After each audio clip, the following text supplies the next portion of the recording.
Welcome to the Fantasy Football Garage. I'm Chris, the Candyman, and tonight you already know what time it is. We're drafting best ball teams and talking week 5. Everything week 5, start decisions, trades, rest of season outlook. Got it all going on.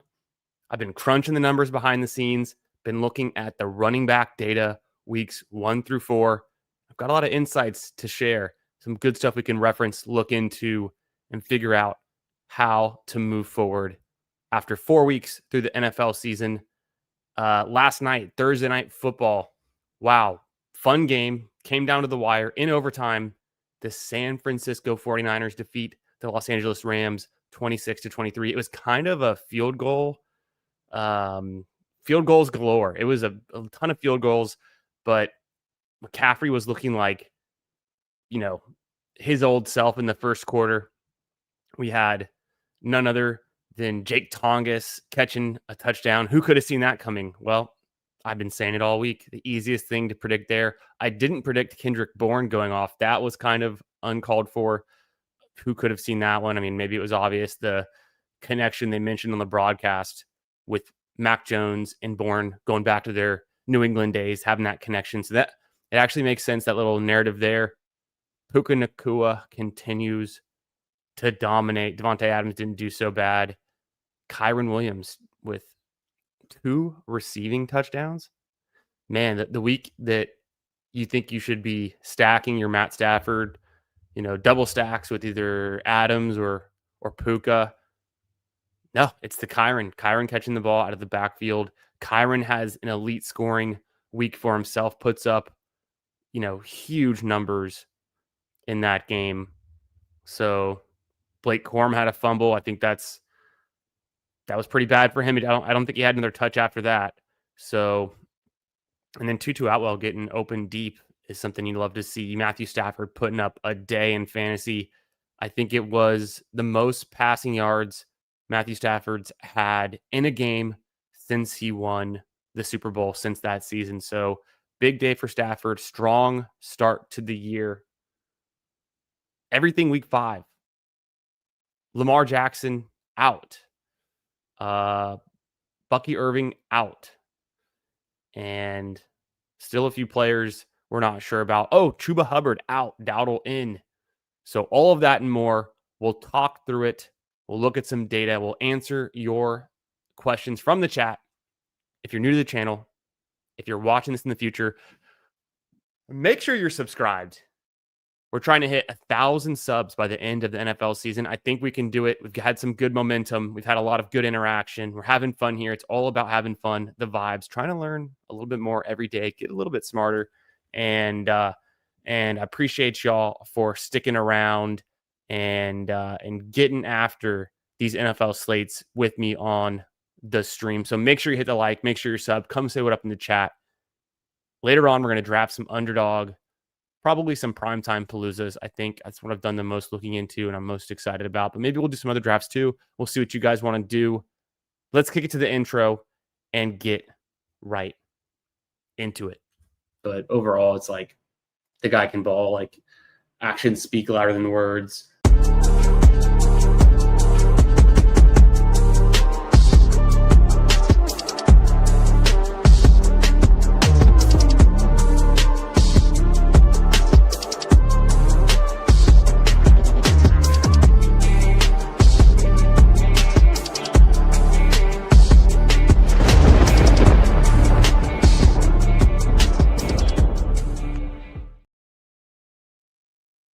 How we doing, everybody? Happy Friday.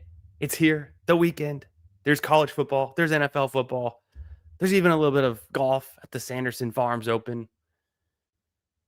Whew. Feeling good. Hyped up.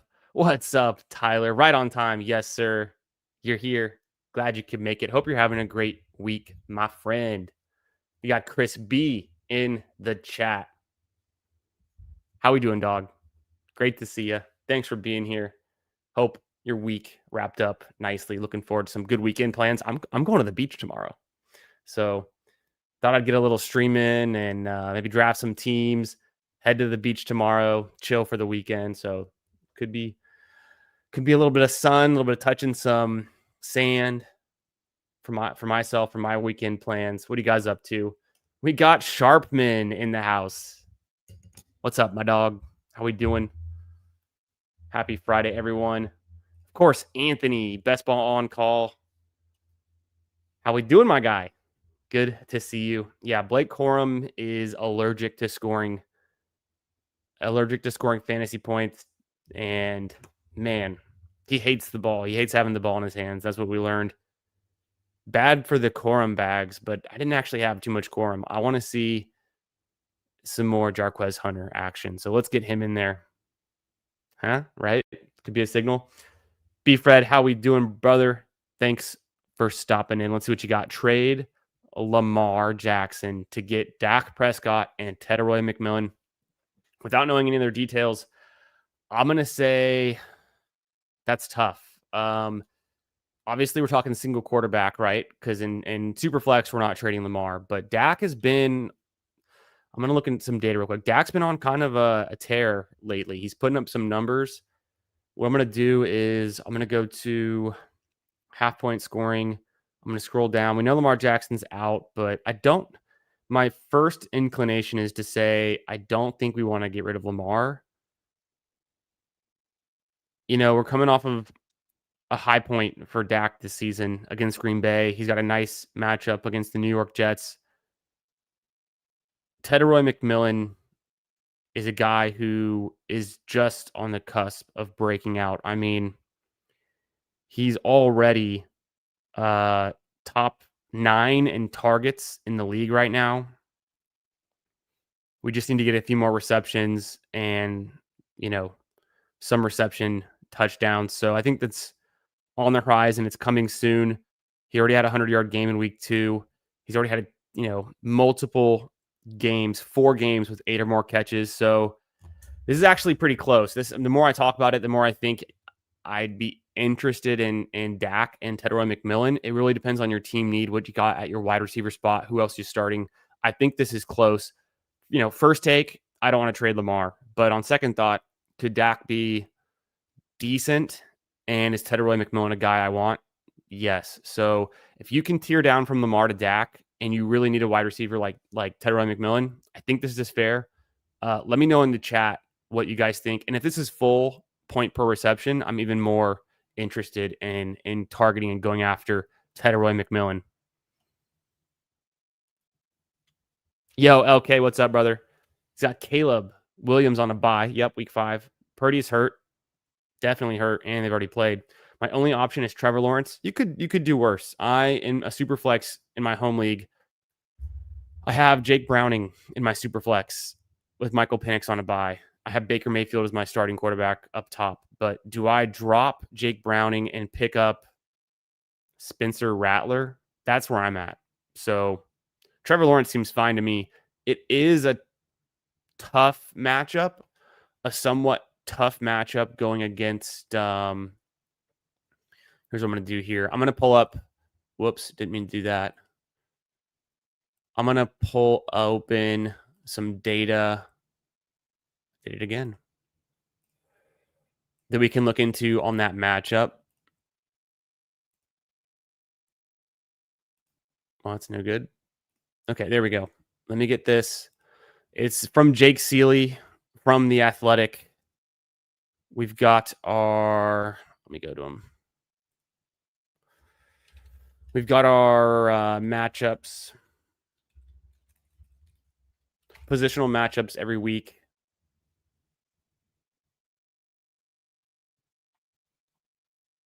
The best and the worst matchups of week 5.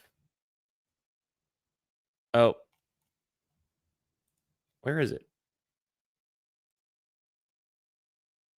I'm going to find it. Yo, what's up, Exotic Lord? How we doing? What's up, Noah? Reflect the Sun. Good to see you. Let me find this article I'm looking for really, really quick. I usually find it pretty quick, but to Jake Seeley. Yeah. Matchup rankings, strength of schedule from Jake Seeley. The Athletic. Okay. And why is it not in dark mode? I thought I don't know. It's in light mode. Yikes. But for Trevor Lawrence, he gets the worst matchup in the entire league against the Kansas City Chiefs. It's not looking great.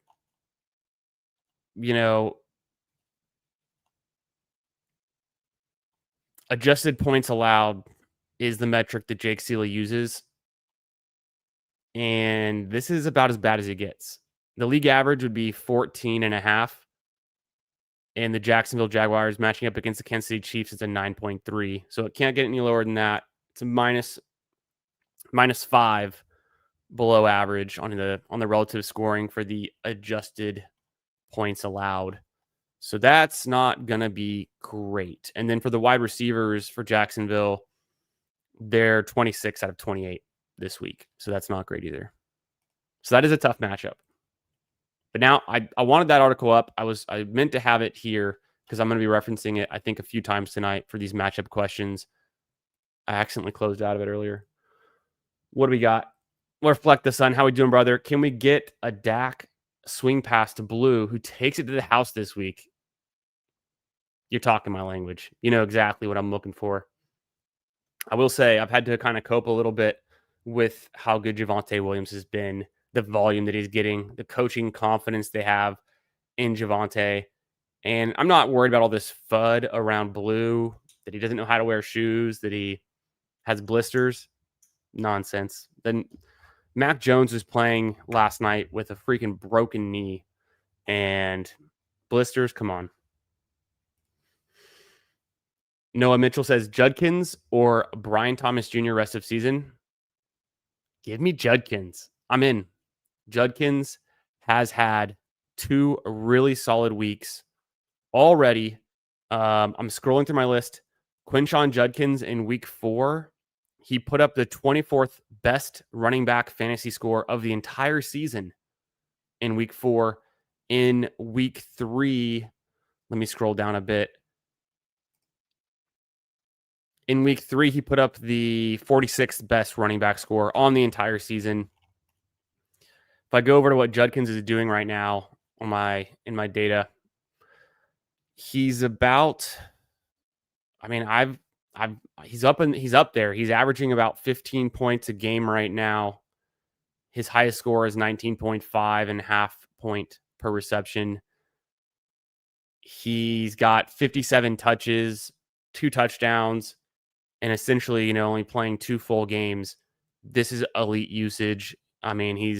He's put up some big numbers already, and it can get better. So I'm pretty bullish on Quinshon Judkins. I'm not completely out on Brian Thomas Jr. Love him. Been drafting him all summer. That kind of thing. He's a borderline first round pick. But I think what we've seen out of Judkins, he's got a really high floor and potentially a great ceiling too. So they're going to use him a ton. The limitation is just how bad can the Browns get. Now they got Dylan Gabriel starting. Maybe it's better than Flacco. We'll see. Anthony says, Teteroy McMillan needs Coker to draw some coverage. I think that could help too. We really just need Bryce Young to step up, right? But Coker would definitely help that offense get moving. Yeah, full point per reception wideouts are Devontae Smith, Lamb, and Egbuka. So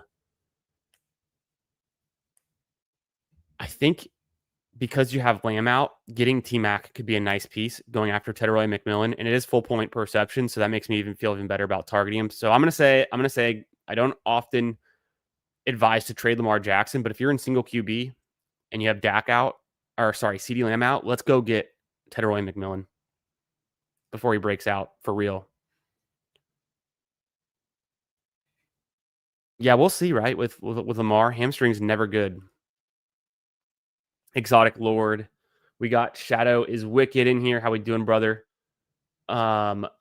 Says half point per reception. Pick 2 out of 3, please. Dowdle, Woody Marks, and Rachaad White. You got some. Those are some good options. So I'm team no benching Woody Marks. Woody Marks had a breakout last week in week 4. He put up an insanely good week. He put up the 11th best running back score we've seen on the entire season. He's scored more points, 25.9 and half PPR. He scored more points than Amarian Hampton has in any given 1 week. Jahmyr Gibbs, Jordan Mason, Christian McCaffrey, Woody Marks. Best game this season is more points than Christian McCaffrey or Jahmyr Gibbs. Actually, that's Christian McCaffrey weeks 1 through 4. How many fantasy points did McCaffrey have last night? I don't think. I'd have to look. What did McCaffrey do last night? 23, 24. So, yeah. So, Woody Marks is still the guy. We're starting Woody Marks every time we can. I kind of like Rachaad White.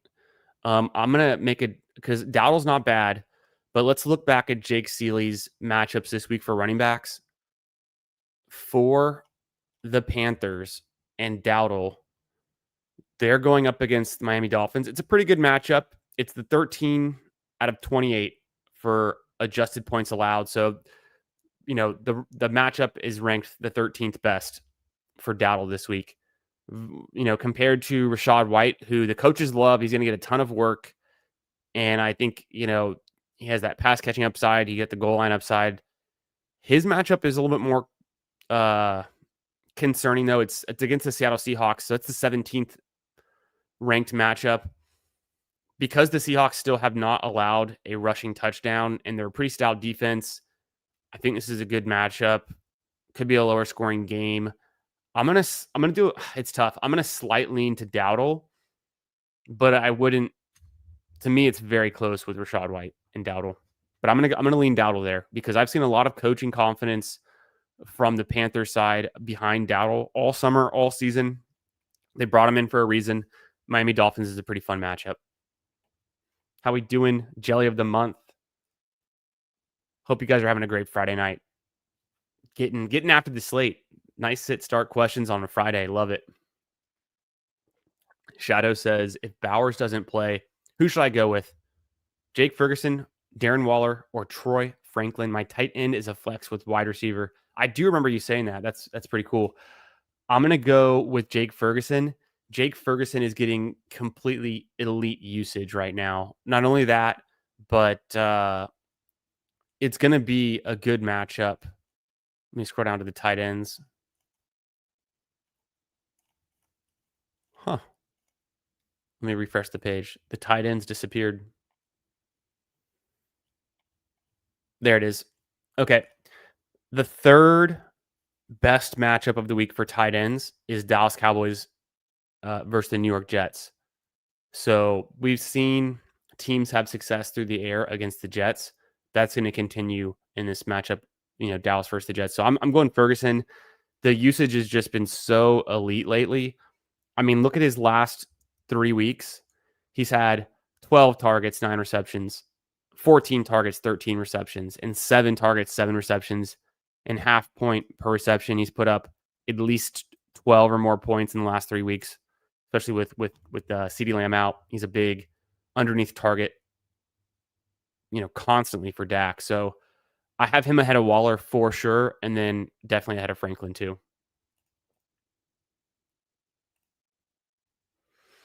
Am I buying the Jalen Waddle hype?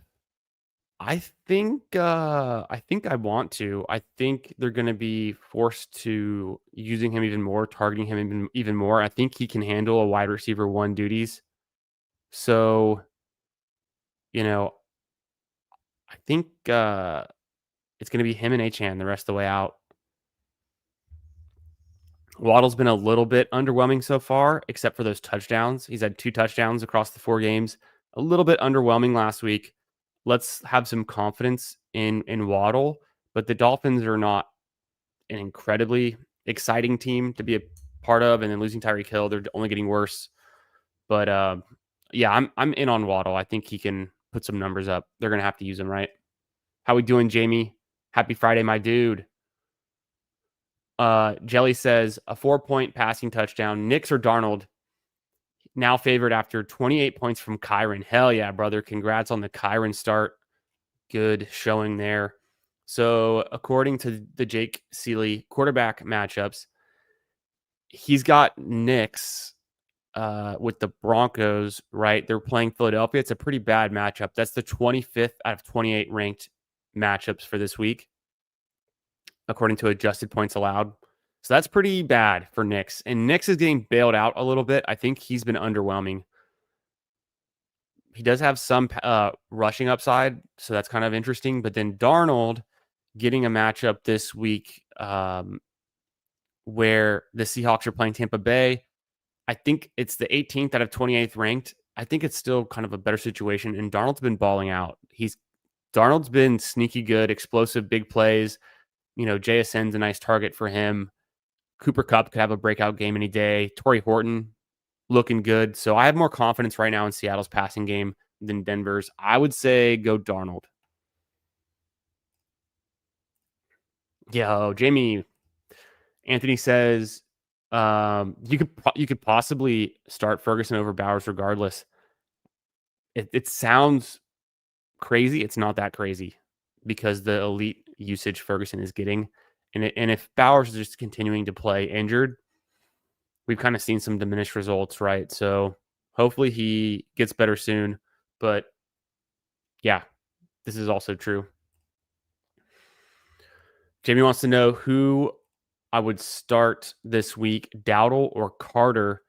I think I'm going to lean Dowdle. I am starting Carter in a few leagues this week. I'm starting him in I think my flex for my home league. Yeah, I have him in the flex for my home league, which is unfortunate. And then I have him I think I'm flexing him this week in a dynasty league as well. But I might start Jerry Jeudy over him. It's full point per reception. I need to figure that one out. What would you guys do? Full PPR flex Michael Carter or Jerry Jeudy. Michael Carter has a good matchup against Tennessee. We just saw Woody Marks destroy them. Nick Chubb destroy them. The Texans do really well against Tennessee. Everyone's beating up on Tennessee. So Michael Carter against Tennessee. And then we have Jerry Jeudy versus Minnesota. Kind of a negative matchup there. Back to Jamie's question. I think we talked about Dowdle a little bit, but on the running back side, the Carolina Panthers against Miami is a pretty plus matchup. The 13th out of 28th ranked running back matchup this week versus Carter on the Cardinals. They're facing Tennessee, which is the third best matchup. So if it's that close, maybe lean Carter because of the matchup, but I think Dowdle's a little better. Tough to say. Yeah, Anthony's in, Bell Cowdle this week. I don't think the matchup is too big of a deterrent, and we haven't seen the split yet between Carter and DeMercado, so I think there's definitely risk there. I'm pretty sure they're going to ride Dowdle like a bell cow this week, hand him the ball a ton, roll with him, and maybe get Trevor Etienne involved because they're excited about him, but still. Yeah, what's up, Momi? DeMercado or Marvin Harrison Jr.? You got to go Marvin Harrison Jr. The guy just had a nice breakout game, last week. The matchup against the Titans, it's you can take advantage of it. It's the 16th best matchup of the week, so it's just about average. But I think I want Marvin Harrison Jr. over DeMercado until we see exactly what the split is between Carter and DeMercado, and I think Marvin Harrison Jr. can get things rolling. So I'm going to go there.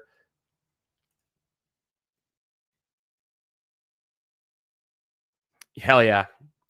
I think it's safer for sure. The Michael Carter thing is like a desperation move because of the matchup being so good. This is what I was thinking. So I have Jeudy on my bench because exactly this. I'm a little bit worried about Dylan Gabriel's first start, the Vikings pass rush and their ability to cover, like their secondaries. Even though the Steelers did some work against them last week, but then being overseas is kind of interesting too, and the weird timing of that. How we doing, Schmitty? What's up, brother? We got a 2 QB Superflex PPR Turpin's been averaging 16 points more than his projection points per game. My league, yeah, I remember you asking this last week. Your league gives those points on those return yards all out except for Nico. I need a wide receiver. Do I drop Turpin to get a wide receiver off of the waiver or Rachaad White? I think just play Turpin because you get the return yards. Just play Turpin, right? And you're saying, or would you drop Turpin to get Rachaad White? That's tough. I don't really know how to factor in the return yards. I think if you're getting those return yards, you want to play him. But Rachaad White should definitely be owned. So is there another player you could potentially drop? Or is like are the teams and the benches so small that you really can't afford to drop anyone? I know there's bye weeks and stuff, but I think Rachaad White should definitely be owned. We need to get more clarity on the Bucky Irving situation before, even if Bucky Irving comes back next week, there's a re-injury risk, and Rachaad White is good when he gets the opportunity. So Rattler or Gabriel rest of season, I'm going to go Rattler. I think Rattler in the high tempo, high, pace Kellen Moore offense, we could see some nice fantasy weeks, and he has a sneaky rushing upside too. Gabriel, I don't know. The Browns' offensive line's pretty terrible, and they can't pass block very well, so I'm a little bit worried about that for him. You traded Jake Browning for Rashee Rice. Highway robbery. That's sick. That's probably the best move you could have done. Possible. Love it. I love that. LK wants to know, is Jaylen Warren playing Sunday? He's not this week because the bye week. But and same thing with Gainwell. So feel very confident starting Montgomery. In one of my oldest dynasty leagues, I just traded for Montgomery, and I'm starting him this week. I have a ton of faith in Montgomery, and the matchup is actually really favorable. The Lions versus the Bengals, the top 10 matchup this week. It's a little bit understated even there. I think this is like one of my target matchups is Lions pieces against the Bengals this weekend. So definitely, obviously, you're starting Montgomery this week. Going forward, I would still start Montgomery over Jaylen Warren and over Gainwell. But here's a little data point I'll point out. So David Montgomery in week 3, he put up 29 fantasy points. That's the fourth highest running back score of the entire season so far. It's higher than the highest week put up by James Cook or Derrick Henry or Jahmyr Gibbs, even Christian McCaffrey, Bijan Robinson. So Montgomery can get you there. He can literally win you the week. He did it with 151 rushing yards and 2 rushing touchdowns in week 3. So, I mean, this guy putting up numbers, and I think he has like a safe enough floor. I'm pretty confident in his floor too. Montgomery's being part of that Lions offense. He's only averaging like 12.5 fantasy points per game, but he can explode. He can win the week. He can break the slate. So we want some of that. Smitty just offered someone Purdy, Mac Jones, and DK for Matt Stafford in a 2 QB league.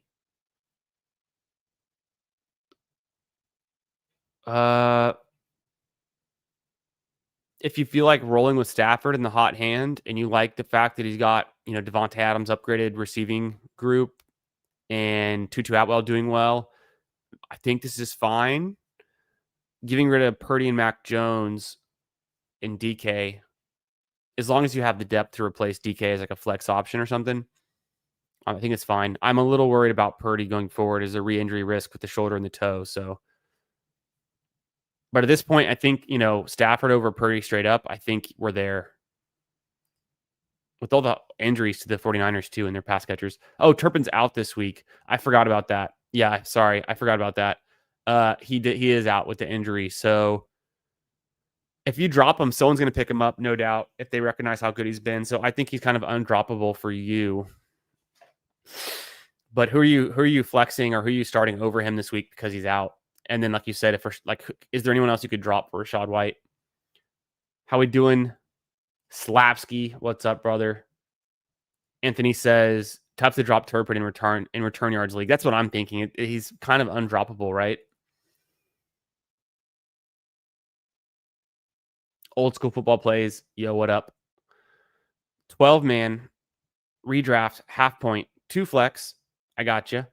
May, Genty, Dowdle, Ekbuka, JSN, Juwan Johnson, Bourne, DeMercado, Caleb Williams, Bijan, Bill Krosky, Merritt, Tootin, Golden, CeeDee Lamb, IR spot.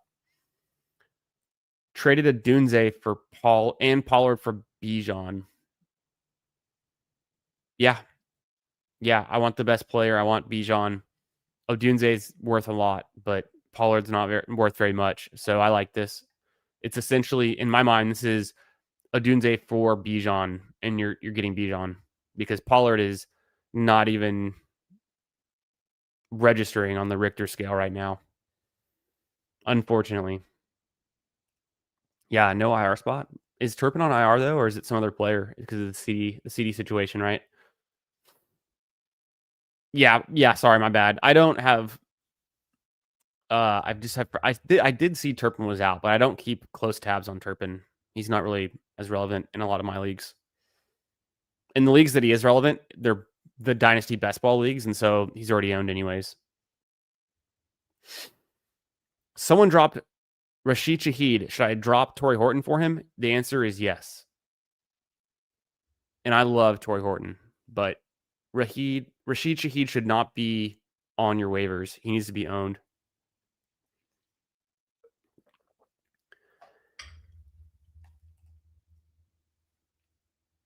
Yeah, and David Montgomery has the hometown narrative this week. All the good stuff we've been hearing about it, so could be a smash spot. Hey, how we doing, Raptors? What's up, brother? Should I trade Chase for Drake London straight up? I think that's fair, right? We were kind of talking about this last week and what's been going on. So I think I even said it on Twitter. It was a Davis Maddock tweet thread. You know, what would you trade Jamar Chase for right now? If you go to his Twitter and kind of scroll down, you might see some people's responses. But I replied there and I said that I would try to get London in that moment. And I think I still stand by that. Make sure you guys follow me on Twitter at FFB Garage. If you're on Twitter, you follow me, I'll follow you back. Mostly I'm just reposting when I go live.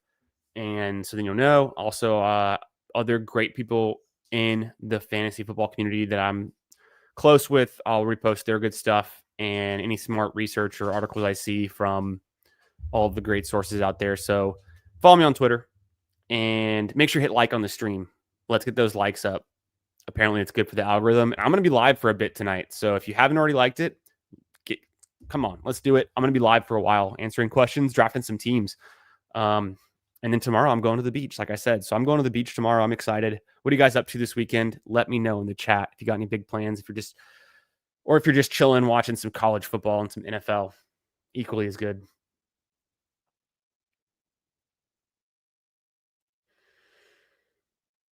Hartman wants to know, Ken Walker, Breece Hall, or Worthy in standard? Dang, this is close. Obviously, it's between Breece and Worthy. We need that touchdown from Breece Hall. We need that breakout game. Breece Hall's only averaging like 10 points a game right now. It's pretty underwhelming. This is a get-right game potentially against the Cowboys. It should be a higher scoring game. Can we see something from Breece Hall this week, especially with Braylon Allen out? So that's my first, lean is between Breece and Worthy. But then also I just wanted to point out about Ken Walker. Let me scroll to his name. Oh, he's way up here. Ken Walker averaging closer to 13 points per game. You said it's standard. I'm giving half point, but it's close. Ken Walker's had 64 touches this season, and I think he's he missed a little bit of time, didn't he? Right. So then Breece down here is only he's at 65 touches. So they're pretty close, very close actually. On a per touch basis and half point, Breece is putting up 0.63 fantasy points per touch, but this is compared to Ken Walker, who's putting up 0.8 fantasy points per touch. And it really comes down to the fact that Ken Walker has 3 touchdowns and Breece has 0. That's what I think it is. the matchup this week. Ken Walker's got a bad matchup. Brees has a good matchup. So let's kind of play it there. Worthy to me is the riskier option. I was not advising people to start Worthy last week, and look, he did great. So can Worthy take advantage of the Jacksonville Jaguars? I think so. They're a little bit underrated. Their defense is a little bit underrated.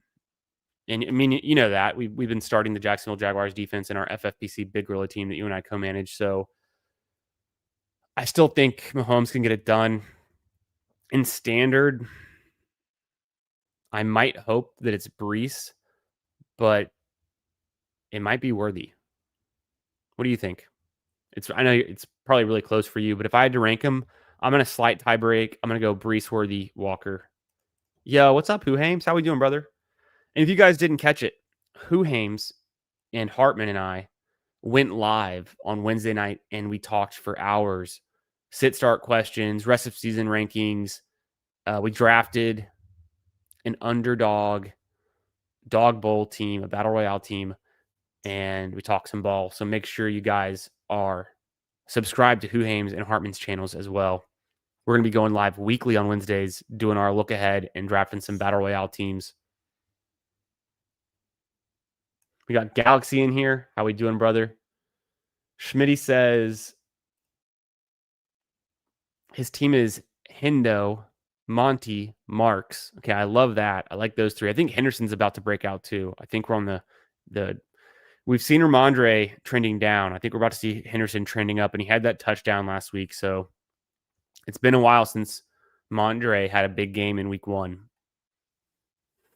Juwan Johnson might be out this week. Kittle is out. Jennings out. Rashi Rice. Nico, love it. Gabriel, Purdy, Daniels, Mac Jones. Okay, yeah, this is the one you're talking about. And then you're trying to make that trade for Stafford. And you grabbed all the QBs. Nice. Who would I drop? Your most droppable player is just straight up Mac Jones. Did you already start him this week, though, is what you're saying? Or like you... Because, yeah, that's tough. Gabriel and Purdy / Mac Jones is very tough for 2 QB. You're not doing great there. The rest of your team looks pretty fun, though. Obviously, we'd need Nico to step up a little bit. We need Rashi Rice to come back.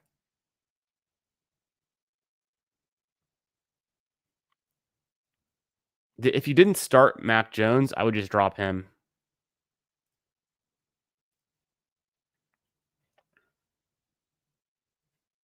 Oh, shoot.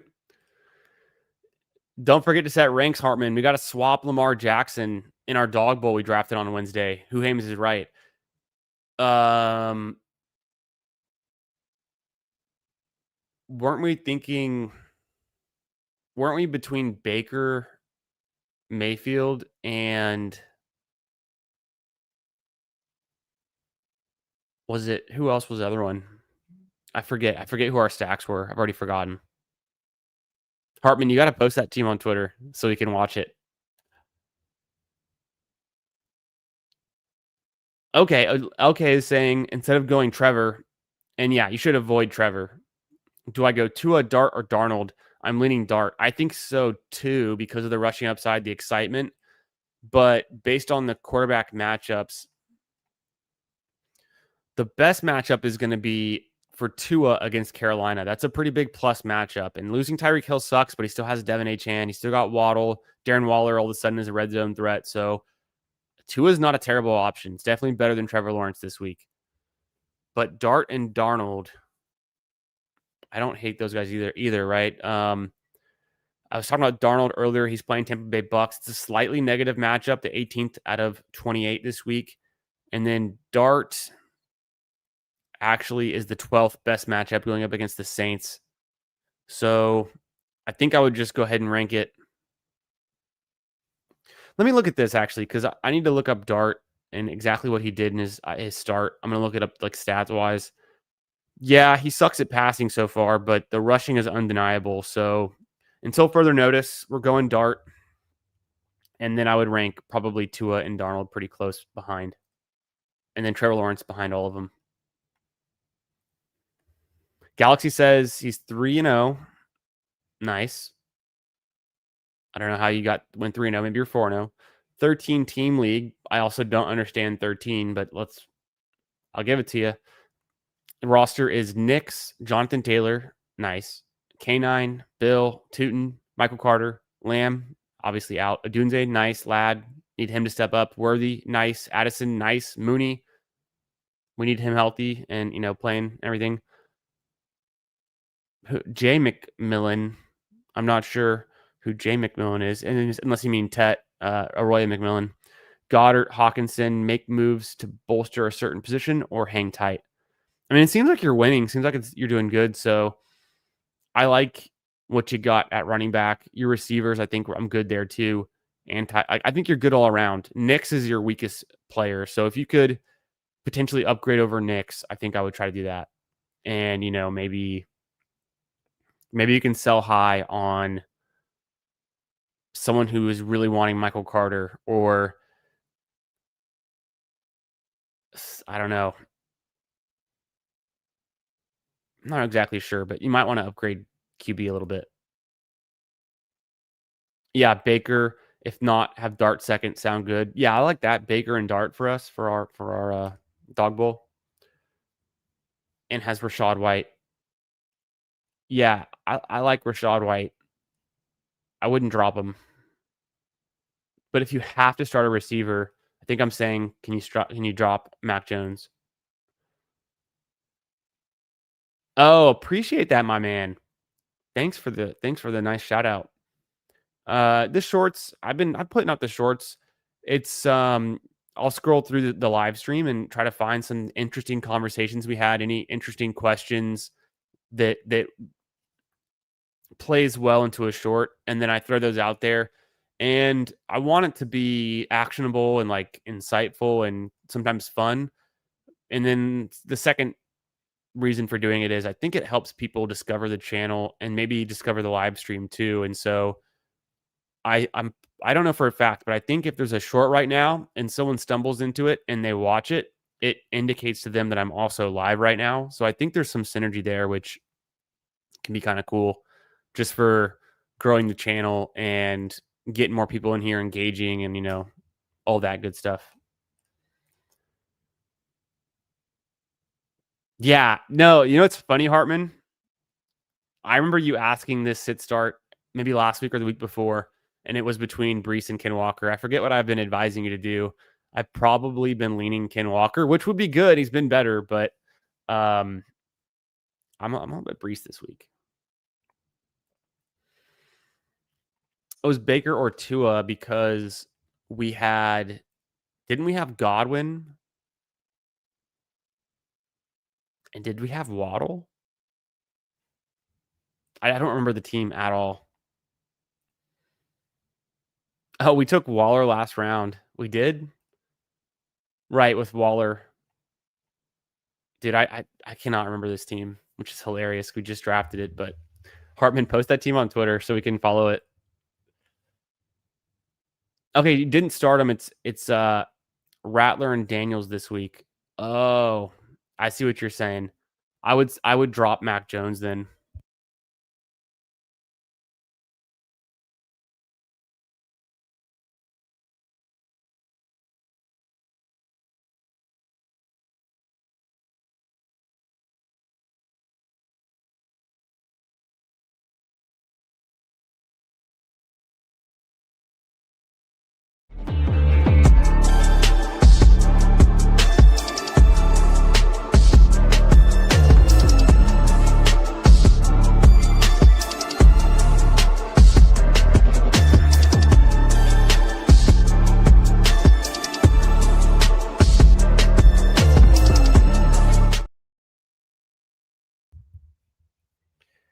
If you guys don't remember, that was Tedroy McMillan in college, dominating. And he's doing it in the NFL too. He just needs a better quarterback. But we've been talking about Tedroy McMillan tonight. There was the question earlier about trading Lamar Jackson for Dak Prescott and T-Mac. And yeah, I'm hyped. I've been excited about T-Mac all summer. Drafted a ton of them. Let's get some touchdowns. Let's have a little bit better quarterback play. Convert more of those targets into big plays.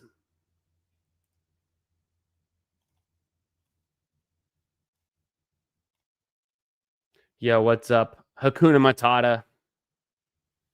How we doing, brother? Splash Zone, what's up, my man? Let's see. Let's see.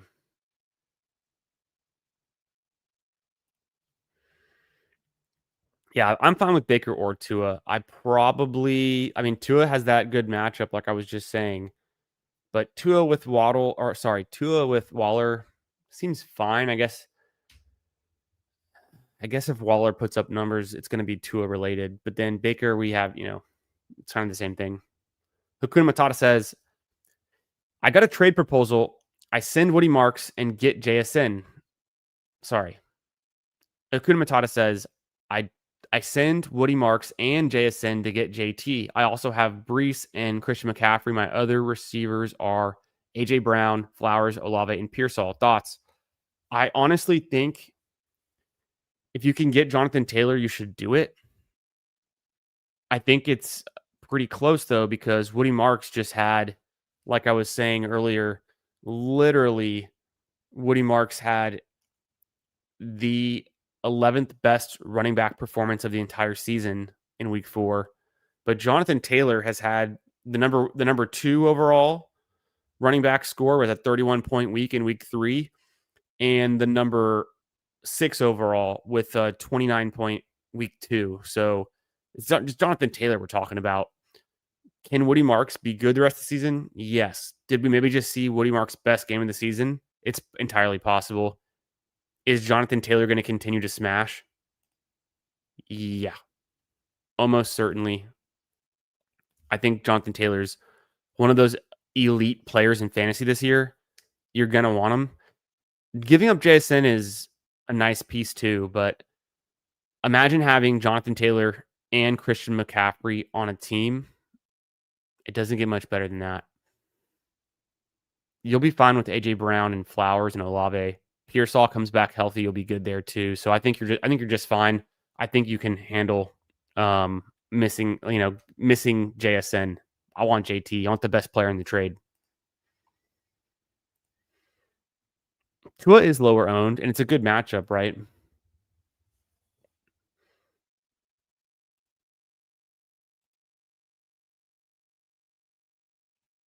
Yeah. I think it was a 12 man. Looks so good.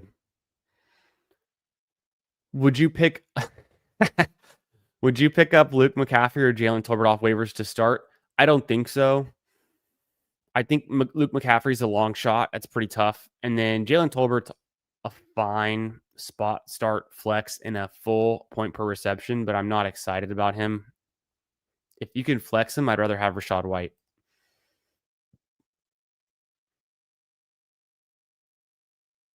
Oh, sorry. Yeah, Galaxy. That just registered with me. I just figured that part out. I've never done an odd man numbered league, but is it Dynasty? Because Jalen McMillan on Tampa Bay, like he's not even playing this year, right?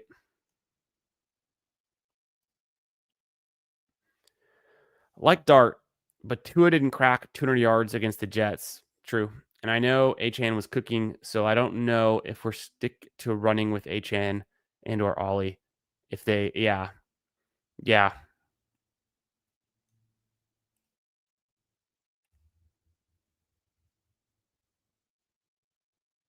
hell yeah. Okay, Galaxy, I'll have to check you out. I'll have to check out your YouTube, my man, for sure. Splash Zone says, do I sub in Debo Samuel for either Amika Egbuka, Quentin Johnston, or Quinshon Judkins? I don't think so. It's tough though between Debo and Egbuka because I love them both.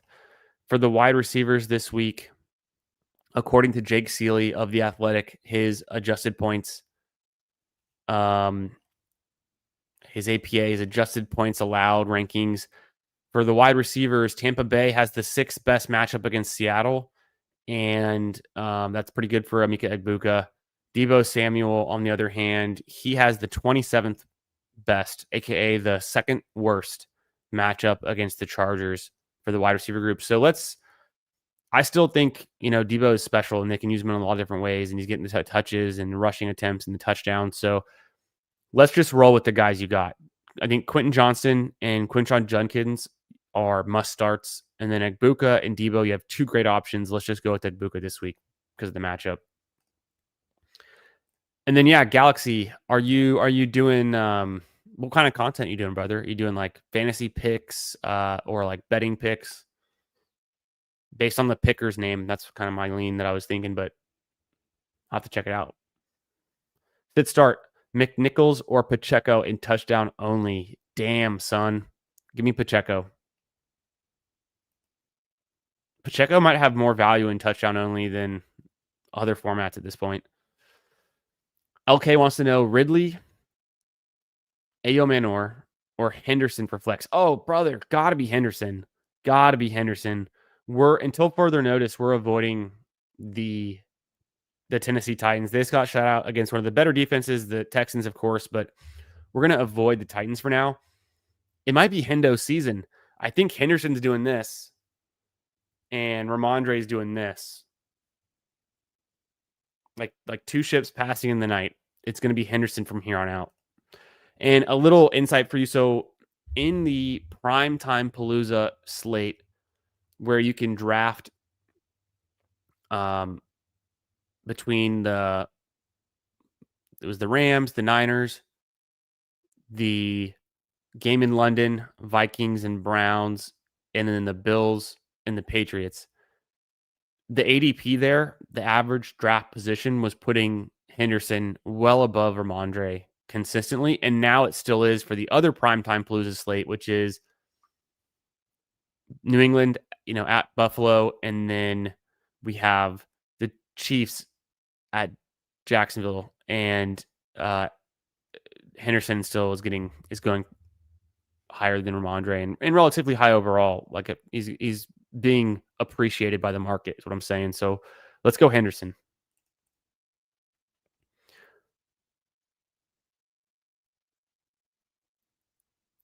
Hartman thought I was doing a bit when I pulled out the phone. No, man, I'm that far behind. No, I just got a call from wifey. She's already at the beach house. She's on the road with the kiddos. Hence why I went live so early tonight. I have the house to myself. It's just me and the dog. So we're chilling. We're going to go to the beach tomorrow.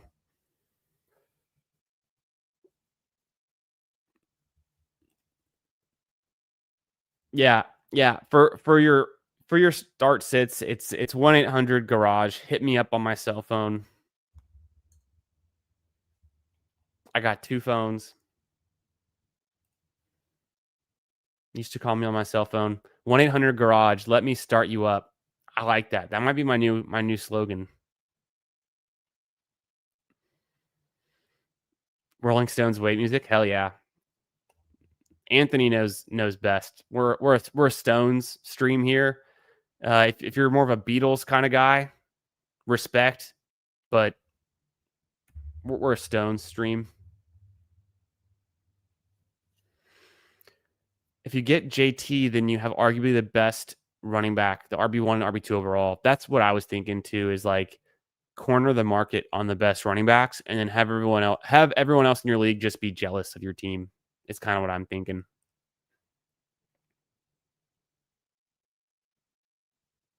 Okay, I see. Okay. Thinking ahead. As long as you have the IR stash, that makes a lot of sense. I stashed Coker and Jaden Reed in my redraft home league. I drafted Jaden Reed, then I stashed him. But I drafted Coker to stash.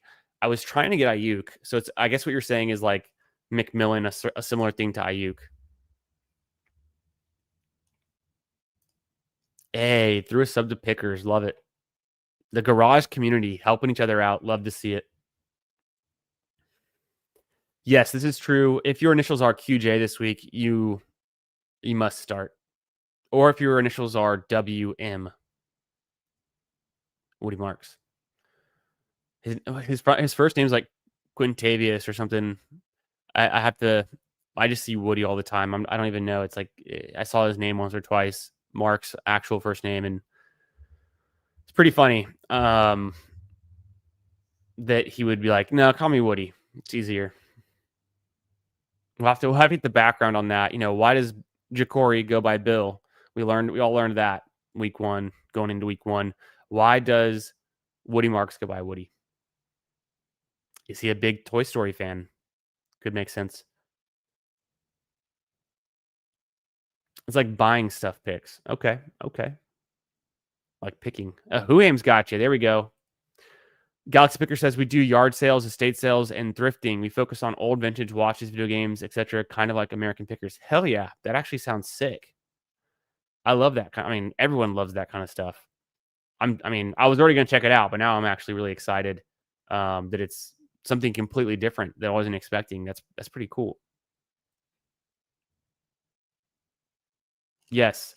Oh, and don't let me forget. Make sure you guys are also subbed to Anthony, Best Ball on Call, my guy.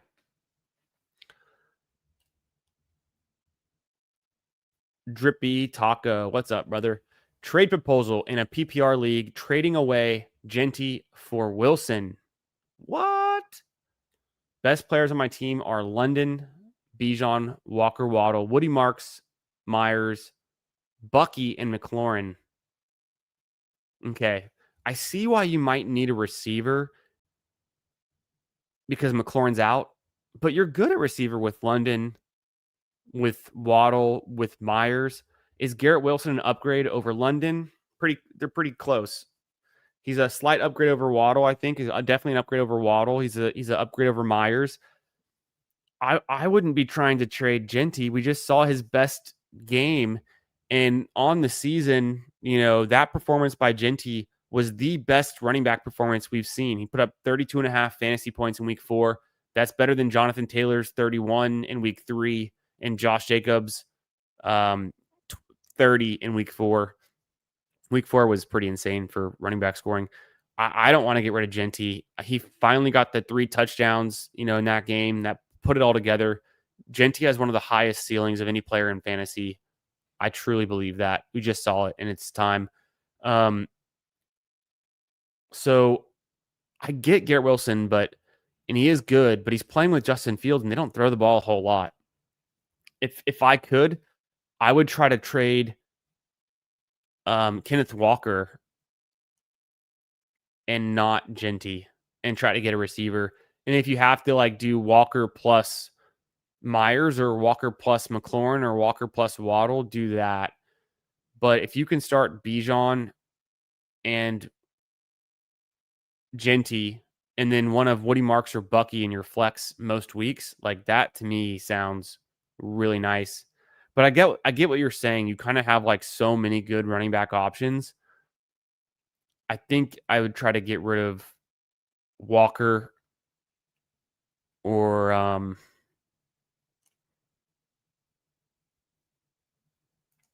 I think Walker's the one to try to move. If you can still get a receiver worth, you think is so maybe like I said, Walker and Waddle or Walker and Myers if somebody really likes Myers, or you could just do McLaurin, Walker and McLaurin, and try to upgrade wide receiver. Oh, Hartman throwing some Beatles shade. CCR over Beatles. Everyone's got their own taste, but I like some CCR. Do you know why they call him Woody? He likes Toy Story, I thought. How we doing, James? We got Trone Force in here. Whole crew tonight. Hope you guys are having a great Friday. Thanks for being here. What are you guys up to this weekend? You guys probably responded, and I just went right past it. But let me know if you guys have any cool plans. LK says, last question, Waddle or Addison for flex? For this week in particular, rest of season, it's pretty close. Pretty close rest of season.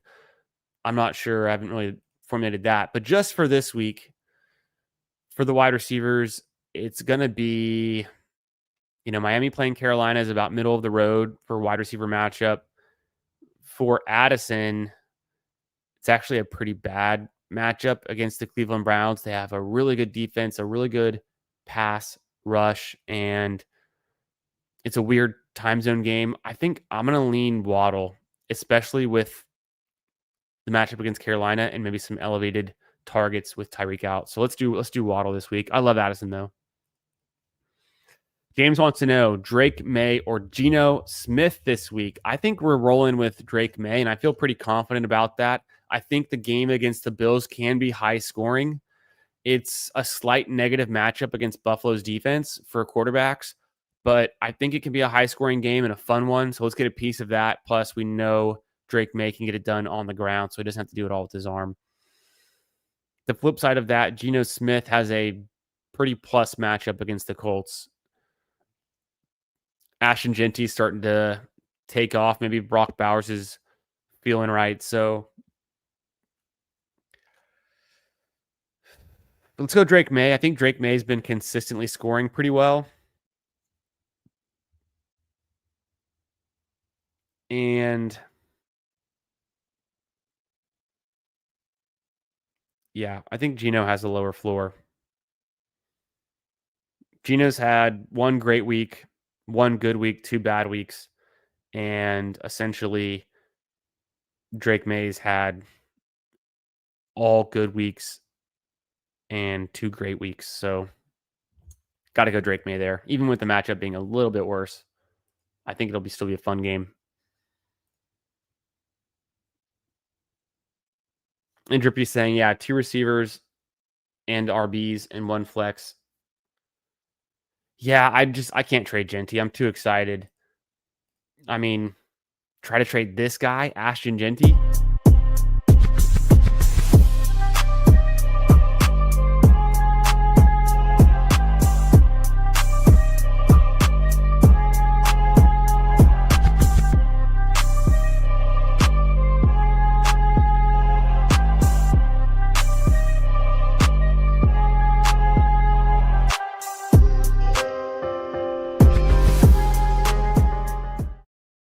The trademark Genty, it's getting hit behind the line, breaking tackle, getting hit behind the line again, breaking tackle, moving towards the secondary, stiff arming the cornerback into the shadow realm, breaking free for a 45-yard touchdown run, doing the Macarena in the end zone with you boys. That's the Genty calling card, and we want that every week. So I don't even know what someone would have to offer realistically to get Genty from me. I don't think it's Garrett Wilson, even needing a wide receiver.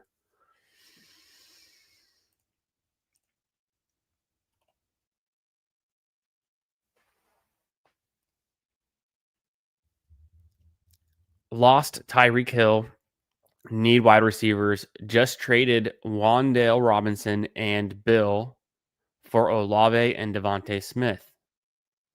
I love this. You got Olave and Devontae Smith for Wan'Dale and Bill in PPR. So now you have DK, Devontae, Olave, McLaurin, Hunter, Cup, McCaffrey, Barkley, Warren, Gainwell, White. Dude, that's a great trade. I think Wan'Dale does have good value going forward with Neighbors out, but at the same time, their offense is worse with Neighbors out. Dart's not throwing as much as Russell Wilson. Like, there's no way, right? Russell Wilson, not great, but he's doing more through the air than with his legs. And we've already seen Dart is just going to take off with his legs. So I love Olave and Devonta Smith's side of that trade. Oh, shoot. I didn't realize this. So Luke also is doing returns. Okay, that's insane, Smitty. That scoring format is so foreign to me that I can't even think in those ways. But yeah, I mean, I'd be afraid to drop Turpin under those circumstances. But Luke McCaffrey seems like a smash player. Hell yeah. James wants to know Waller or Strange going forward. Well, it's tough. I don't like Burnton Strange very much. I'm a little bit biased against him. He is leading the team in receiving yards, and I think even like targets and receptions or whatever. So let's just look at this weekly matchup. And we saw Darren Waller have a nice 2-touchdown game. I don't think we're going to get many, if any, other 2-touchdown games from Waller the rest of the season, but Tyreek Hill's out. Maybe they're leaning on him in the red zone. Maybe he's still just, Darren Waller, the baller, and maybe he's the truth. But This matchup for tight ends for Miami, it's right middle of the road, 16 out of 28 this week against Carolina Panthers. For Brenton Strange against the Kansas City Chiefs, it's the 23rd out of 28th matchup for adjusted points against. And so that's a tough matchup against KC. Good defense. Let's roll with Waller. Let the good times roll. Hey, what's up, Anthony? Just getting in.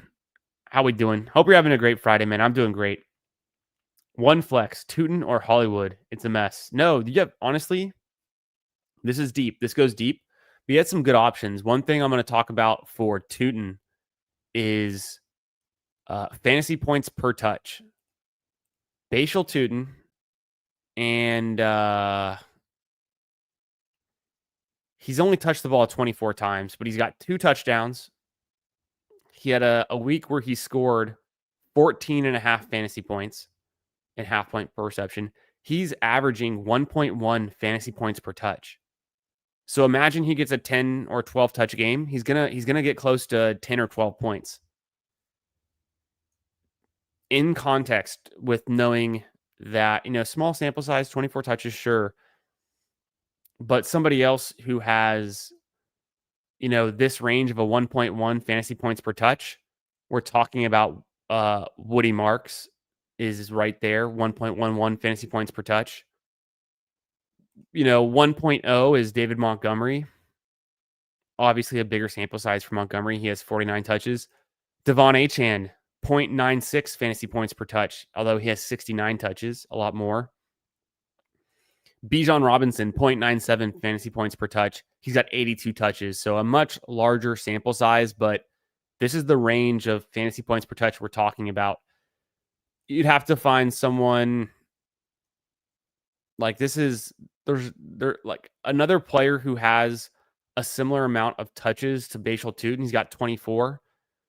I'm looking at Blake Corum, and this is before the Friday night game, but he had 26 touches, and he's only averaging 0.78 fantasy points per touch. So essentially 0.32, a third of a fantasy point more per touch for Tootin than a guy like Corum. ETN is a good point of comparison. ETN, he's been doing well this season, right? He's averaging 0.9 fantasy points per touch and 71 touches. And so I would assume if Tootin had more touches, his number would come down a little bit, probably closer to what ETN's actually is. Tootin is a good play waiting to happen. I will say Hollywood is also decent for the Chiefs. I think he's still a relevant player. And if Mahomes is going to throw 4 touchdowns a game, you might just want a piece of that.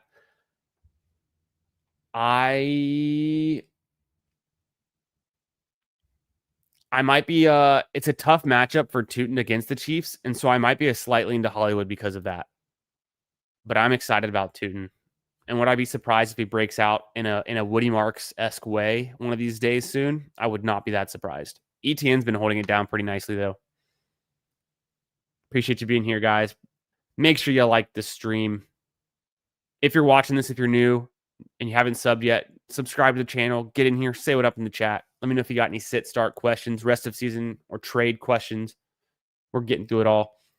Yeah. Oh, yeah, it goes hard. I forget who it was. It was probably you, Anthony. Someone had the stream on their TV when I rolled. I think it was the Genty clip for the base boost. Always having fun. Tron4 says, needs to upgrade a wide receiver 1. His wide receivers are DK Metcalf, Devonta Smith, Olave McLaurin, Travis Hunter, Cooper Kupp. Would you trade Barkley and McLaurin for James Cook and Rashi or London? Yes, 100%. Would I trade Barkley and McLaurin for James Cook and Rashi? Yes, 100%. Do it right now. I would also do it for James Cook in London. James Cook is that guy right now. James Cook's averaging 21 fantasy points per game. He had a week 2. He put up 26 fantasy points. He's got 5 touchdowns. He's had 87 touches, 0.98 fantasy points per touch. He has been a running back 1 in 4 out of 4 weeks consistently this season. On the other hand, Saquon Barkley, after coming off a 400 touch season, he's averaging 0.61 fantasy points per touch. He's got 91 touches. He's only averaging 14 fantasy points per game. He has yet to have a game with 17 or more fantasy points. His highest scoring game was 16.4, and he's only got 3 touchdowns. It's not looking so good for Saquon Barkley. He's not getting those big chunk runs. Can he bounce back? Can he get some more touchdowns? I think sure, but James Cook is already getting it done, already doing it way more efficient and explosive. So I want Cook over Barkley straight up every time I can get him. I want both Rashee Rice and London over McLaurin straight up anytime I can get it. So if you can get that trade, let's do it. And then would I want Rice over London? I think so.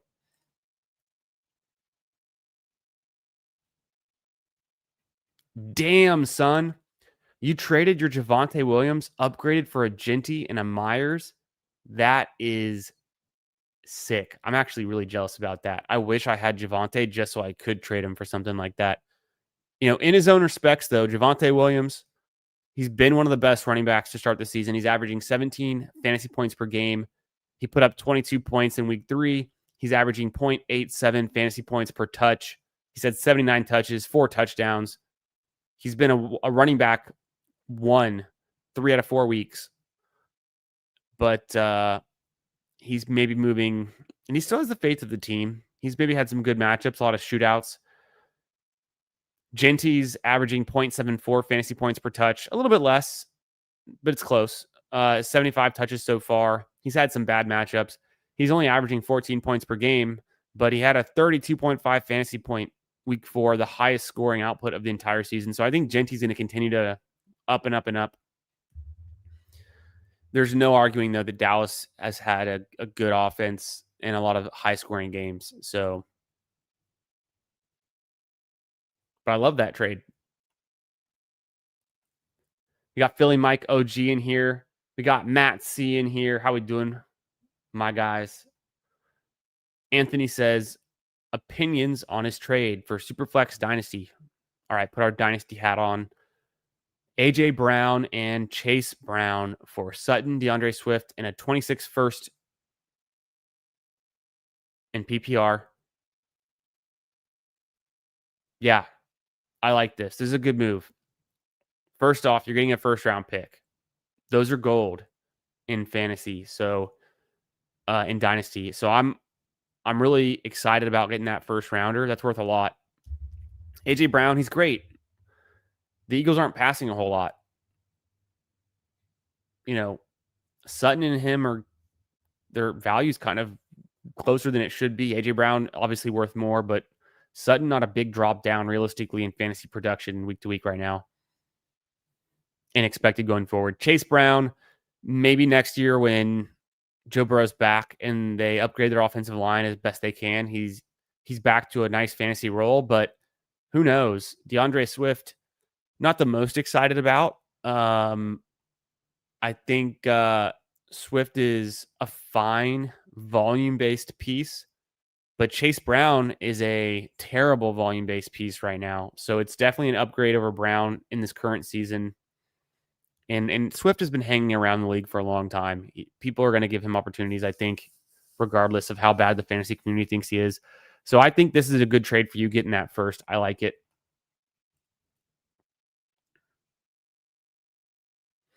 Philly Mike OG, always coming in and trolling the chat. Love to see it. Typical Philly scumbag. What's up? What's up, Mike? How we doing, brother? Never believe a word this guy says. I've learned better than to do that. Why do people call him JCM when his name is Bill Krosky Merritt? Yeah, JCM, BCM. I like to just call him Bill Nye. Bill Nye the Science Guy.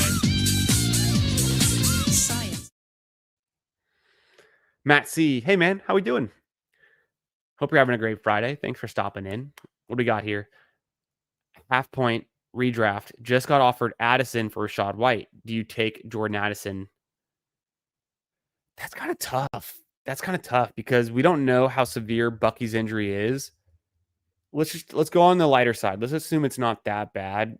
And for most of the rest of the season, maybe after this week and next, we're getting normal Rashad White and not spot starter Rashad White. Rashad White is good in his own right. He's in his own way. He's just not getting a ton of volume. He's only had 31 touches. He's getting 0.78 fantasy points per touch. So like in a similar way, we were just talking up Tootin. Bashal Tootin on 24 touches, 1.1 fantasy points per touch. So like he's worse than Tootin per touch, and the touches are pretty close. But if he gets the volume, he can be decent. He's had a good week. He put up 13.6 fantasy points in week. I forget which week it was. In one of these weeks, might have been. It was week 2, I think. Was it week 2?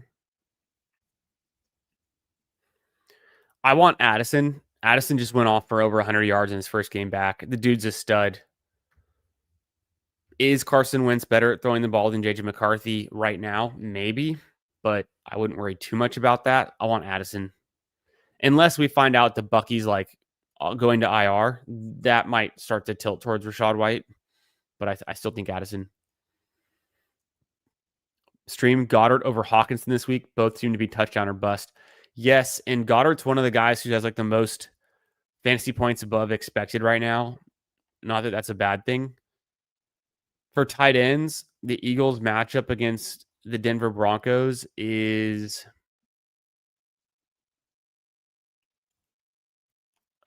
it's 22 out of 28. For Hawkinson against the Browns, the tight end matchup for the Vikings is 24 out of 28. So it's essentially a wash. I'm a slight lean to Goddard, I think.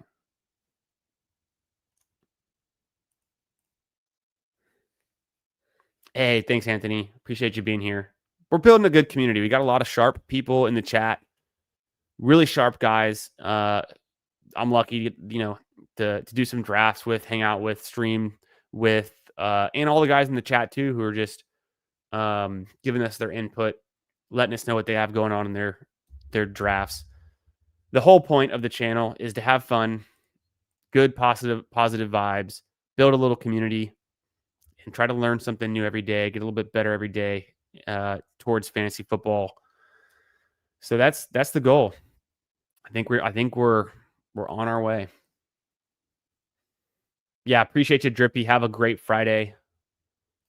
Peace, brother. Yo, Billy. What's up, my man? Got Billy in here. We got Swans in here. What's up, Swans? Respect Philly Mike just dropping in to spread some disinformation. Yeah, that's what he's notorious for. We got KO Kingdom in here. What's up, brother? Philly Mike always drops in, drops some disinfo, fades into lurking, but we appreciate him. You just have to know. It's like a running joke around here. I don't know if he does it in other people's streams. I assume he does. I've seen him around. Philly Mike, I'm on to you. Billy dropped Ollie Gordon to pick up Sean Tucker. And like 2 hours later, Benson went to IR. So he dropped Tucker for Amari DiMercado. Someone grabbed Tucker, felt he had made a mistake. We shall see. I think you're good. I think you're good with DiMercado for now. These guys are all contingent plays, upside, plays with an injury. And DiMercado is the guy who has the injury right now. Let me scroll down through my list and let me find Ollie Gordon. Ollie Gordon has gotten 20 touches, 1 touchdown. He's averaging 0.67 fantasy points per touch. Pretty underwhelming, honestly. Amari DiMercado, he's gotten 4 touches. He's averaging 2.28 fantasy points per touch. That's not going to hold up. He has 1 touchdown. Trey Benson, before he was injured, he had 42 touches, 0 touchdowns. He was averaging 0.69 fantasy points per touch. I think DiMercado is going to be closer to that reality going forward than his current sampling error. And then you were saying Sean Tucker. I don't think Sean Tucker is registered yet in the data. I don't think he's had enough go. but I'm good with Amari DiMercado out of that group of guys. Swan says full point per reception. Who would you start? Javonte Williams, Cam Scatterboo, or Woody Marks? Man, you got 3 great options and some interesting matchups this week. Javonte Williams, hard to ignore, right? What he's doing, what the Cowboys are doing. Woody Marks, we just saw an electric performance, putting up 26 fantasy points in week 4. How can you ignore that? More to come, almost certainly. And then Cam Scatterboo, the darling so far of the rookie class this season, among others, but one of the cheapest guys who has, shown the most so far. I guess Quinshon Judkins was also got pretty cheap at 1.2, but Scatterboo's averaging, 0.8 fantasy points per touch, and he's only averaging 12 points per game, but 21 points in his highest scoring matchup. I think it was week 3.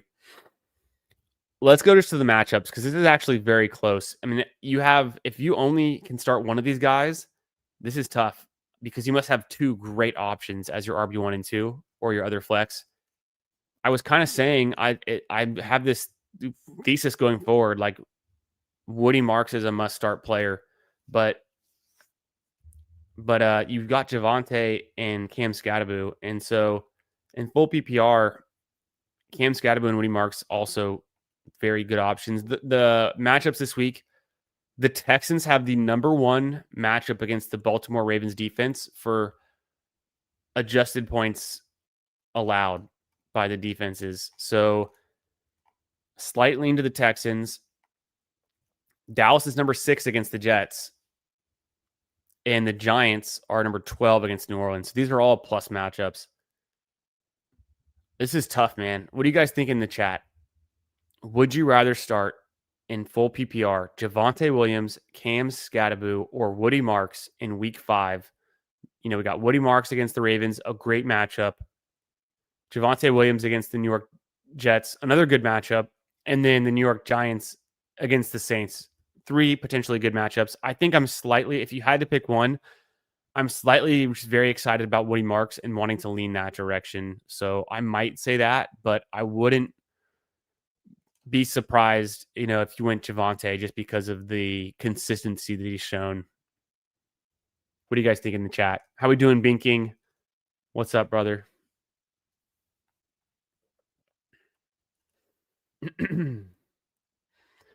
Chris Godwin or Cardinals running back?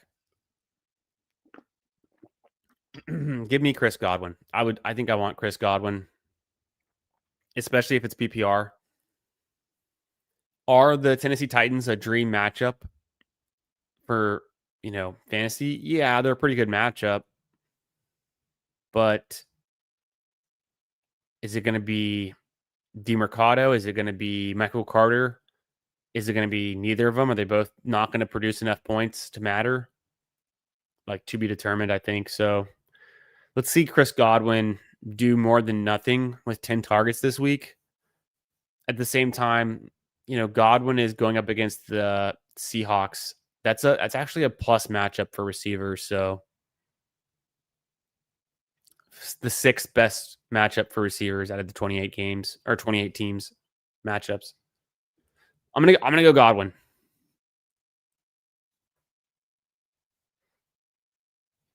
Who Hames gave away Jacobs, Kittle in his 2nd for Daniel Jones, Neighbors, Harvey, JT Sanders in a 4th.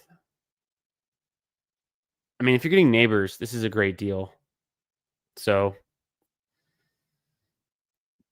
yeah, you definitely want Neighbors. Oh, and you gave up Daniel Jones to get Neighbors and Harvey. Yeah, Neighbors and Harvey going forward is way more valuable than Jacobs, Kittle. Daniel Jones is fine, but is he going to be a Colt next year? Or, who knows? It seems like a good match so far. Galaxy says, who would be your most unlikely boom this week that will become a big trade target before week 6? I love that idea. This is a great idea. Genius, actually. Who did I just mention? I think I just said one like 2 seconds ago. Who are we talking about? I'm scrolling back to the chat. Oh, well, it might not be this week because it's a tough matchup, but, you know, who is the most unlikely boom this week that will become a big trade target before week 6? It would be Bashal Tutin, the running back for the Jacksonville Jaguars. He's averaging 1.1 fantasy points per touch. Yes, the Chiefs are a very daunting matchup in primetime on Monday Night Football, but if for some reason Bashal Tutin gets the ball, 12, 15 times and scores a touchdown, he might just have, a breakout week, kind of along the lines of, what we saw from Woody Marks in week 4. He might need a lot more touches. He might need 20 touches like Marks had, and he might need to catch a few touchdowns through the air, but Bashal Tutin, he could be a breakout player any day now. And scene. Yeah, great idea there. I wish I had a way to bookmark and what do you call it? Put chapters or put little. I don't know. I'm using StreamYard. I'm not in YouTube right now, so I have no idea how to do those things. The timestamps is what I'm trying to say. Probably would be helpful if I actually had timestamps. One day we'll figure it out. One day. Make sure you guys have liked the stream. Don't forget to follow me on Twitter at FFB Garage. Know when I'm going live. You can turn on notifications here on YouTube so you don't miss out as well. We're going late tonight. We started early and we're going late. We're going to talk ball, everything week 5, rest of season outlooks, and we're going to draft some teams, and we're going to continue to look at this data. Malik Washington is a sick ad. I'm in. They're using him like a Deebo Samuel light. He's going to get more opportunity with Tyreek Hill out. It's just natural. And I think Waddle and Achane get the most of the target share pie that is vacated by Tyreek Hill being out for the season. But Malik Neighbors is going to get opportunity for sure. So I like this. We got to see more from Malik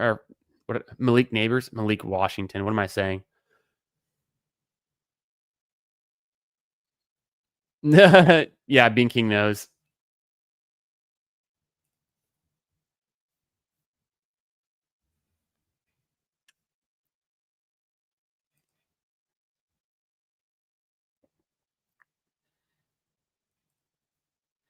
You know what's crazy about Discord? I joined Discord in 2016 because there were 2 different sites that were competing to become Discord. The other one was called, I think it was called Torch, or it was called Blaze or something like that. And we were originally on that other site, and then we migrated to Discord because I don't remember why. It was somewhat better, but we were using Discord for gaming essentially. Some cross-platform games or PC games where you didn't have the ability to have a mic, like an Xbox Live mic kind of thing, or a PS Live mic. We were using the voice channel in Discord way back then to Skype or to Zoom call, whatever. It was way before all that, way before Zoom. But while we were gaming, me and my buddies back in the day when we used to actually spend time doing that, and it just stuck around. Now it's Discord. Now Discord is the thing. I think for about the last 4 or 5 years, it's been pretty crucial part of the online community. I'm more of a Discord lurker, Discord reader. I just don't have enough. I'm not online enough to be super engaged in the Discords, and I don't think I'm going to make a Discord for myself anytime soon, but I do enjoy everyone else's Discords and participating by lurking and reading and sometimes being active, but story time.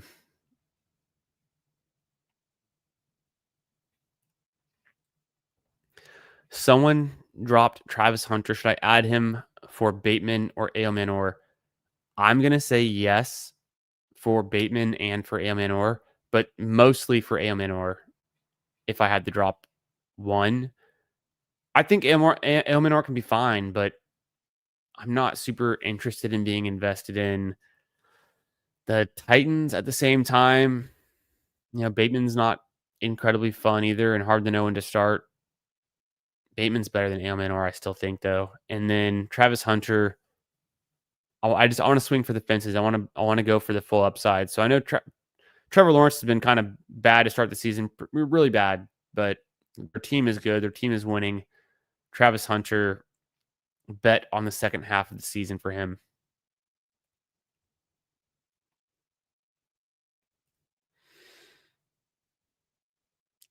Dang. Anthony started Bourne. And Bourne had more fantasy points than Puka, than Devontae Adams. Like, killed it. Joe Swans wants to know, Derrick Henry as my running back 1 and Garrett Wilson as my flex. He's got Justin Jefferson and Nico as my wide receivers in a 10-team league. You're commenting about the rest of your team. Yeah. I see what you're saying. And you're leaning Javonte, but it's close. I understand. Yeah, I understand. Derrick Henry RB1. Yeah, with Garrett Wilson, Jefferson, and Nico, you got to start all three of those guys 100%. Here's the thing I'll say. Javonte is a better start than Derrick Henry. Derrick Henry, he's only gotten 53 touches. It's actually very low for what you'd expect for him. He's only averaging 12 fantasy points per game, but he is averaging 0.91 fantasy points per touch. That's actually really good. He's had week 1, he had that 29-point fantasy game. So he's got 3 touchdowns. I will say,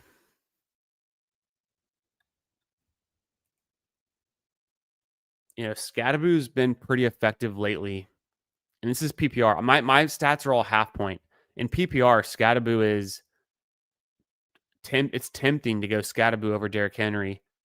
Same thing for Woody Marks now that we've seen his breakout.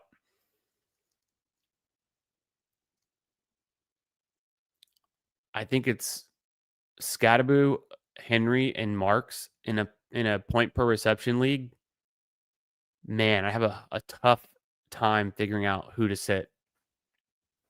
And then Javonte, he's been a little bit better than all of those guys consistently, but when maybe the trends change direction at some point, and when does that happen? So you got a lot of good options. That's tough. Yeah, Scadaboo and PPR sounds really hard to pass up on, especially when you consider this clip that I'm about to play.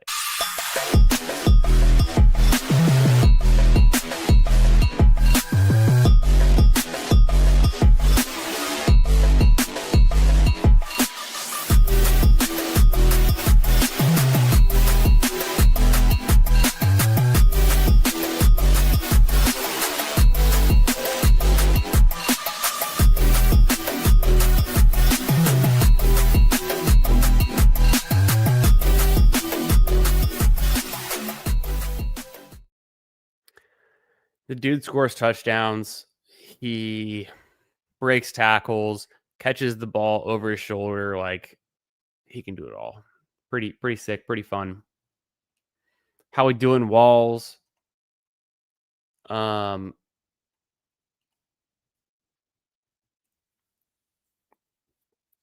says, starting Woody Marks. MetLife is destroying too many fantasy teams. Yeah, I guess the Giants could be kind of concerning with Dart and what's his passing volume going forward. So it could just be the best week of a matchup for Woody Marks against the Ravens. It could be a pretty bad matchup against the Houston Texans for Derrick Henry. I mean, I'm curious to look. I know the Texans have the number 1 best matchup against the Ravens defense this week for running backs. On the other hand, the Ravens have kind of middle of the pack, the 16th best matchup against the Texans. Who Hames thinks Marks is third? Javonte probably. Yeah, Javonte. Yeah, I think we're all pretty close to agreement there. Yeah, I caught that. Yeah, I noticed that. The dimes. Leaning Javonte, but it's close. Dylan Gabriel in Superflex. If he does something more than nothing, probably good Superflex move. Dylan Gabriel or Spencer Rattler rest of season. I think I lean Spencer Rattler, but we'll see. We'll find out soon, right? I want to see what Dylan Gabriel can do. I just I don't have a lot of confidence in that Cleveland Browns offensive line for pass protection. Okay, hell yeah. Who Hames always looking out. Appreciate you. I think it's just something I need to do like in YouTube Studio or in YouTube in real time. And I just sit here lazily in StreamYard. StreamYard here, all the data and stuff in the drafts right there. Laptop screen, second monitor, sleeping dog. That's the setup.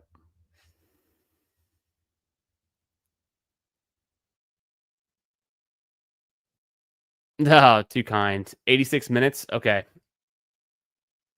Gosh, where's my pen and paper? I have like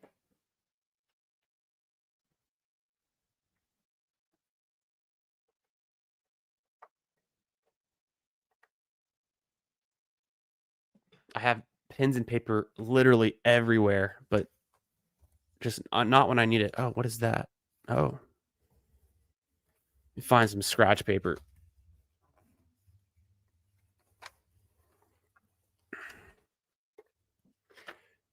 Yeah, this seems not important. Whatever this mail is, it's to my wife, so it must not be that important for me, at least.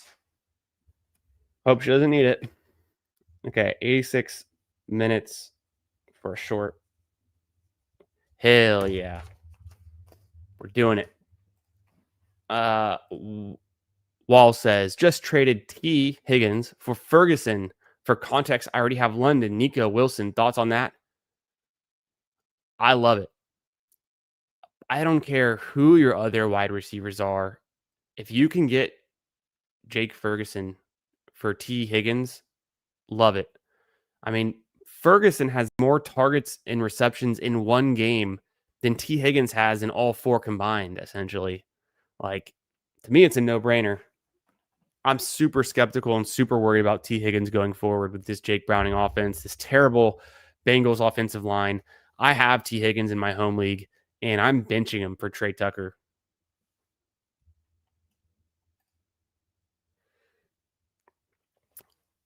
Full PPR. For RB2 and for flex, we have Judkins, Chase Brown, Jordan Mason, Olave. I'm going to go with Judkins and Olave, and it's very easy for me to do that. The matchup for Jordan Mason is so negative. The Browns have the best run stop defense in the league, and it's by a wide margin. So that is the 28th out of 28 matchup for running backs this week. It's the worst one, Minnesota against Cleveland, and it's kind of a weird time slot early on Sunday in London. So it's a tough week for Jordan Mason. Chase Brown, we're just out. The Bengals, their offensive line, like I said. Judkins has been on fire. We want more Judkins. And Chris Olave, I think he's third in the league in targets. It's going to come together. Olave is going to have some better weeks.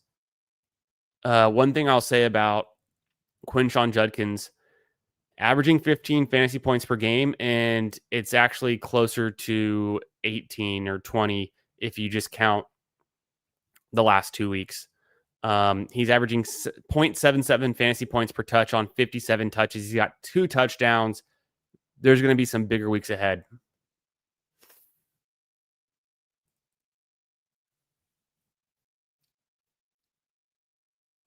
A Henry smash spot against the Texans? You think so? I guess because Lamar Jackson's out and they're going to run the ball a ton, so his utilization will actually go up. And if he's averaging the 0.91 fantasy points per touch, let's say Henry has a 20 touch game, he's going to put up 18 fantasy points. So You're probably right. If they're just leaning on him, I mean, nobody can stop him, not even the Texans defense. No one can stop Derrick Henry except for um, John Harbaugh just not giving him enough touches.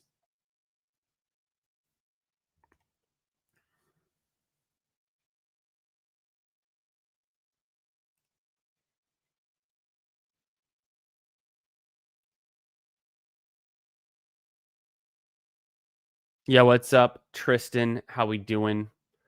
Billy says, "Do you have that Scatterboo clip in a downloadable format so I can dunk on my Eagles fans' friends when he gets 2 touchdowns each Giants game against the Eagles?" I probably can. I probably can share it. I mean, yeah, I have it. I own that clip. I created the clip. Not that I own any of the highlights, but they're essentially free to use. And then that song is a non-copyright song that um is allowed to be used. And then I mixed it together and made it my own edit. That's not like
I don't know if I can send it over Twitter because of file sizes and stuff. Maybe I can. Um, I don't remember. Billy, do you follow me on Twitter? Do I follow you on Twitter? We could figure it out though. We could maybe do it in a Discord or something. I can figure out how to get it to you. Yeah, oh, you're on Bindle's Discord. That's a place to get the file. Okay. Yeah, if you post something on Bindle's Discord and tag me, I have all of my Discord notifications silenced and turned off, but I will eventually go into Bindle's Discord on my own, and I will remember and I'll see it, and so I'll try to upload it there. I think that'd be a good spot to do it. Yo, what up, Tristan? Says AJ Brown or Jordan Mason this week. I'm gonna roll with AJ Brown. Maybe the squeaky wheel gets fed for the wide receiver matchup. It's a top 8 matchup for the Philly wide receivers against this Denver defense. It seems like it would be a bad matchup. It's actually for adjusted points allowed is a pretty decent matchup. So maybe Philadelphia is forced to throw the ball a little bit more. And Jordan Mason is just in the by far worst matchup for running backs this week against the Cleveland Browns. So I love Jordan Mason, but if you have someone as good as AJ Brown, I think you'd rather flex him this week. Ooh, oh, okay, yeah. I thought we were talking back to the other question, Anthony, saying Gabriel for the sell high next week. I think the Vikings are a really tough defense to look good against. So, but this would be very unlikely, right? So this fits the criteria. You know, if Dylan Gabriel goes off in London against the Cleveland Browns, damn it, messed it up. If Dylan Gabriel goes off in London in his first start against the Minnesota Vikings and has a big fantasy week and maybe a top 5 finish at the quarterback position, I think he's definitely a sell high candidate because the Cleveland Browns offensive line has been underwhelming, and I just don't know how long he'd be able to keep up that performance consistently. But if you can get a lot for him, if you can leverage a good week, a good start from Dylan Gabriel to trading and selling high, I think that'd be the move. There it is. Hey, later, who Hames. Have a great rest of your Friday. Have a great weekend, my man. I'll catch you later. Yeah, yeah. Hey, appreciate you. Okay, so make sure you guys have liked the stream, please. Make sure you voted because now I'm going to close the vote. So if you're hearing me say this, get your vote in if you haven't already. Let's close this vote out on who do you think is the better running back rest of season? Do you think it's RJ Harvey or do you think it's Travion Henderson? I'm going to end the poll in 10 seconds and then we'll do some diving into the data and seeing what we can figure out about Harvey and Travion Henderson. And maybe we can come to a consensus around, who we think is slightly better. I think they're both good going forward, but who do we want? All right, I'm going to close the poll now. And the results, drum roll.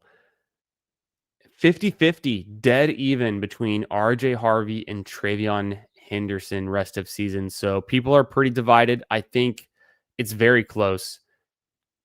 Slightly, I'm leaning Travion Henderson, but we'll have to wait and see. We've already seen a little bit more out of RJ Harvey, and maybe that's why he's still getting some love there. Let's dive into some data on RJ Harvey and Travion Henderson. Scroll so I can get to it.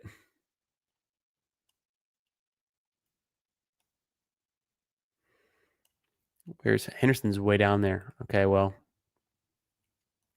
Okay. So for RJ Harvey, his highest scoring week was in week 4, where he had 17.8 fantasy points. He's been averaging about 8 points a game in fantasy. He finishes the 13th best running back in week 4. There's just a lot of really high scores. He's got 36 touches, 1 touchdown, 0.87 fantasy points per touch. So RJ Harvey, he's trending in the right direction. And I think, he can start to take over some of the workload from J.K. Dobbins, where it's more of an even split Harvey and Dobbins versus Dobbins getting more of the role. At least the coach speak has been indicating that they have full confidence in RJ Harvey moving forward, that he gets utilized. So I think that's something to look forward to. On the other hand, and I think that's still going to be kind of a 50-50 split, but they're going to maybe ride the hot hand, give each guy a series. Maybe Harvey can win more and more from Dobbins, but at the very least, it's 50-50 split is what it seems like. For Travion Henderson, we haven't quite seen the breakout yet. He had 11.6 as his highest scoring week so far. He's been averaging about 8 fantasy points per game, so still pretty close. He has 39 touches, and he's averaging 0.79 fantasy points per touch, also with a touchdown that he got last week. So he's had 39 touches. He's about a 0.8 fantasy points per touch. We've got Harvey at 36 touches, so slightly less, but at a 0.87 fantasy points per touch, just a little better. And Harvey's had, some small weeks and a big week. Henderson's been a little bit more consistent, but I think with Henderson, we're going to start to see him take over some of Ramondre's work because he's just better. He's more explosive. He's faster. He's a good pass catcher. Doesn't have the fumbling issue we hope that Ramondre's had. So Antonio Gibson's been getting a little bit of work too, which is not especially exciting, but I don't think there's anything there. Antonio Gibson, he's only got 12 touches. He did get a touchdown. He had his highest scoring fantasy week was a 9.3. But going forward, if those touchdowns go to Henderson, if Gibson's not as involved, and if he can take over some of the workload from Ramondre Stevenson, I think we have an exciting rookie breakout waiting to happen.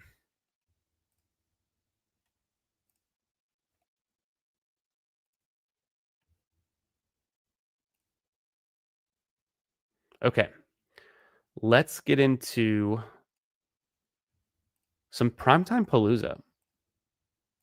I think could be fun. Fun to draft some of these.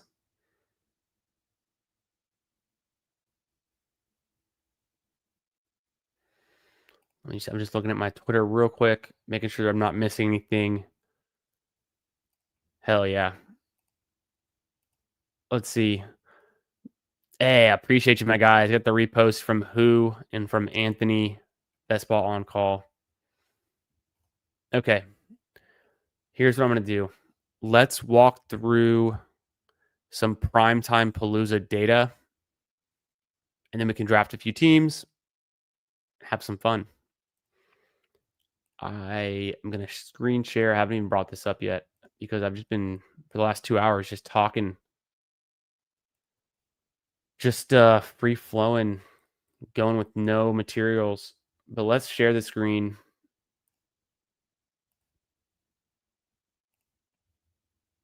Like and subscribe. All right. This is some data. Nothing crazy. It's really team statistics from ESPN. So free for everyone. But some stuff that I put together for the primetime slates. So the primetime Palooza on Underdog Fantasy is a daily best ball tournament where 4 people enter the draft room and draft teams of 6 players made up of one and only one QB. You have to start 2 wide receivers, 1 running back, and a tight end. And then you have a flex that could be either of those 3 positions. The limiting factor, the thing here is that you only get to pick players from a 2-game slate in this instance. So the primetime slate, hence the name Primetime Palooza, we have the Sunday night game, New England Patriots at the Buffalo Bills. We also have the Kansas City Chiefs at the Jacksonville Jaguars on Monday Night Football. So, right, if there's 4 teams drafting, everyone's going to get a quarterback. And Josh Allen is obviously the more expensive quarterback. So it's going to go Josh Allen. Then it's pretty close, but people are tending to go Patrick Mahomes soon after they get Drake May. Drake May is kind of that last guy you want to get. The least valued QB, obviously, is Trevor Lawrence. And because he's going up against a stout Kansas City defense, there's another reason there to kind of avoid. Let's look at and I'll kind of scroll through this. Light mode. Wow. Buffalo minus 7.5. The over-under is 49.5 points. Kansas City minus 3.5. The over-under is 46.5 points. So the New England at Buffalo game, higher total points to be scored, and then Buffalo obviously expected to score the most points. For the tight ends, so let's start with the onesies. We have Travis Kelce against the Jaguars. We have Brenton Strange against the Chiefs. For the Patriots, we have Hunter Henry is draftable, and Dalton Kincaid is draftable. I've seen Brenton Strange getting drafted pretty aggressively in this format. And so if somebody's flexing a Brenton Strange, one team is going to have to scroll down and take a Noah Gray or even a Austin Hooper, or, as gross as it sounds, and probably the worst of those options would be like a Dalton Knox. So that's the reality of the tight end, is if you don't get Kelce, Hunter Henry, or Kincaid, you're hoping to get Strange, and if you don't, you have to scroll down a bit. So there's some risk there.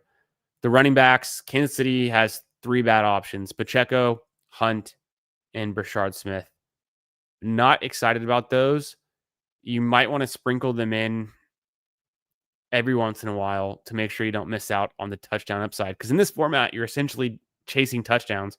You need a lineup that's going to beat thousands of other teams, and you're going to need touchdowns to get there. So if Brashard Smith catches a touchdown, he might be a great flex play, and he goes practically free in this format.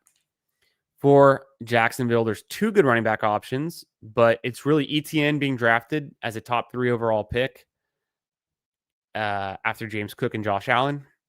Otherwise, you can get Bashal Tutin, and he's essentially going free. For New England, Travion Henderson goes in the middle of the draft. Ramondre Stevenson either goes late or potentially can go undrafted, but typically does get drafted as well. I think I would put a high emphasis on getting more Travion Henderson over Ramondre, but it's a plus matchup against this Buffalo defense from a running game perspective.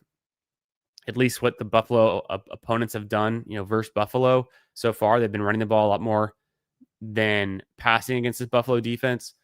So that might be a way you could play Travion Henderson. You could play Ramondre. You could play both of them. Probably don't need Antonio Gibson. And then for Buffalo, it's James Cook, and that's about it from the running back spot. Wide receivers are a little bit deep because you can just really scroll down a long way for Kansas City. Worthy is a top 4 option. Then you can get Hollywood Brown. You could scroll down for Tyquan Thornton or Juju Smith-Schuster. For the Jaguars, Brian Thomas Jr. goes in round 2 usually. Travis Hunter is usually drafted pretty late, but you can get him. You could scroll down for Diami Brown. I don't know if he's fully healthy. Parker Washington's another option for a big scroll down. For the New England Patriots, not really any great options at wide receiver after Diggs. So Diggs gets drafted, obviously, but then, do you want Demario Douglas or Kyle Williams? Are we ever going to see him play? Do you want to go Mac Hollins? Not really. Kayshon Boutte, not so exciting, but if any of those guys catches a touchdown, they could have flex appeal. So you might want to sprinkle some of those guys in, especially if you could be stacking with Drake May. You could just be taking them without a Drake May stack. And if they score and maybe have 40, 50, 60 yards, they could still be valuable enough in that flex spot.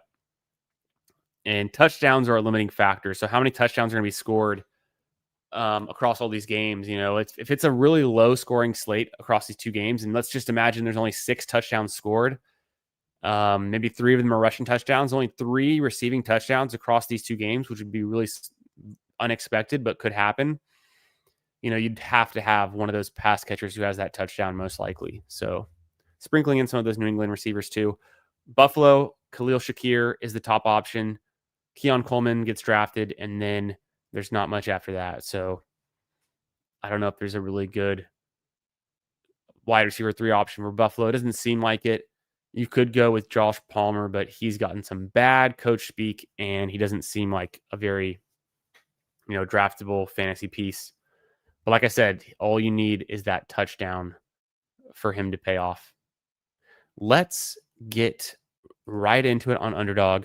I'm going to draft some primetime hurry-ups. It's the same as the primetime Palooza. It is a $3 draft, a 20 max, 2K to first, 7,500 people, and it's a lot of fun. They go pretty quick, but like I said, there's 4 teams in the draft, 6 draft spots. Let's see how fast we can fill one of these up on a Friday night. It's 1 to go, 1 to be filled. If you're new to Underdog and you want to get in on the action, if you're interested, when you sign up, use promo code Candyman, and whatever their current, matching funds offer is, you'll get it. It's the same for everyone, but it'll help me out using my username code Candyman. I think the last time I checked, it was like a $50 match, but it could be even better than that. They do promos all the time, and it's the middle of the NFL season, so they might have some good promos. But you would know if you look at the app, you know, it would tell you the promo. And then you would say, okay, who referred me? Candyman. Boom. You get promo funds. I get promo funds. Help me help you. But most of us, a lot of us, are already on Underdog. We've been drafting before. So if you're new, let me know if you have any questions too. But I think a lot of us are on Underdog, at least familiar with it, with Best Ball. And these are the daily tournaments, the Battle Royales. So I have the Best Ball overlay up right now. It's a premium Best Ball tool that I use. It helps me see the spread here in real time. And what do I have right now? Yeah, I have the spread. I have the total. And if I upload my exposures, if I do a bunch of these drafts, I could upload my exposures and then even out my player exposures, you know, making sure I get some of everyone. So we're off and running. James Cook goes first. I think I will go Josh Allen. I'm pretty sure I don't have a Josh Allen team yet. So let me get Josh Allen on this squad, and then we'll see what we can do the rest of the way. Let me go ahead and turn on the beat. Let's get this going. Let's get hyped up. Let's draft some food. I don't know. It's feeling good. I'm just really fun. $2,000 up top. I want to take home the grand prize in one of these. Okay, Worthy goes with Shakir. That's a different matchup, different kind of, you know, grouping there. ETN with Mahomes. I have Josh Allen. Shakir's already gone. Do I want Brian Thomas? Do I want Diggs? I think I want Brian Thomas. Let me do Brian Thomas. There's a chance Diggs comes back around, and I mean, it's a very small chance. May and then Diggs should go here, but he could take Hunter Henry. Is kind of what I was thinking. I would probably go Kelsey.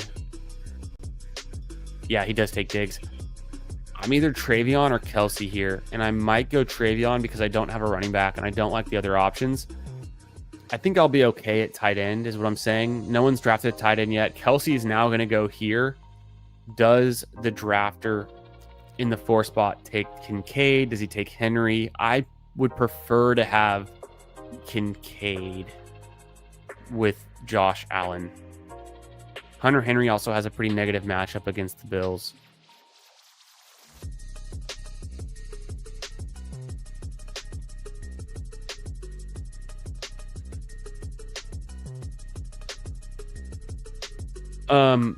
Do I have the $5 for $100 Underdog deal? I don't think so. I didn't see it on the desktop, Billy, when I pulled it up here. But let me look on my phone real quick. Did you get some kind of cool push notification promo for depositing or something? I don't think I have that. A lot of times they do promotions that are geography based. And then yeah, all I see is refer a friend, get $25. So like if you use my promo code, wow. He took Brown and Pacheco. Kelsey drafter also took Henry. I've been seeing this happen a lot. So I don't know what's going on. Do I want Kincaid or Coleman? I think I take Kincaid first because tight ends are going, gone. And if I have Brian Thomas, I don't really want to stack him with Strange. I want to hope that Brian Thomas gets the touchdown and the yardage, not Strange. So I'm going to go Kincaid first. Let's see what the drafter in the 1 spot does if he takes Keon Coleman. He might, but he already has James Cook. Is he just going to completely take players from that game? That's not a bad idea, actually. He doesn't have to take Brenton Strange is the thing. He probably should because there's a chance, yeah. The drafter in the 4 spot now has to scroll down for tight end like I was describing. He's either going to have to go Noah Gray or considering he has to draft Trevor Lawrence, he doesn't get Strange. That kind of stinks for him.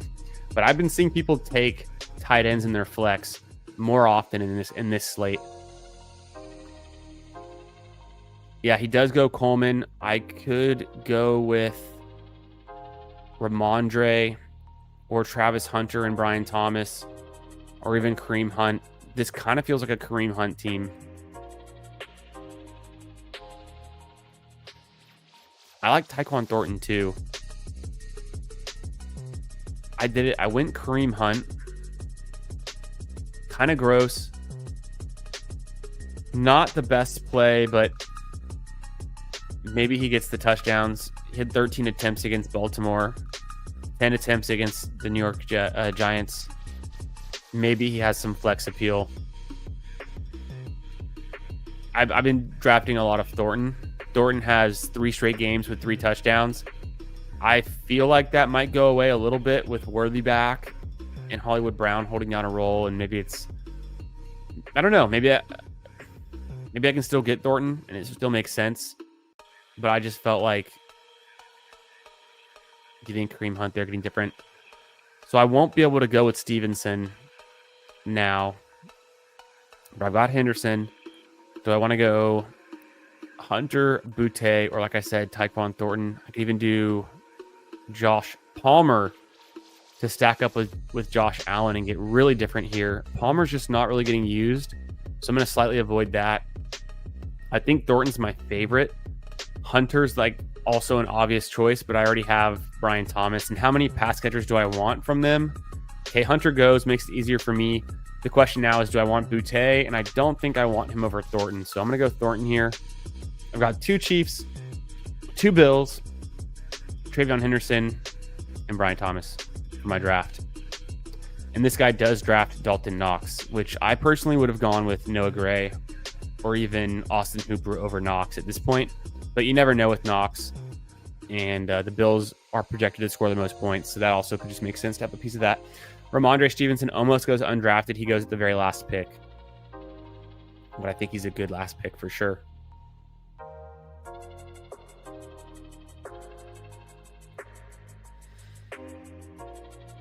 Billy hasn't done Underdog yet. Here we go. He's a DK drafter. I understand. I haven't been on DK yet. I have never made a DK account. Besides the fact that sports betting is illegal in Texas, where I live, I just have always preferred Underdog. And, I think I almost joined Drafters and DraftKings at one point this summer, but I get so much volume in on Underdog. I really didn't need to split it up between different sites, but one day I think I will. Yo, what's up? Easy Dubs, how we doing? Yeah, to go for the running back here. Yeah, I think it was smart to go with Hunt and Henderson. I'm looking for a big breakout game from Henderson, and I think we can get it. But then, because the Bills just allow so much. Their defense allows so many rushing yards against them. They're kind of a run funnel defense. And then Hunt, you're just looking for a reception or a rushing touchdown from him. We know the Chiefs have been cooking lately.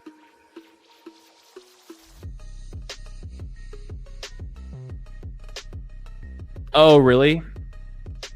The new signups. The streamers have been saying that if you sign up with $5, you get $100 credit on Underdog. Okay. I don't see a lot of the promotions. I know they put them on Twitter, but like for some reason I just like kind of miss them.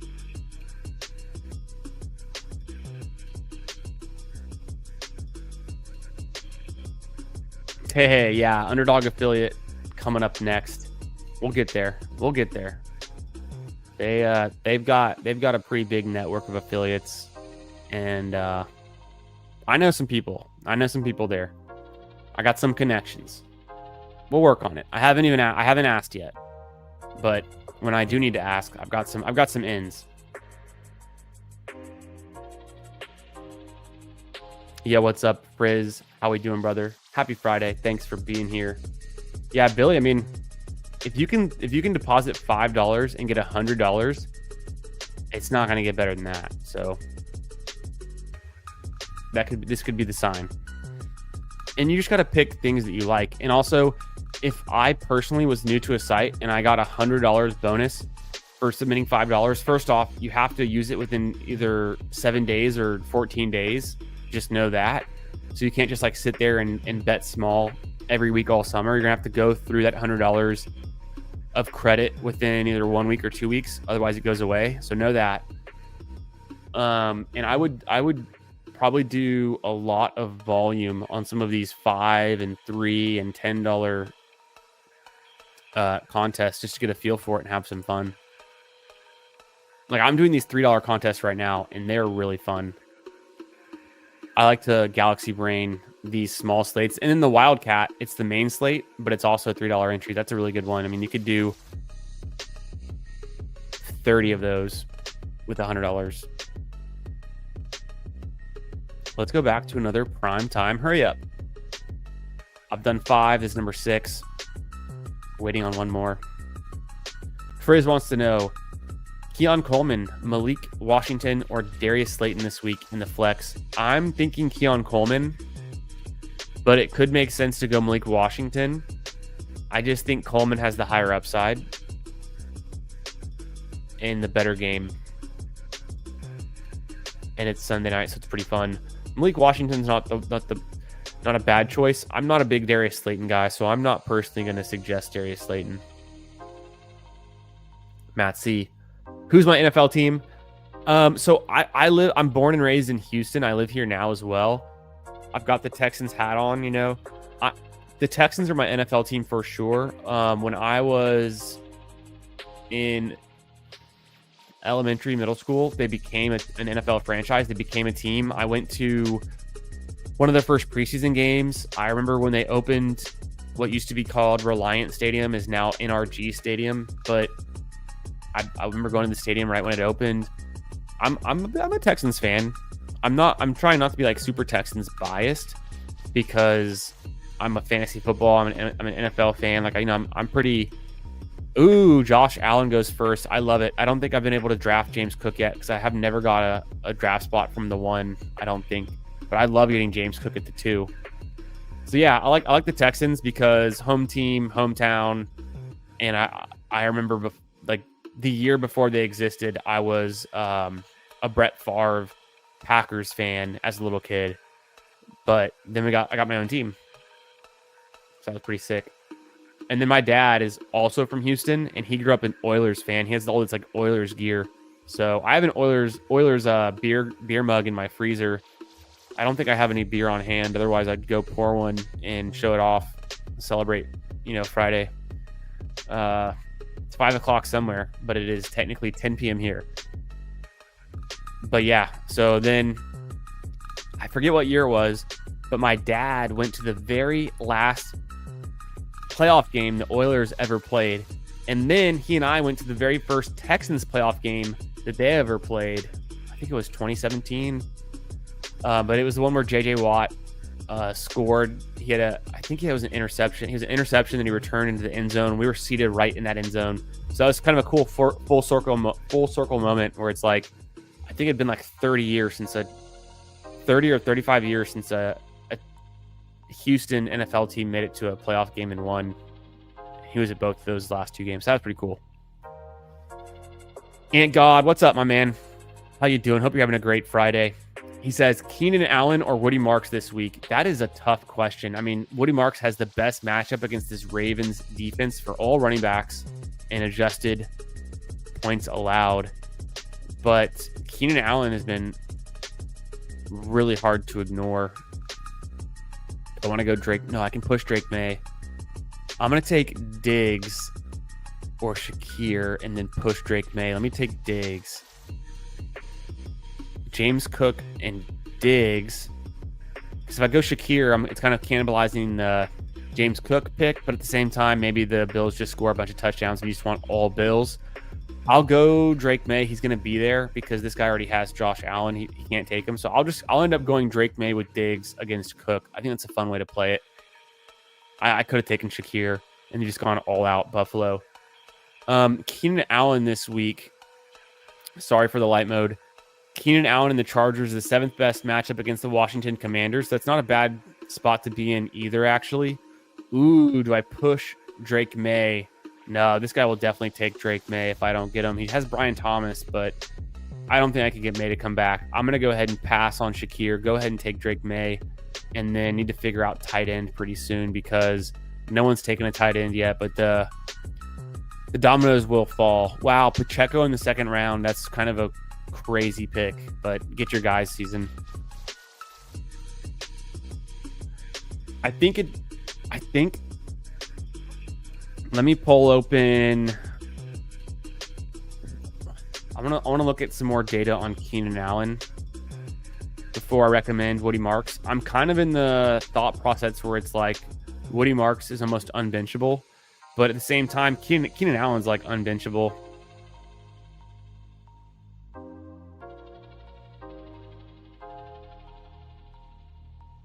I mean, even Keenan Allen has not had a week where he scored as many points as Woody Marks put up last week. Maybe it was just the best matchup of the year for Woody Marks going against the Tennessee Titans defense. I think the floor is actually... The floor and the ceiling might be higher for Woody Marks than Keenan Allen. Call me crazy. I'm going to say Woody Marks over Keenan Allen in week 5. Let's let the good times roll. I mean, according to my data... Woody Marks just had, where are we looking? Why can't I find it?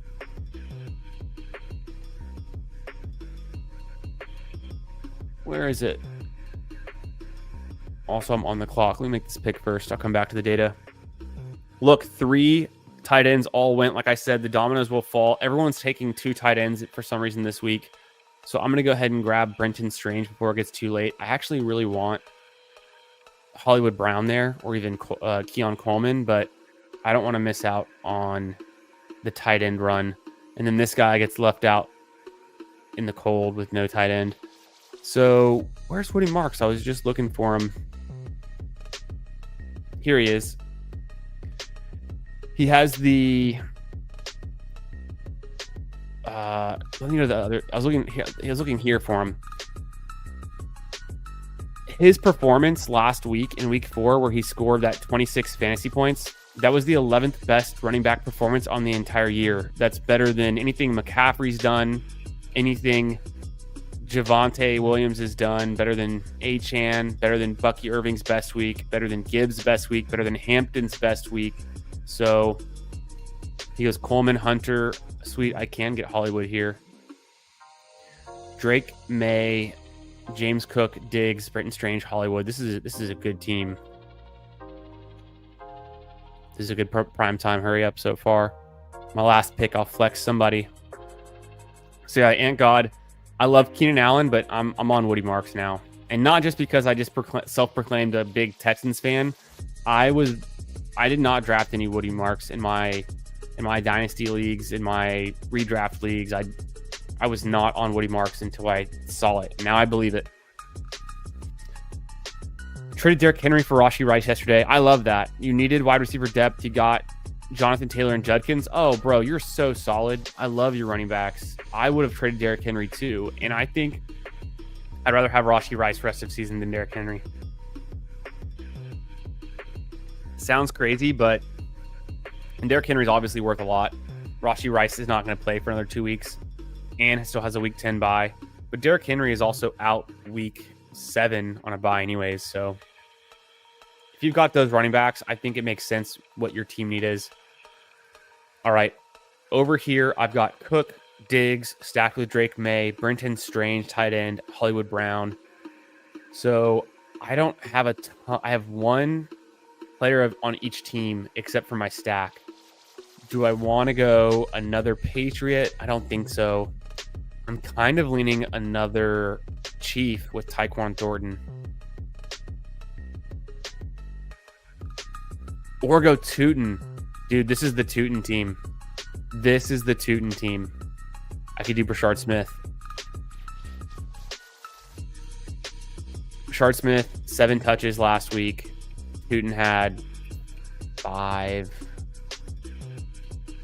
Let me go to my data real quick. What do I want to see on Tootin? We know Tootin's pretty good per touch. Where was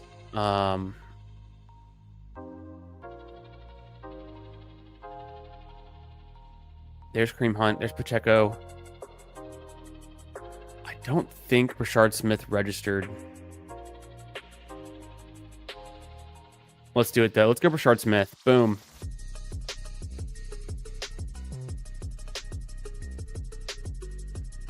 I don't think Brashard Smith has enough fantasy points yet to hit my No, he doesn't. Only it's 5 is his best week, but he had 7 touches.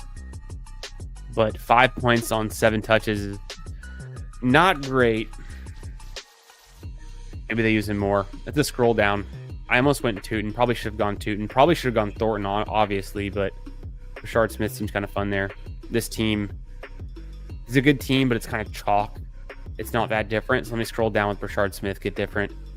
Why is Rashard Smith not in the data? He's just not registering yet. He hasn't had enough, hasn't scored enough fantasy points to hit.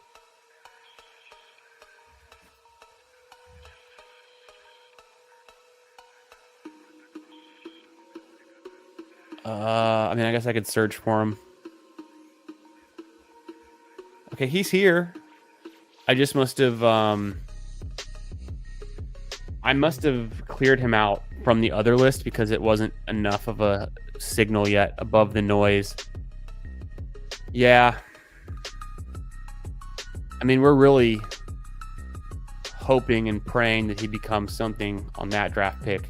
Tootin has a little bit more to go off of there, but I think it's fun to scroll down and, you know, taking the backup running back, although we think he's good, on Jacksonville against a stout KC defense.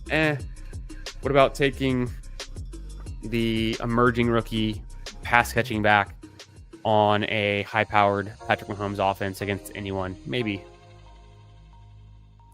Let's get right back into another primetime hurry up, and let me catch up with y'all in the chat. Hope y'all are having a great Friday night. Thanks for being here. Make sure you hit the like. Earlier, we voted on a poll in the stream.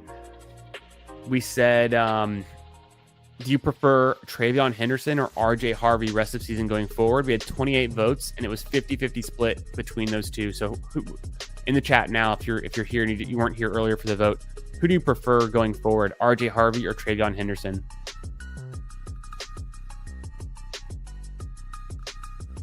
Yeah, Matt.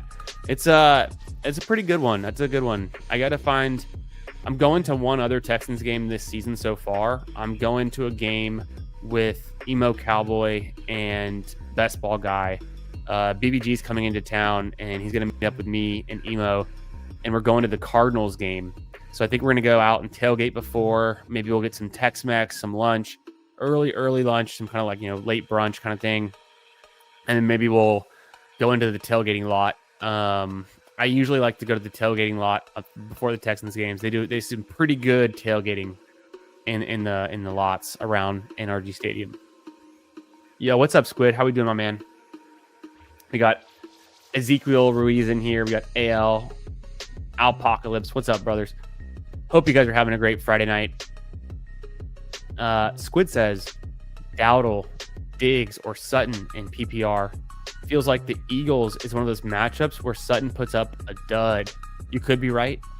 Let's go to, and this is bright light mode. I don't know why. I know for a fact I have it in dark mode on my phone. I don't know why I can't do dark mode on the browser, but I have to figure it out. Yeah. For wide receivers, Sutton has the worst matchup against the Philly defense for adjusted points allowed, according to Jake Seeley's numbers here on The Athletic. So bench Sutton. I'm gonna say start Dowdle. I think you could go with Diggs. I don't think it's the best matchup for Diggs either. They're the 20th out of 28 against Buffalo. Buffalo's like a run funnel defense. We are looking at some of the data here for the primetime slate.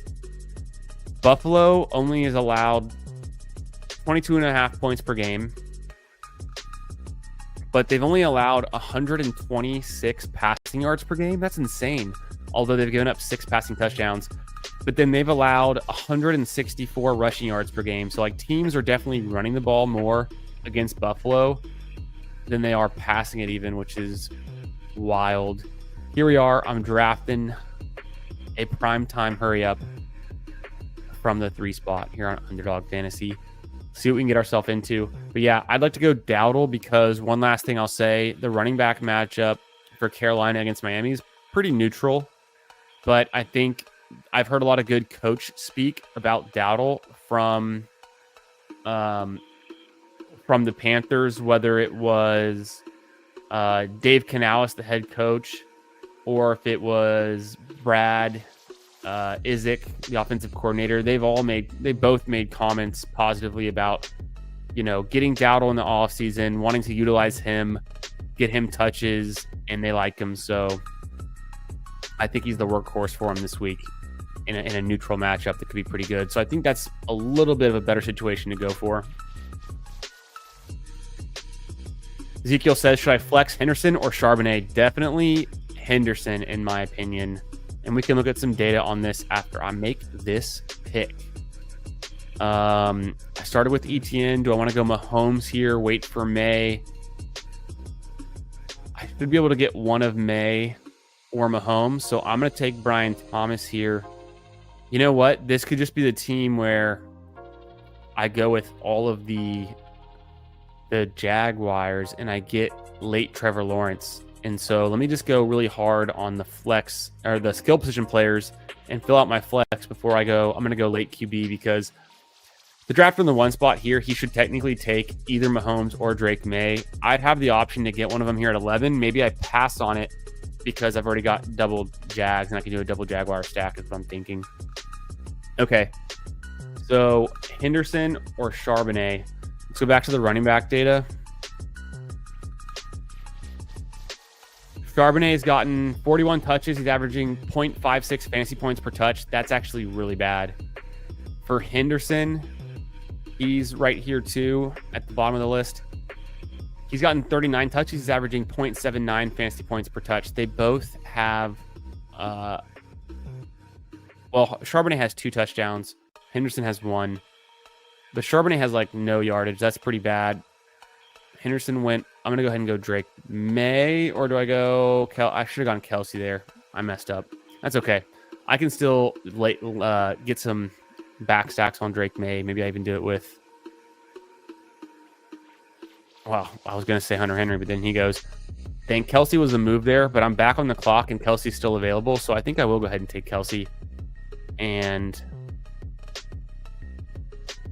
I'll end up doing Ramondre, even though I don't really love Ramondre. I think he's a decent stack with May. And maybe I can also play it through.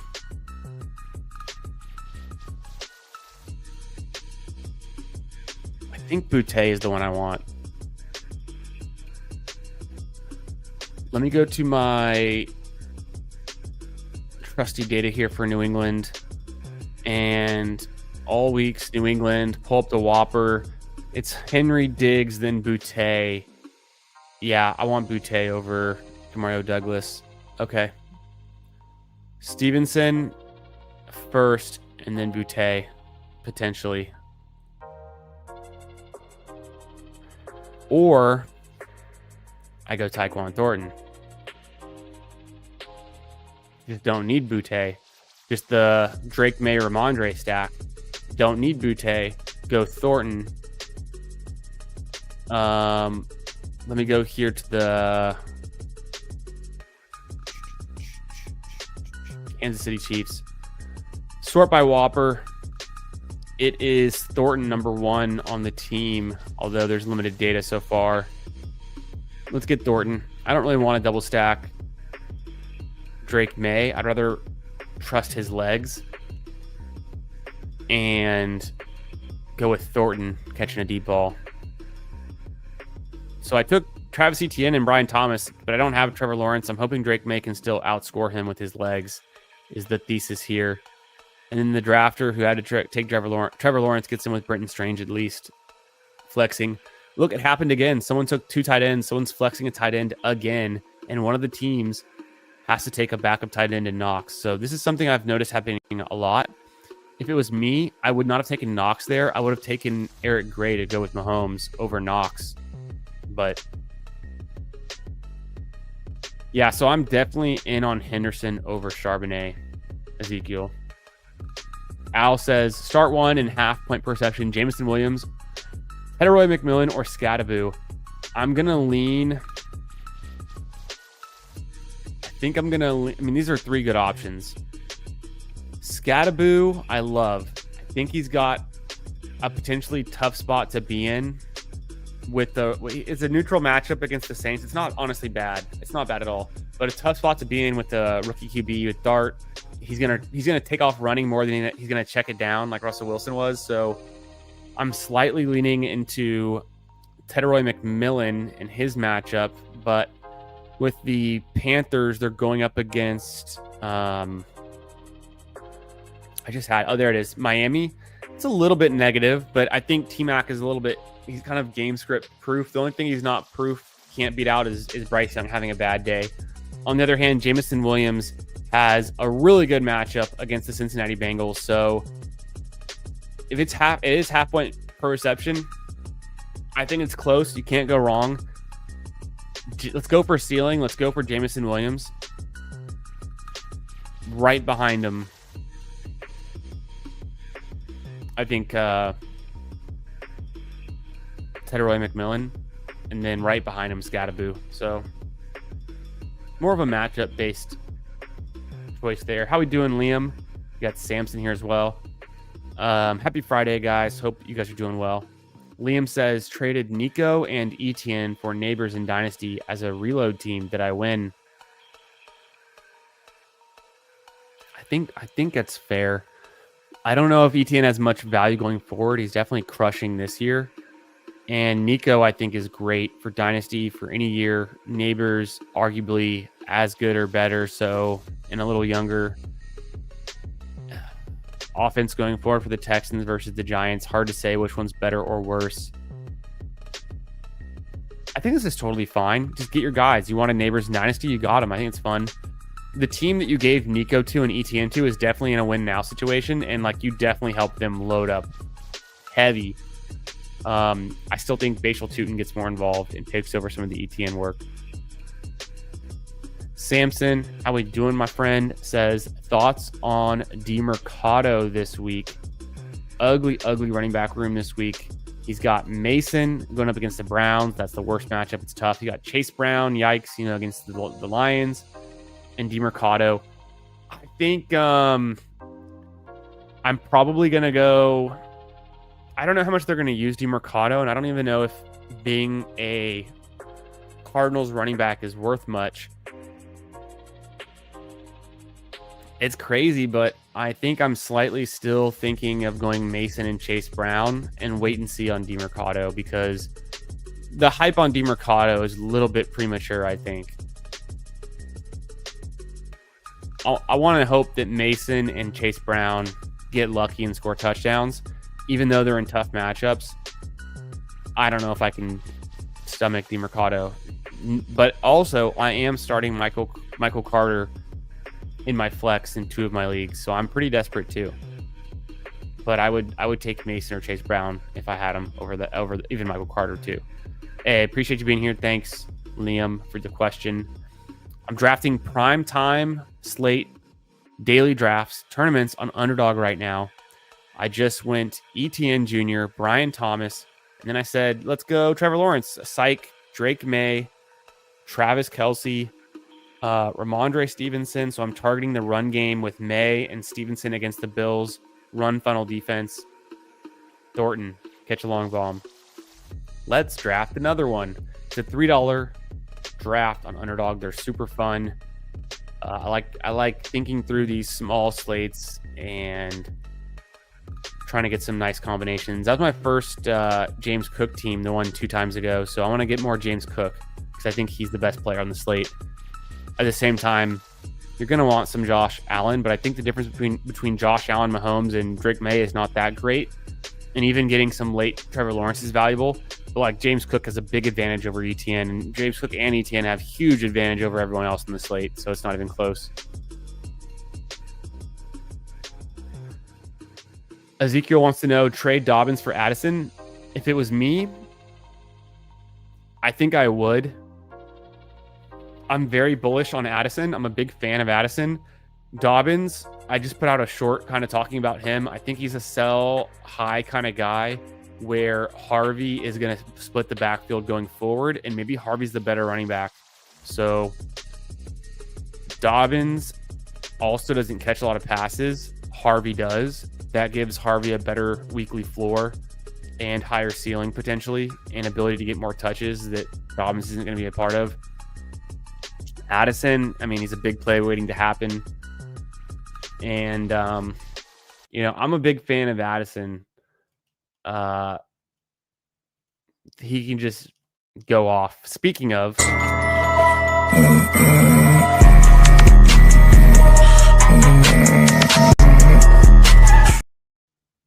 skirt. All right, waiting on one more for this primetime draft. I'm gonna get some more water. Let me get a little water. Waiter. Let me re-up on some water and then keep this going. But yeah, waiting on one more. Be back in a second. Make sure you guys have liked the stream. And let me know if you guys are doing anything fun this weekend. Do you have any big weekend plans? Whoa, only 19 likes on the stream. Been live for, geez, what feels like 2.5 hours. Only 19 likes. Wow. Getting done dirty. That's okay. But let me know if you guys have any fun weekend plans. I'm going to the beach tomorrow, so I'm pretty psyched. That'll be fun. I'm taking it easy tonight. Just drafting some teams. I was watching a replay of the Rams 49ers game right before I went live on stream. What a fun game. And just chilling. So, all right, this draft starts soon. I'm going to grab some water. I'll be back in a sec.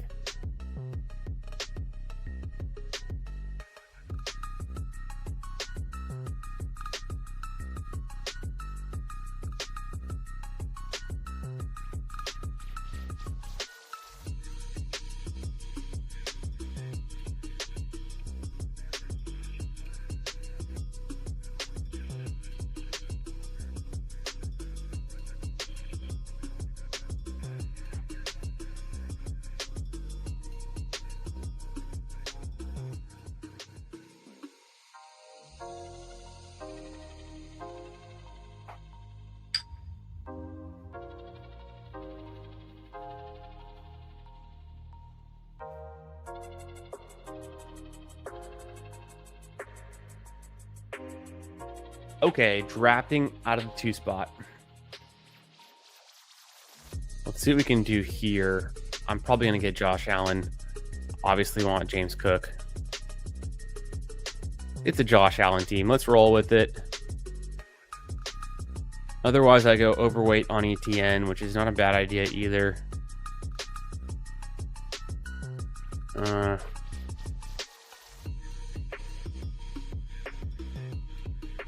I'm going to just kind of draft at ADP for a bit. Not go too crazy.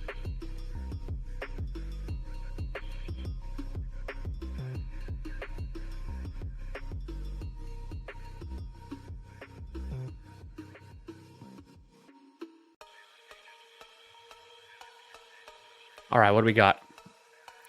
This is the normal start. Mahomes goes next. This is what I expect. Should be Brian Thomas Jr. He might pivot to Shakir, to Diggs. I've seen he does. He double stacks there. I'm probably going to go Shakir. I think that's just the smart way to do it. One last thing. Let's look at the Whopper on Shakir. Dun, dun, dun, dun, dun, dun, dun, dun. Yeah, Coleman. Shakir's actually pretty low. Yikes. I'm still going to do it.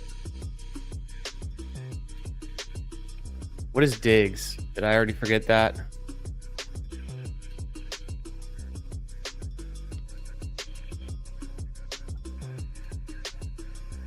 Diggs is pretty good. Henry's is good. Coleman's is good. Boute's even fine. Shakir's is low because he doesn't have a high percentage of the air yards. But his target share is still fine. So it's not great.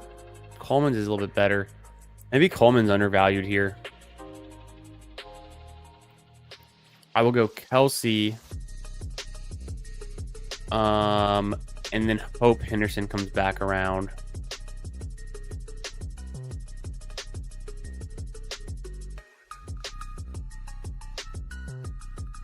There goes Henderson. Well, spoke too soon. I should be able to get Coleman, but do I want to double stack Josh Allen? I could. Really pushing running back, do a late running back type of setup.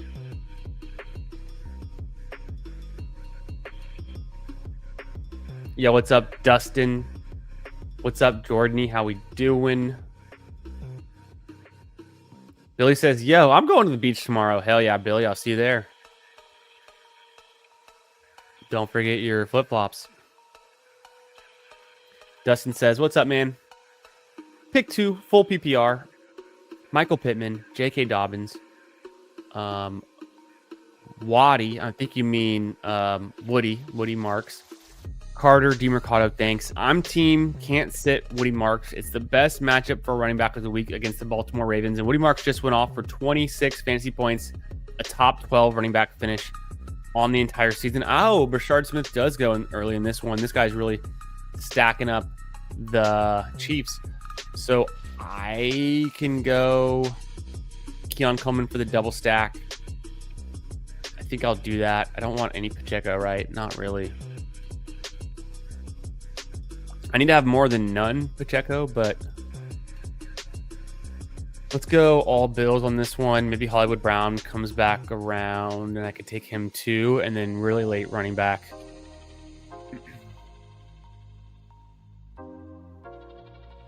So I'm super in on Woody Marks.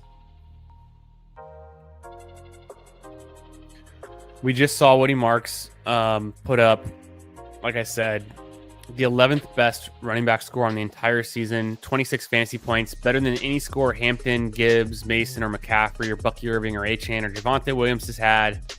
So he's pretty elite going forward in my mind. Oh, heck yes. Hollywood, might as well, especially in this economy. Let's go Travis Kelce, Hollywood Brown. We're taking pieces that we think are important for the Chiefs. We're taking Bills double stacked, and then I need a running back, so maybe I go Ramondre here. If he's gone, I might just go Tootin. I'm a wild man. Hunt, I've taken him. I don't want to take him every time. I already have other Chiefs I think are pretty good. And maybe not bet on Hunt in that regard. Dustin, I'm going to go Woody Marks easily. And then I think your next one is just Michael Pittman. He's been pretty decent, hasn't he? I'm going to pull up Pittman on my phone and look up what his half point. Or you're in full point, but I'll look up Pittman. Pittman's been good. Pittman's good. Let's start Pittman. He's catching all the touchdowns from Danny Dimes. Okay, this team ended up being pretty fun.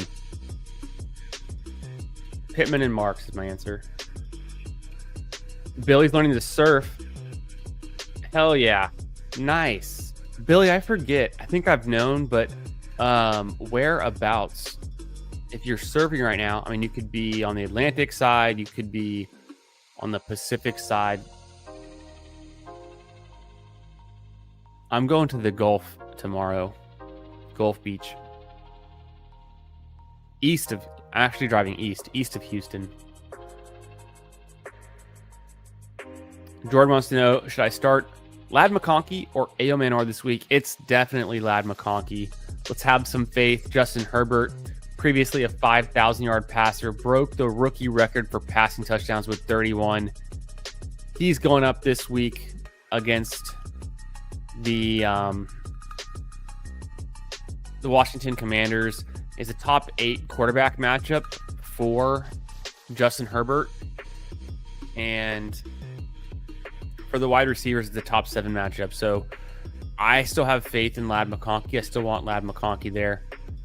Ayo Manor could be fun, but I'm not betting on the Titans. They just got shut out. And yes, the Texans are a great defense, but I don't know. They're going up against the Cardinals. The Cardinals are actually a pretty good defense too.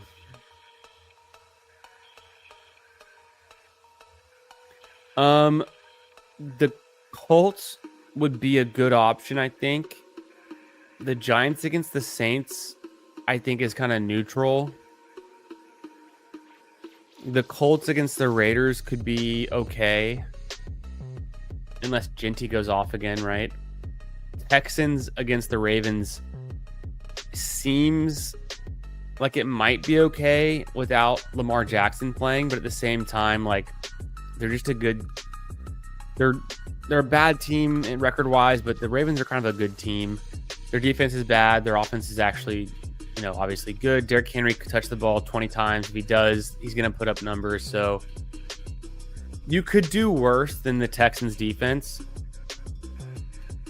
I think I would just keep playing the Texans defense now that I think about it, because Giants against the Saints, they're not even favored. New Orleans is a home team. New Orleans is favored. Rattler hasn't thrown a lot of interceptions. I think he has one. He threw a lot more last year. He's not really throwing a lot. So that's kind of where I'm at with it. Probably just go Texans. This is a $3 primetime hurry up NFL Sunday Night Football, Monday Night Football slate. 7,500 people will enter this tournament. There's $2,000 for first place. You can only draft players on the Chiefs, the Jaguars, the Patriots, and the Bills. It's a fun little tournament. Philly's in Jersey. That's right. Okay, that rings a bell. Pretty far north, but it's pretty warm tomorrow, and the water is warm in October still. Nice. Sounds fun, man. Enjoy the surf. I'm going to be building sandcastles and finding some shade. And maybe trying to see some aquatic life. Last time I was in Galveston with my family, my daughter and I were like wading into the water, and it stays shallow for a good while out. I mean, you can get like, you're probably 20-25 feet out past the wave break, and it's still a foot and a half of water. So it's pretty shallow for at least where we were in Galveston at that time. Tomorrow we're going to, it's called Crystal Beach. It's a little bit different. Galveston South, Crystal Beach East. But it should be about the same. And long story short, there are so many fish and different species of fish that are like just swimming in between our legs and all around. And little fish, some longer ones, some schools of fish. So we grabbed like one of our sandcastle buckets, and we were wading around trying to scoop up the fish in our bucket. Obviously, we're not going to catch them, but she thought that was fun. So that, building sandcastles and sitting in the shade, going to be my beach activities tomorrow. Yo, Suave. How we doing, my friend?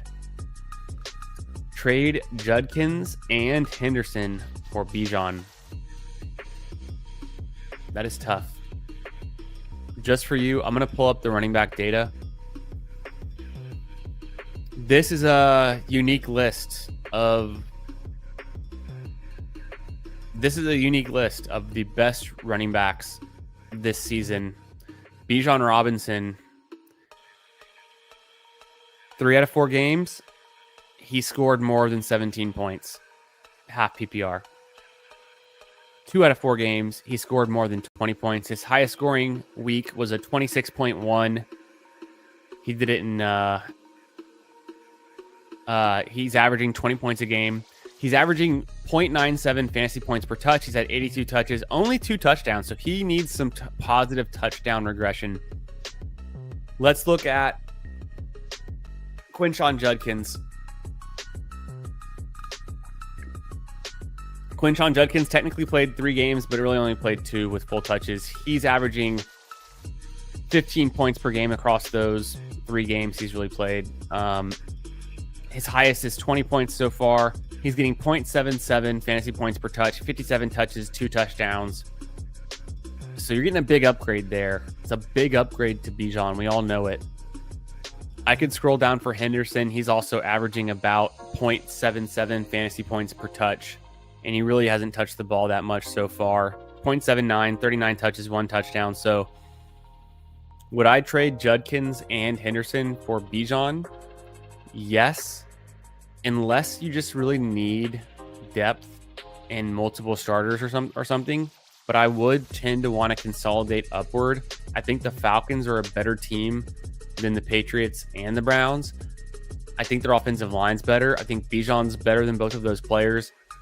The only argument I could see you making is if you really strongly believe in a Henderson breakout, and we're 1 week away or 2 weeks away from a Henderson breakout, and then you just have more depth and more injury resilience with 2 startable running backs versus just the Bijan, but that's kind of a hard sell. I'm taking Bijan.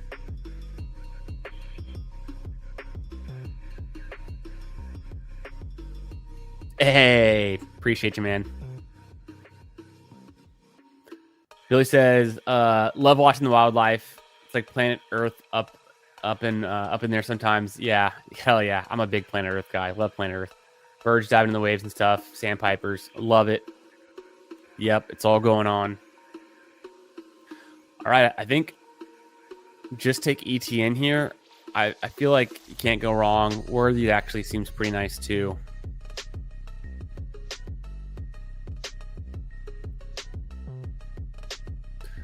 Let's go ETN. I think the floor on ETN and the ceiling is good. We haven't even seen our best ETN game yet. I don't know if we get it this week, but yeah, there goes Worthy and Shakir. I don't normally see Shakir go in the 5 spot, but there's nothing that can surprise you too much in these drafts. I will go ahead and take Mahomes, I think. Or I haven't done it yet, and I did a version of this last time. Let me do the one where we double stack Etienne and Brian Thomas, but then I am going to go ahead and wait and take Trevor Lawrence with my last pick. So knowing that, last time I got antsy and I took Drake May here. Unless Mahomes comes back around at 11, I'll pass on Drake May.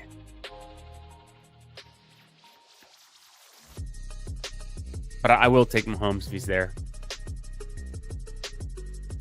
Yeah, and honestly, Drake May's not even that different, like not even that bad, not even a big fall off from the point scoring that Mahomes is putting up. You know, Drake May's last 3 weeks, 23, 20, 26, compared to Trevor Lawrence, 11, 8, 21, and it's against Cincinnati. But any quarterback can get it done. That's the secret.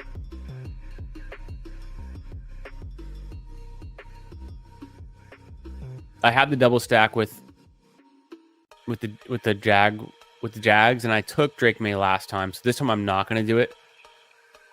I don't even know if I want. I'm gonna go Henderson. I think I don't even know if I want, or Coleman. Not sure that I even want Henry that much. Henry's fine. It's a bad matchup against the Bills, though. Henderson, Coleman. Maybe we take Coleman first and then Henderson's still there. Because this guy's got 2 receivers. Well, I guess that was the opposite effect. I probably should have gone Henderson first. Maybe he likes Pacheco. He does. He should take Drake May. He doesn't. Okay, well, I could take Henderson here. I could take Henry. If I don't take Henry, I have to do Strange. But that does kind of make sense if I'm going to go really hard on the Jaguars.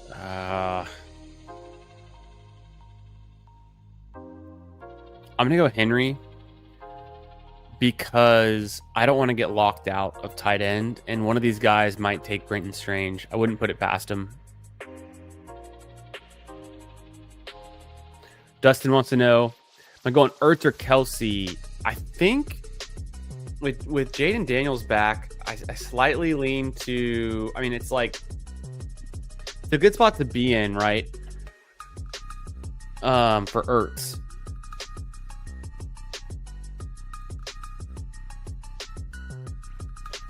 It's kind of a toss-up. It's kind of a coin toss. Maybe Kelsey, just because it's a primetime game. I don't know that the Chargers are a good matchup for tight ends. I don't know if I definitively... I can look at the Jake Seeley athletic ranks here. Let's go down to tight ends. Where do the Commanders rank? They're kind of middle of the pack against the Chargers. And then the Chiefs are kind of bottom against Jacksonville Jaguars. So it's a toss-up. It just, I don't know. I don't feel strongly one way or the other. I probably slightly lean to Kelsey. At the same time, McLaurin's out. Maybe Ertz gets used a little bit more. We just haven't seen it in the last few weeks. Like I said, Strange goes. I predicted, I wanted Henderson, but I could not pass. And then now I have to take Drake May because getting Drake May at pick 19 never happens. And I can stack him with Henry now. And he still has rushing upside on his own. And,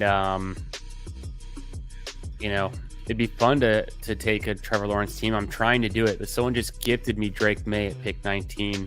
I think his outcomes are generally better than Trevor Lawrence. Even in a one-game sample, anything can happen. Trevor Lawrence can definitely be the highest-scoring quarterback out of these four, but feel bad for this guy who now has to take... At least he gets Hunter Henry. Oh, no, he can't take Hunter Henry. He has to go Gray. Wow, an unstacked Trevor Lawrence, that definitely cannot win. So that's a dead team. That's hard. That's tough. Ramondre here seems like a really good pick. So Drake May, Etienne, Ramondre, Brian Thomas, Coleman, and Hunter Henry. I like this squad. It's got some good pieces. I don't have any Chiefs, but it's got some good pieces. I'm betting on the Jaguars side in this version.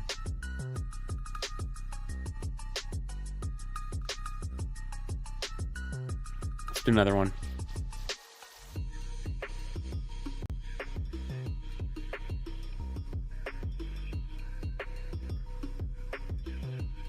Yeah.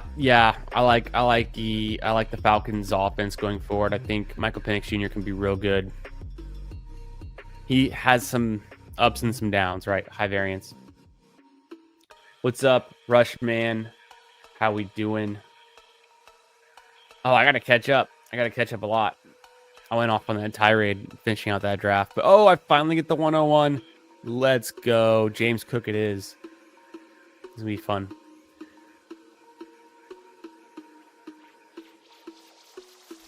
Yeah. It's, you know, it's not good for surfing, but it's fun for kind of wading. There's definitely a lot of fish out there and like those sandbars and stuff. Got to watch out for stingrays.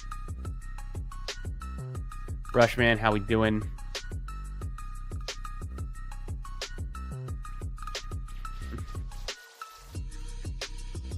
You wouldn't have an RB2 if you did that, but you'd have Bijan, right? So you can pick up one of these guys off the waivers that's going to break out, whether it's, I don't know, Tootin or whoever you can find on your waivers that you might like.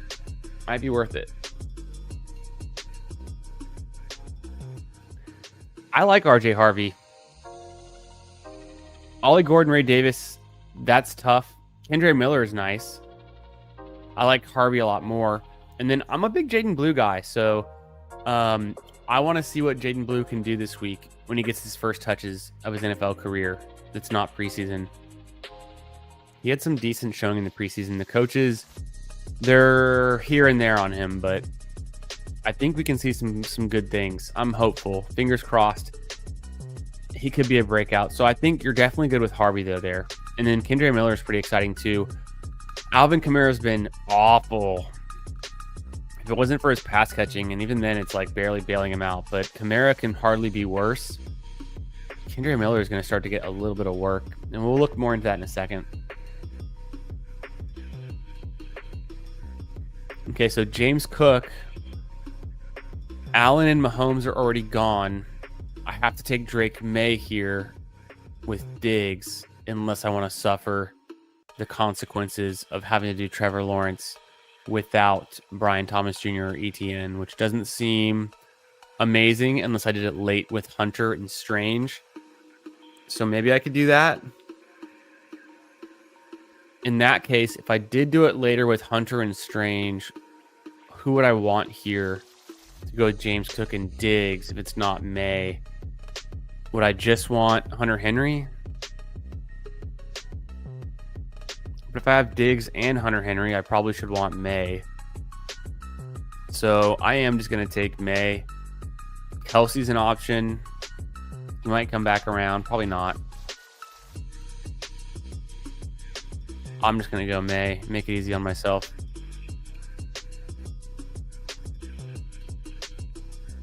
What was I just talking about with... I was going to look into Kendre Miller and Kamara. So Kamara is having a really bad year. He's putting up 0.53 fantasy points per touch. He's got 78 touches, 1 touchdown. It's hard to get worse than that for him. So maybe it gets better, maybe not. Kendre Miller is averaging 0.68 fantasy points per touch on 31 touches, 1 touchdown. So he's actually still pretty bad too, but better. So it's tough. Okay. Wow, Travis Hunter goes early in this one.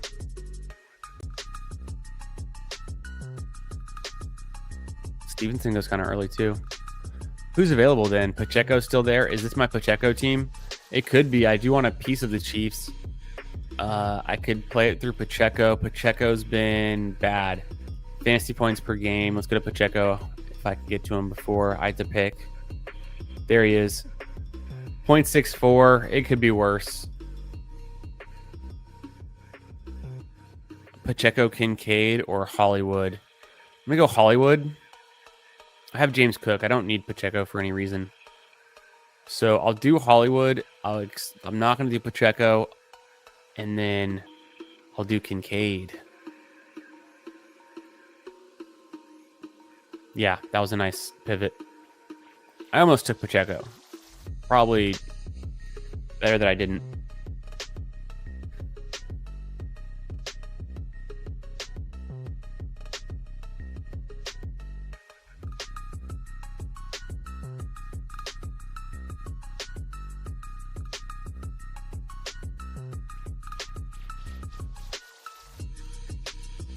I'm trying to get Bijan and AJ Brown for Judkins, Tedroy McMillan, and Hunter Henry. I think I like AJ Brown. I like Tedroy McMillan a lot too. I think the struggle with the Eagles offense is their passing volume. The struggle with the Panthers offense is their quarterback sucks. So no, I think this is fine. This could be a good trade for you still.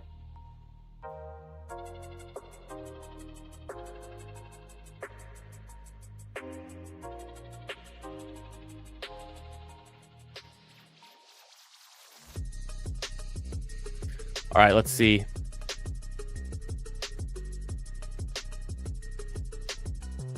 My last pick. Do I want Boutte? No, I've already got Diggs. I want Thornton or Tootin.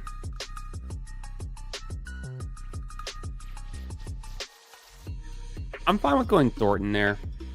I could have done Tootin. I might need to start doing Tootin. I haven't done him yet. Or even Brashard Smith. I like Thornton. He scored 3 touchdowns in the last 3 games.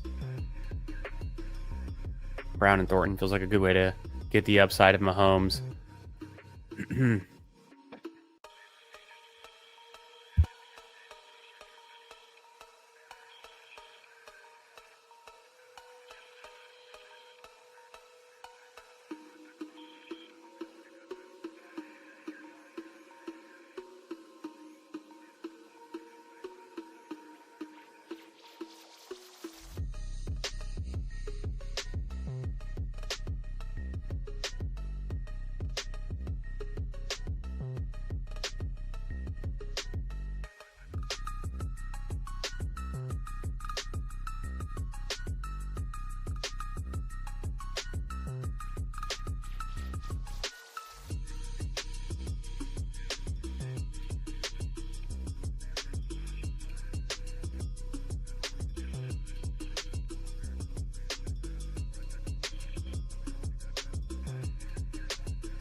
What do we got here? Won the 1 spot again? Man, I'm lucky.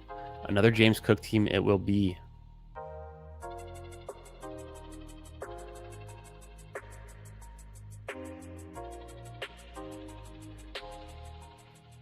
Why would you take an L if you got Bijan? The whole idea is to get more fantasy points. I think you get the W if you get Bijan. Because you're saying he's on bye right now. You'll be fine. If you have Bijan going forward, that's where I'd want to be. But I get what you're saying, because like Bijan is on a bye this week. So that would be not being able to start Quinshon Judkins.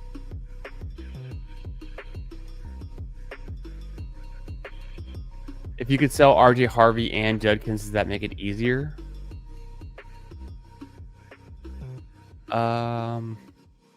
No, I like Harvey going forward. Wow, Mahomes goes pick 3. Oh, and to keep Hendy. I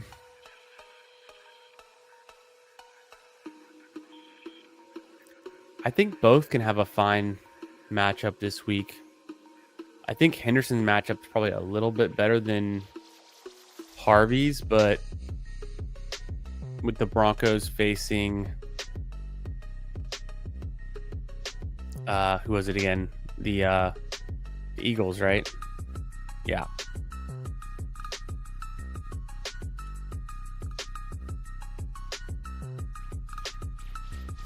Diggs, and then I just went Cook, Diggs, May. I don't know if I push it, I can do the late Trevor Lawrence thing, but then like I was saying, who's even worth getting here? Maybe it's just Henderson or Henry. But if I have, like I said, if I have Henry with Diggs, you just want May. So then is it Kelsey or is it really Henderson? I'm going to go Henderson here. Cook, Henderson, Diggs could be fun. I don't think any, and Drake May shouldn't come back around, but if he does, I'll just take him. But this guy should be thinking definitely Drake May here. Yeah. So now I need to prioritize Travis Hunter and Brenton Strange. Pretty sure how I want to play this.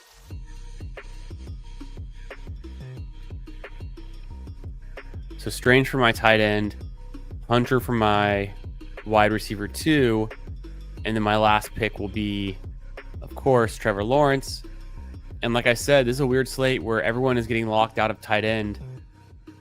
The team here in the 3 spot, the draft in the 2 spot took Henry and Kelsey. The draft in the 3 spot's going to have to take a tight end. He should take Noah Gray. If he takes Dawson Knox, then he's asleep at the wheel.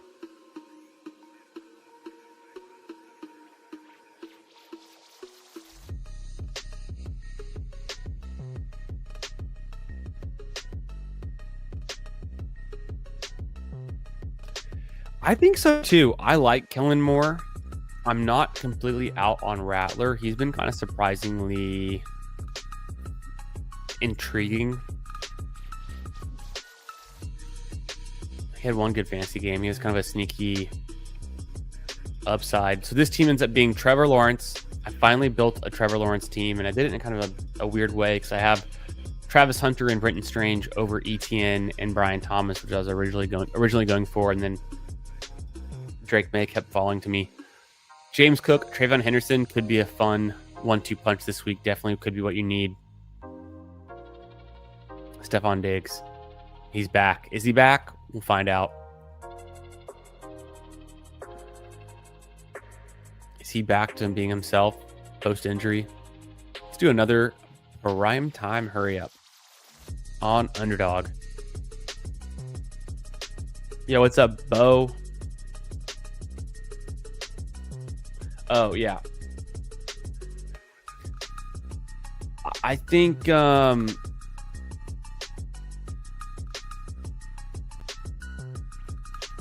but what are you gonna sell RJ Harvey and Judkins for instead of moving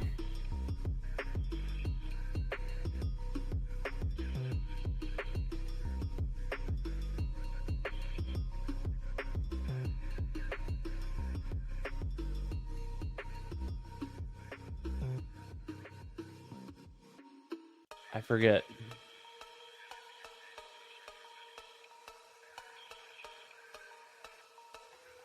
I think I just want Bijan. And then, like, would you rather get rid of Henderson or Harvey?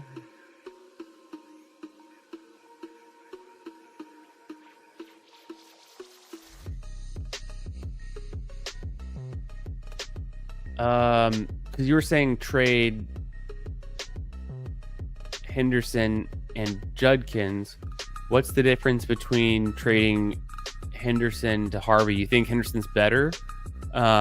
He could be. I mean, I kind of think he might be. So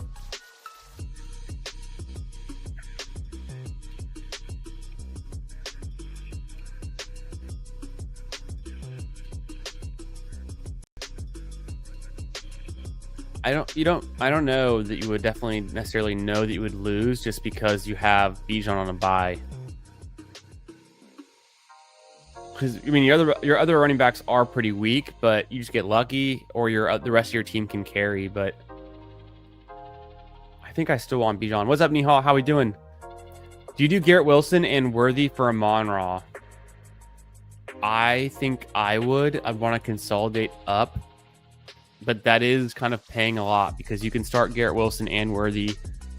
Like, you're giving up two very startable players, but you get one of the best wide receivers in the league. So I like getting the best player in a trade. I might try to do it to consolidate upwards, but I could see kind of both sides of it. Yo, what's up, Tyler Sperry? My man with the 199 super chat. Appreciate you, my friend. Thanks again for all of the super chats, but for being here and for hanging tonight. Let me make these picks super quick, and then let me focus in on what we're talking about. Oh, I might just have to go Strange here because I think it fits better. Strange, Worthy, Henderson, ETN, and then I'll go the late. What's his name? Trevor Lawrence again. So Tyler wants to know Tolbert or Devonta Smith, who hasn't done anything. Man, that's tough. I know the matchup against the Jets is pretty good for receivers. So this is the athletic Jake Seeley, his adjusted points allowed. So it's like matchups. The Cowboys against the Jets is according to this, it's kind of a middling, not a great matchup, but I think it could be decent. The quarterback matchup for Dak also kind of middling against the Jets, so not as good as I was expecting. But then, you know, the Eagles matchup against the Broncos, actually pretty decent. Number 8 overall for wide receivers. So that kind of surprised me a little bit. I need a receiver here. I will do Hollywood Brown. I'm going to go Travis Hunter. Boom. This is going to be an interesting game where I get Trevor Lawrence with ETN, Hunter, and Strange. Wow. What are the odds? And then Xavier Worthy bring back Trayvon Henderson breakout game. But Tyler was saying, you know, Devonta Smith hasn't done anything. I feel like Denver is kind of I feel like their defense is solid, right? But let's just take a look at how people have done against their defense.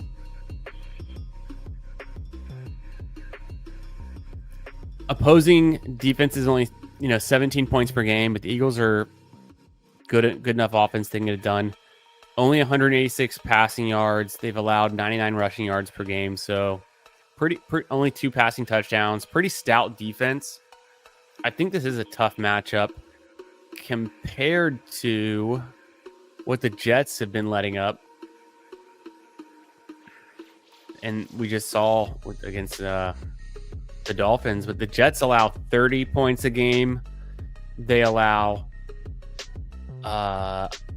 almost 200 passing yards per game, 7 passing touchdowns, 130 rushing yards per game. It just seems like the Jets do give up more. I guess this is tough because I don't want to suggest like benching Devonta Smith, but I don't know. Unless we think the Eagles come out passing more than they have, and that Denver actually is beatable, and it could be. It's a one game sample size. Anything can happen, but I kind of lean Tolbert there. We know Tolbert he led the Cowboys in receiving touchdowns last year with 7. He can get some work in. You know, CeeDee Lamb's obviously out. Kevontae Turpin's out. So I do think this could be a spot for Tolbert. Sounds crazy, but I don't know. Is that the kind of stuff we need to think about to convince us to get Tolbert in the lineup over Devonta Smith? We know Devonta Smith is good, but last thing I'll do is I'm going to pull up Devonta Smith in my sleeper app so I can just look. Yeah, he had that one good game against the Rams. 3 other bad weeks. Tolbert hasn't done much, but he's had 6 targets each of the last 2 games, and we think he'll get even more. Obviously, I think Devonta Smith can have a higher ceiling outcome than Tolbert, but I think Tolbert might just be like, maybe we're thinking too much about it. Maybe the obvious answer is Smith. I'm kind of leaning Tolbert. What do you guys think in the chat? Thanks again, Tyler, for the super chat. Appreciate you, brother. Hope you're having a great Friday night. What's up, Kobe? Oh,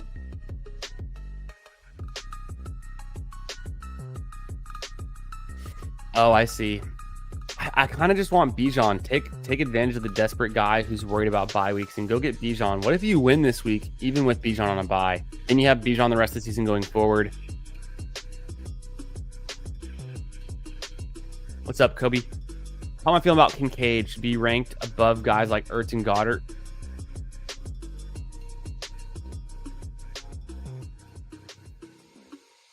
I want to say Kincaid has an okay matchup against the Patriots. Yeah.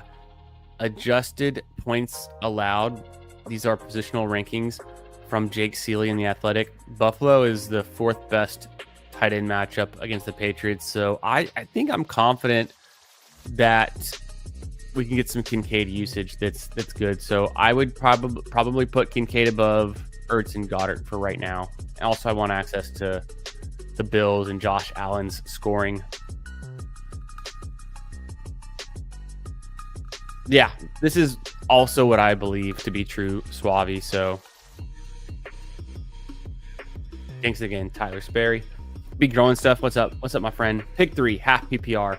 Keenan Allen, Michael Pittman, Kenneth Walker, Chase Brown, Woody Marks, must start. Love it. We love Woody Marks. Pick 3. Give me Woody Marks. Walker has a tough matchup. Give me Keenan Allen and Michael Pittman. So Keenan Allen, Pittman, and Woody Marks, you'll be doing just fine. Tough matchup for Walker. I like Walker. It's a tough matchup, and then Chase Brown, I don't know. It's really hard to start Chase Brown. If you did decide you wanted to play Walker and Marks, I think I would go Keenan Allen over Pittman, but Pittman's been on a roll with Danny Dimes, so that's worth something.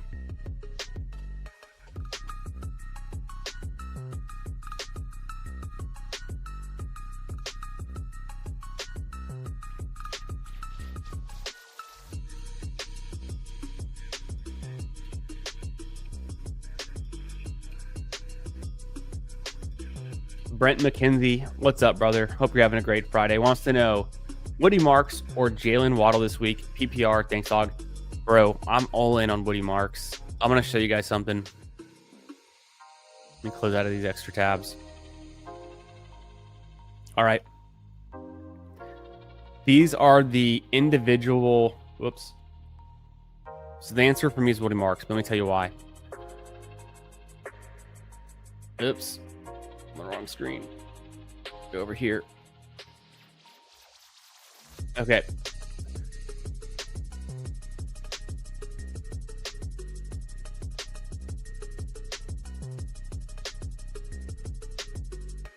Oh, that's why. Do this, do this. Okay, these are the individual outputs here of all of the running backs weeks 1 through 4.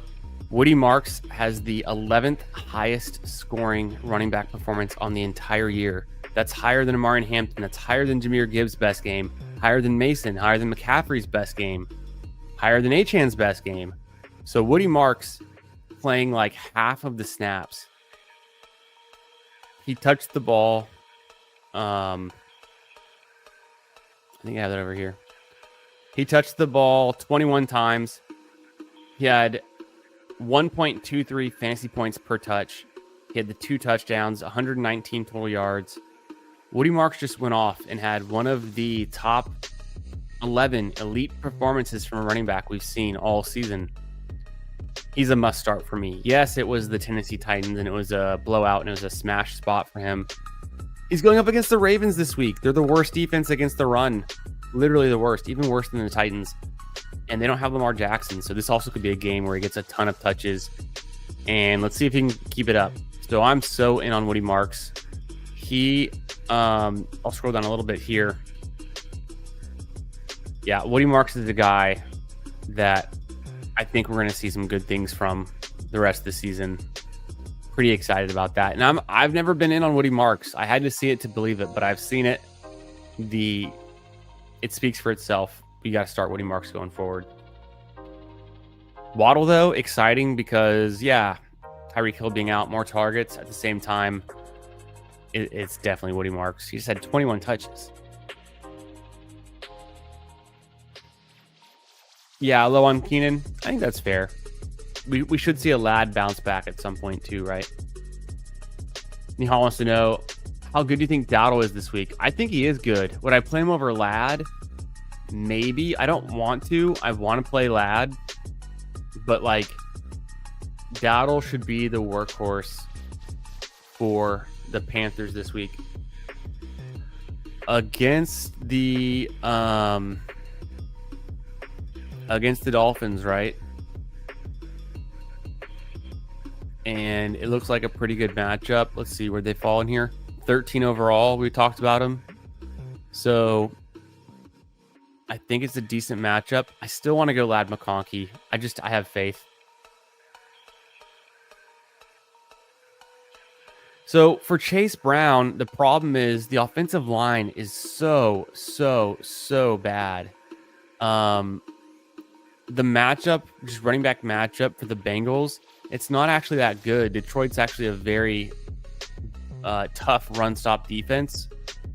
And he can get it done through the air too. But if we look at my data for weeks 1 through 4 on Chase Brown, the part that's the most frightening is that, and keep this number in mind for, let's say, a running back that was getting drafted around where Chase Brown was going, that we like, that's not super overproducing, but like Bucky Irving. Bucky Irving is averaging 0.69 fantasy points per touch on 90 touches, 2 touchdowns. Okay, that's a little bit of a comparison. So 0.69 fantasy points per touch, 90 touches. Chase Brown, way down here, he's averaging 0.47 fantasy points per touch on 68 touches, 1 touchdown. So 0.47 fantasy points per touch is literally the lowest fantasy points per touch of any running back in fantasy football this year. It's worse than Tyrone Tracy. It's worse than Jerome Ford. It's worse than Alvin Kamara and Tyler Algier. Alvin Kamara's been terrible. It's worse than DeAndre Swift. I just don't know what it's going to take to turn that around. And it's not all Chase Brown's fault. It's Joe Burrow's not playing, and the offensive line is terrible. So I don't know what it's going to take for Chase Brown to turn it around. I'm a sell low on Chase Brown. I think if you can get rid of Chase Brown, do it for whatever you can get.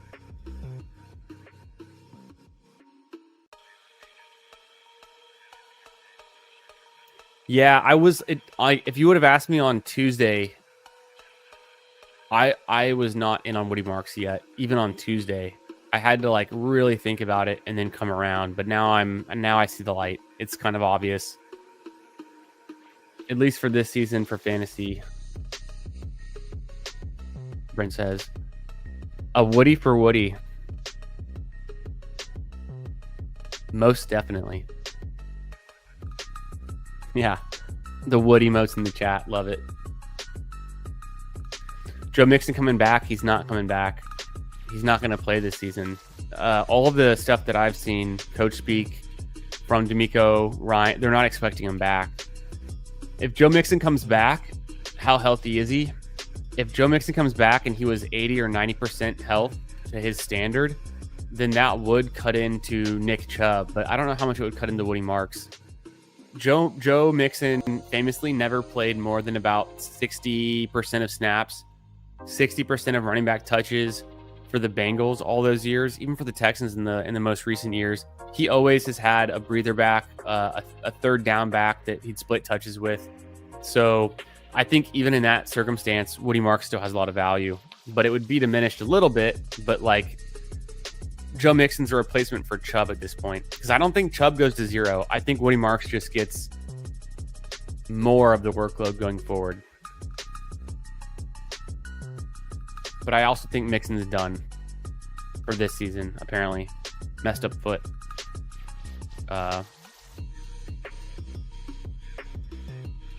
Mason Taylor rest of the season, I don't think a whole lot about him. I think Justin Fields doesn't throw too much. He had a decent game against the Dolphins, but he's exciting. I liked Mason Taylor before the season. I liked him going into the NFL draft. I think he was leading all LSU tight ends all time in receiving yards is what it was. But like, I don't know. I can't get super excited about anyone that's not Garrett Wilson catching passes on the Jets. More exciting for Dynasty, I would think. It's hard because I was so excited about Chase Brown coming into the season too, but I just have to like adjust my priors a little bit and like figure out what's going on. It's like the situation is just not getting any better. Joe Burrow's not coming back, so I don't know how much better it can get. Yo, what's up, Brylan? How we doing, my friend? Should I start Keon Coleman or Rashid Shaheed? I think this is a good spot to start Keon Coleman. If we go to the Jake Seeley Athletic adjusted points allowed rankings for wide receivers, the Bills going against the Patriots is about middle of the road, kind of a plus matchup, 13 out of 28 versus you were saying Shaheed. It's kind of right there, you know, funnily enough, like 12th, you know, Shaheed against the Giants. I think it's close though, but I'm gonna go Coleman. I do like Shaheed though. I'm starting Shaheed as my wide receiver 3 spot in my home league, half point per reception. But I'm benching T. Higgins to do it. I'd probably start Coleman. Yo, Robert, how we doing, my friend? Thank you for the super chat. Appreciate you, my man. Hope you're having a great Friday night. Let's see what you got here. Wide receiver 2 is Olave. I like that. We were just talking about the Saints matchup. It's a top 12 receiver matchup this week. Flex Shaheed, Ertz, or Michael Carter. You know, I'm probably leaning Shaheed. Kind of like what I was just saying to Brylan. I think Shaheed is good. It's a decent matchup. The Kellen Moore offense is super high paced. They're throwing the ball a lot. We've seen shootouts with the Giants before. I think the Saints at home, they can beat the Giants too. I am also starting Michael Carter in a few of my leagues in flex spots. We just haven't seen it yet though this season. And even when we saw it from James Conner, it was fine. When we saw it from Trey Benson, it wasn't that good. The Cardinals aren't necessarily a great rushing offense you want pieces of. So the thing is, they're playing the Titans, which is a really big plus matchup. So that's one thing going in favor of being excited about Michael Carter. I'm more in on Shaheed. I think he is just like still a good option. I know it's weird because you have Olave and Shaheed. I'm starting, unless he's injured, I'm starting Juwan Johnson and Shaheed in my home league. I think they can both pay off still. So, I mean, I'm going that route. I think Spencer Rattler throws the ball a ton. He was he had like the top 5 passing volume in the first 2 weeks. And he's not doing too bad either. He's not making too many mistakes. So I don't think it's crazy to start 2 Saints this week. But yeah, what are you thinking? I definitely wouldn't go Ertz. Michael Carter is a consideration, but even Trey Benson didn't do that great before he got injured. So what do you think, Robert? Hope you're having a great Friday, my man, and looking forward to a fun weekend. I'm going to the beach this weekend. I'm going to the beach tomorrow, so I'm pretty excited. I'm just chilling tonight, drafting some teams, talking some ball. But thank us again for the super chat and for being here.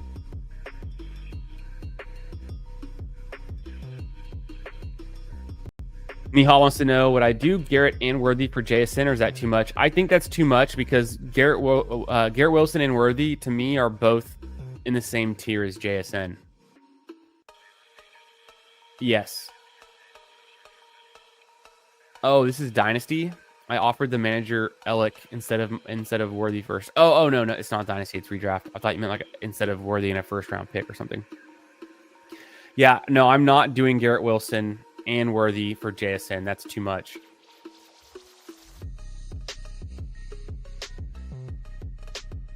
Keon Coleman or Rashid Shaheed at flex. Slight lean to Keon Coleman. But I like Shaheed too. I was just telling Robert, we were looking into it. Slight lean to Keon Coleman because he is the Bills wide receiver that might have the highest ceiling, and I just like Josh Allen's ceiling outcomes. I want a piece of that. Who would I drop for a kicker if my 2-for-1s don't get accepted?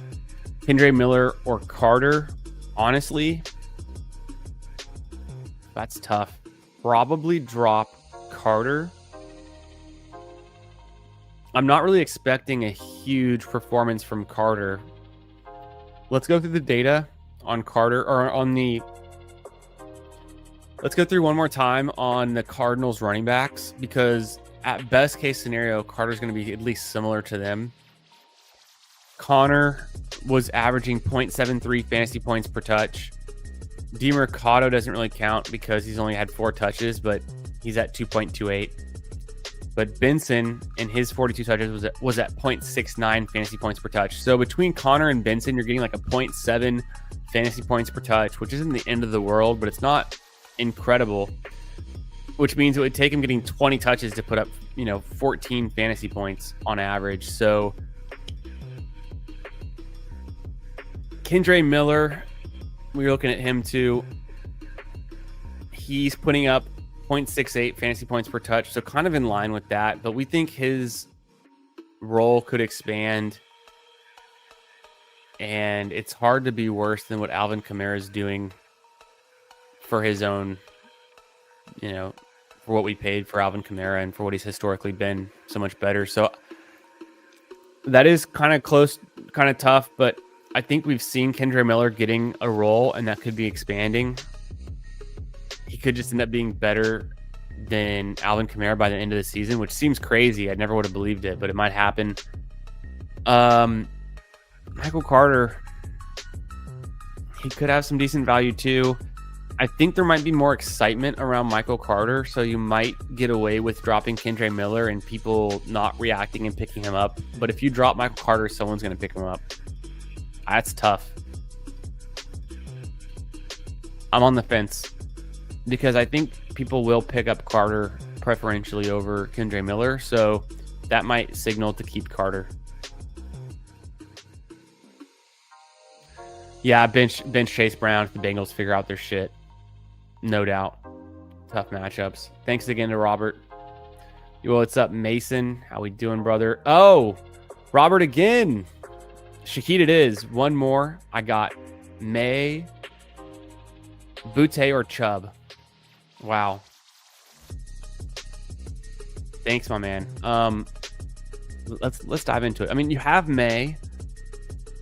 That is a slight reason to think more about Butte, but not enough for me because May really gets it done with his legs as well. And so you're hoping for a big rushing performance on him, and he didn't necessarily have to pass it to Boutte to get it done. Boutte's been fine. I was looking at this earlier. Boutte is 28% of the share of the Patriots' air yards, but only 12% target share. And a 12% target share is actually very low. The air yards make up for it somewhat, so he's getting that 38% whopper, which is kind of like an opportunity rating. That's behind Josh Palmer, who's done nothing. It's behind, obviously on the Bills, but like think of Josh Palmer on the Bills, you're not excited about that. Diggs is much more interesting at an 18% target share. He's got a 44% whopper. Hunter Henry has got a 47% whopper. He's the guy. He's the pass catcher right now for the Patriots. So Boutte is just not as exciting for me to get me there. For Nick Chubb, he is not terrible. He's averaging 8 fantasy points per game, 6.61 fantasy points per touch. Against this Ravens defense, that's the best matchup for opposing running backs, the worst defense against the run. I would expect Chubb to get somewhere between, especially if Lamar Jackson's not playing and the Texans are ahead and they're running the ball out. You could see a situation where Nick Chubb gets 16 touches and puts up 12 points. You could also see a situation where the Texans are playing from behind, but Nick Chubb played a lot in the first half and had 14, 15 touches and puts up 11, 12 points. So I think that's way more likely than Boutte catching a long touchdown again. So I'm going to lean Nick Chubb. Also because of the matchup. Thanks again for the super chats, Robert. Really appreciate it. Mason was saying, should I trade T. Higgins for a second rounder? Oh, should I trade T. Higgins and a second rounder for Ladd McConkey and a fourth rounder in Dynasty? I don't know yet. I want Ladd McConkey. He's having a bad start to the year. In Dynasty, I still want T. Higgins. The dude goes off with Joe Burrow. You kind of got to sit and wait. I think because you're throwing in the second rounder, I'm even less inclined to do it. I think I would just chill with T. Higgins in the second rounder, unless you're trying to win now and you need another receiver, in which case I might go for McConkey, if that kind of makes sense.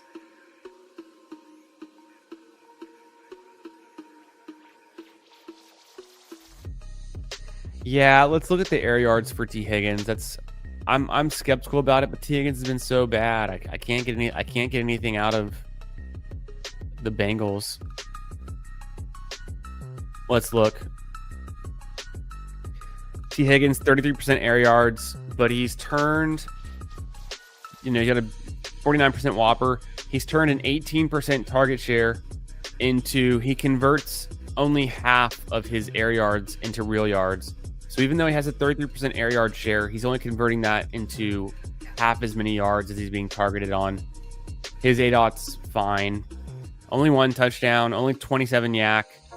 The 272 air yards, it gets cut in half to 136 yards. So that essentially means you have to throw him 100 air yards for him to catch 50 yards, which is really unappealing. The flip side of that is a guy with a racer like Jamar Chase of the 0.95. He gets 276 air yards. He turns it into 264 yards. So that's way, way better. Only 10 catches on 20 targets is pretty underwhelming too. It's tough, man. I can't even start T. Higgins at this point right now. Let's pull up Shaheed for comparison's sake. It's kind of fun to look at. So Shaheed has a 43% target share, whopper, pretty close to T. Higgins. 17% target share, pretty close to T. Higgins, actually a little bit better. He also has a ton of air yards, 24%, about a fourth of his team. Not a third, but a fourth is pretty good. 0.7 racer, so he's a little bit better. He's 0.2 better at converting it to yards. He's converted those 250 air yards to 174 yards, 18 receptions, 25 targets. So he's just getting more volume. He's doing more with it. He still has 1 touchdown. It's close, but I'm starting Shaheed over T. Higgins going forward. I think the Saints offense is, with Kellen Moore, is way more competent than what's going on right now with the Bengals, unfortunately. I spent up way too much for T. Higgins, and it's been sucky. Yeah, what's up, Aiden? What's up, Micah? Hey, thank you, Robert. Appreciate you being here, and hope it works out. Good luck, everyone, in week 5. You know, we're just trying to all get better, learn each and every day, try to win these fantasy matchups, have a little bit of fun.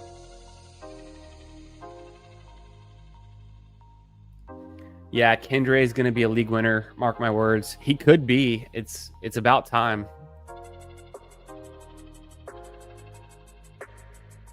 No, I don't think you're crazy. I think it's fine. You just have a lot of faith in Judkins and Henderson, and that can be fine too.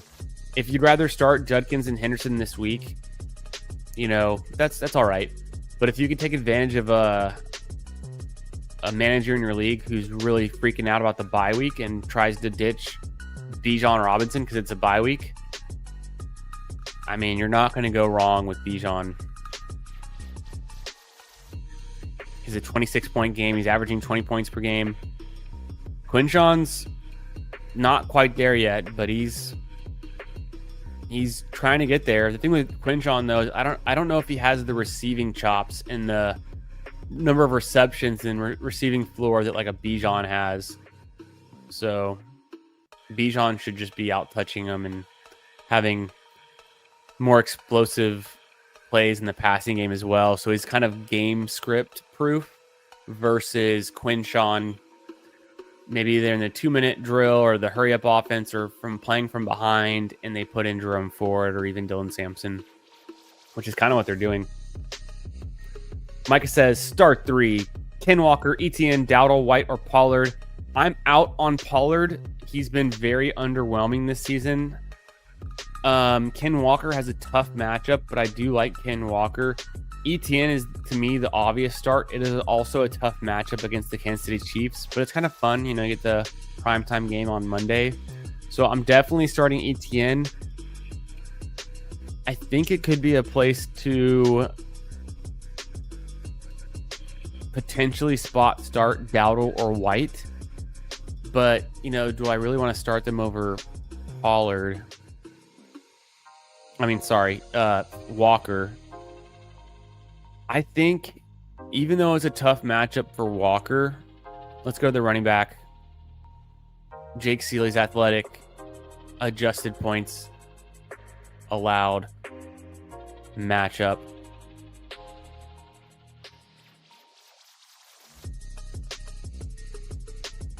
What I'm looking for here is kind of a comparison for Walker, Dowdle, and White. So, I mean, Pollard against the Cardinals seems fine. I don't think it's a great matchup. Seems fine, though, but ETN Kansas City is a fine matchup. But Kansas City is actually pretty good defense. Then we go in on Walker and Seattle, Tampa Bay. It's kind of a tough matchup. Middle of the pack, according to this, though. Dowdle, the Panthers against Miami is similar. So I'd probably still lean Ken Walker there. And then White against Seattle is a little bit worse. So I'm thinking Ken Walker. I think just go with your studs. Go with ETN and Ken Walker. Let's wait and see on Dowdle and White. They're both spot start guys, but I'm still kind of leaning Ken Walker. Has Dowdle, I mean, Chuba Hubbard, he's been okay, not great. Dowdle's been not great, just okay. Rashad White has been pretty okay, pretty good. Pollard is very bad. Yeah, in full PPR, I did see that. I still want to go ETN and Walker, I think. How we doing, Aiden? Who should I start at flex? Amari DiMercado or Wan'Dale Robinson? Give me Wan'Dale Robinson. I'm more excited about Wan'Dale Robinson. I think some people would advise DiMercado. Totally fine with that too. I like Wan'Dale more. Yeah, I know. It's going to be tough because we think Henderson's going to be so good, right? Yeah, what's up, Mega Brick? How we doing? My friend Country Bumpkin in here as well. What's up, guys? Full PPR start to Quinton Johnston. Okay, now I see. So full PPR, pick 2, Quinton Johnston, Jamar Chase, Slayton Olave. I'm definitely starting Quinton Johnston, and then I'm going to go ahead and keep Jamar Chase in my lineup, but I wouldn't hate if you decided to go Olave. Olave, top 3 in the league in targets, and still like good, and still waiting for that big week. Based on the matchups this week for the wide receivers, I think the Saints against the New York Giants is pretty decent, top 12 matchup.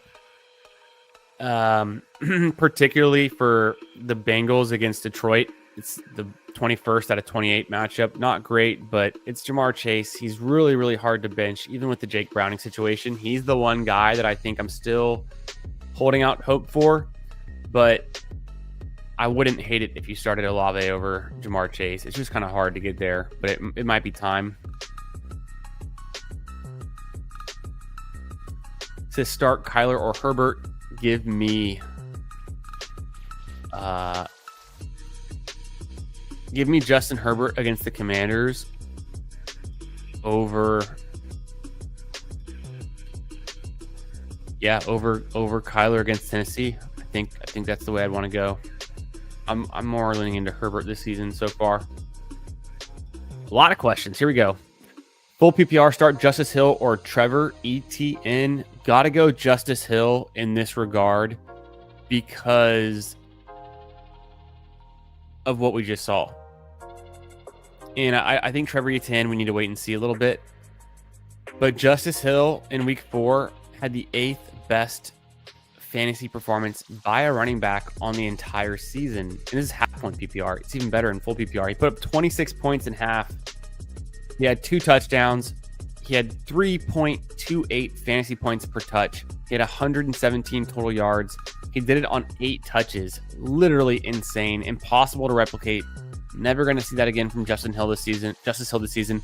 But he might still have 10 to 12 touches, and he might still get you 10 to 15 fantasy points. The Texans should win this game without Lamar Jackson for the Ravens.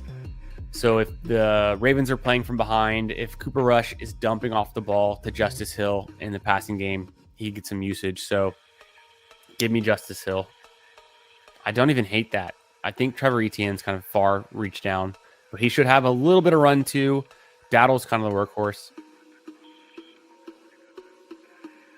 He could get scripted out a little bit, right?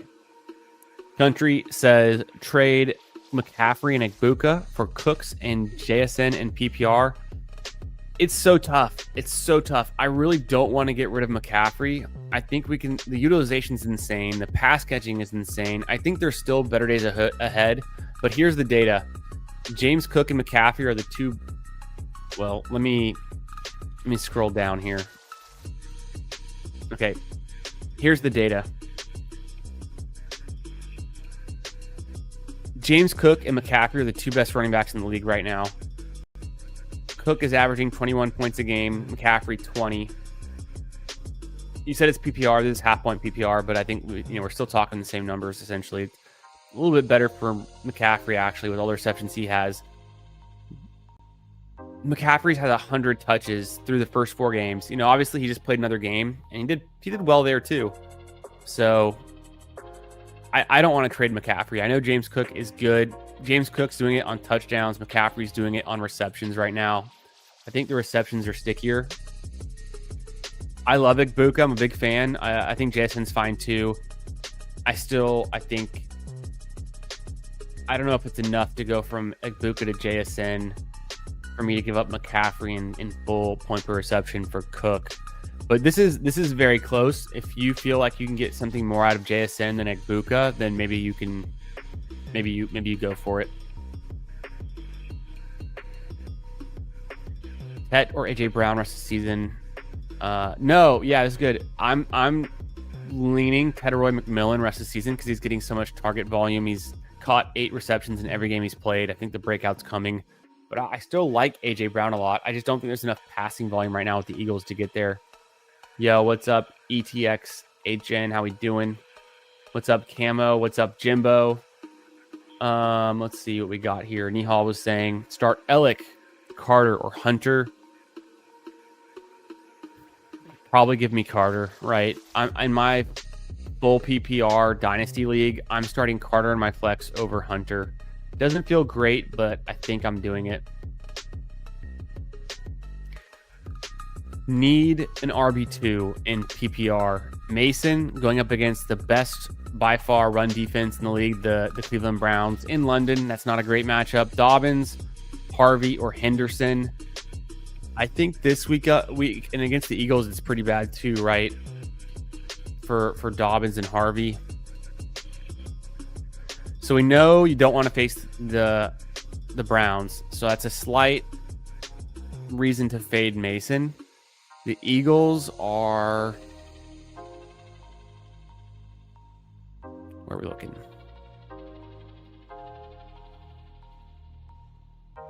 I lost it. I had it. I lost. The icons are so small. I can't find the Broncos. There they are. I think it's fine. Actually, according to this, it seems fine. Top 10. So then it comes down to Dobbins or Harvey. Henderson's fun too this week. Honestly, Dobbins, Harvey, pretty good picks. Hard to know which one to go with. The ceiling is better with Harvey. Dobbins is a safer floor. This could be the breakout game we need from Travion Henderson. It's a good matchup in a run funnel Buffalo Bills defense that's stingy against the pass, but allows a lot of rushing yards. So if the Patriots turn the page and start giving Henderson more touches than Ramondre, I think he's really interesting. This is close. I'm going to say I'm leaning that you would start in PPR.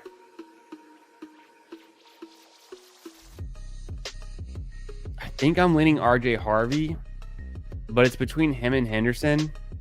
This is tough.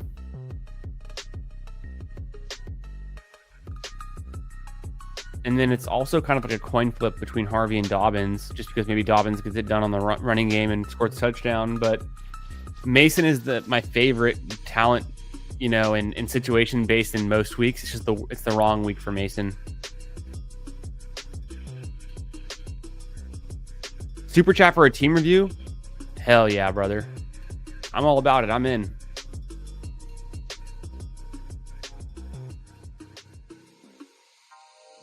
And sorry, I just got to that. I didn't see it until just now. I'm just trying to get through everyone's, but yes, sir. Super chat for a team review. I'm in. Need 2 wide receivers in flex PPR. You got a lot of options, so it's essentially just who do you not start. But Egbuka, Keenan Allen, Myers, and Rashard White. 2 wide receivers in a flex. I'm starting Egbuka. I'm starting Keenan Allen, and I'm starting Jacoby Myers. Give me all the receivers. At the same time, Rashard White's been good on spot starts when he gets the chance.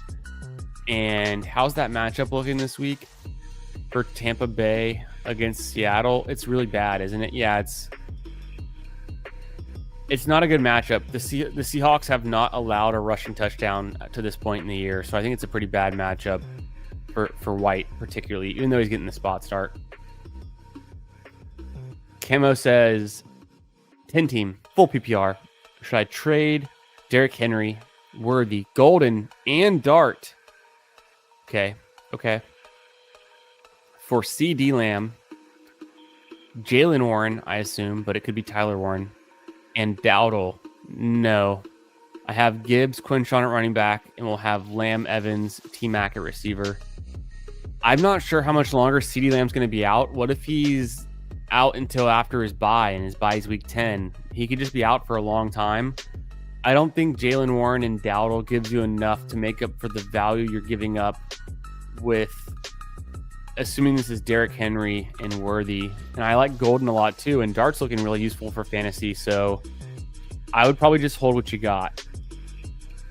Unless you're telling me this is Hunter Henry and Tyler Warren, then I have to rethink it. Jimbo, Fisha, what's up, my man? Hope you guys are all having a great Friday. Thanks for being here, chilling with me tonight, asking your questions. Make sure you throw a like on that stream. Make sure you're subbed if you're new. And if you want to know next time I go live, turn that notification on. You can follow me on Twitter at FFB Garage. You'll know when I'm going live. I'll follow you back if you follow me. We can chat about fun fantasy articles and research and good stuff going on in the space. If you have any good Aaron Rodgers memes, those are always appreciated. Any good Jameson Williams memes, all about it. Jimbo says, half point, pick 2, Slayton, Chase Brown, Dowdle, Carter. Give me Dowdle and give me Carter. I'm out on Chase Brown until further notice, and I'm not a big Slayton guy. Aiden, what's up, brother? Tight end, who should I start? Hunter Henry or Goddard in PPR? I think it's kind of particularly a tough matchup for Hunter Henry this week.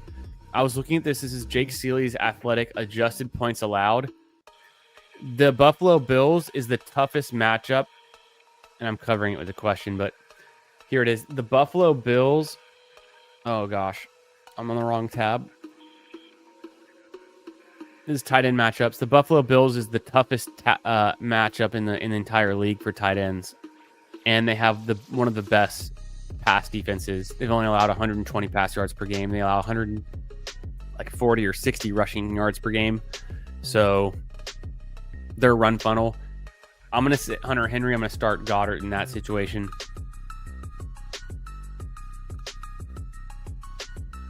What's up, Manuel? Manuel. What's up, Manuel? How we doing, brother?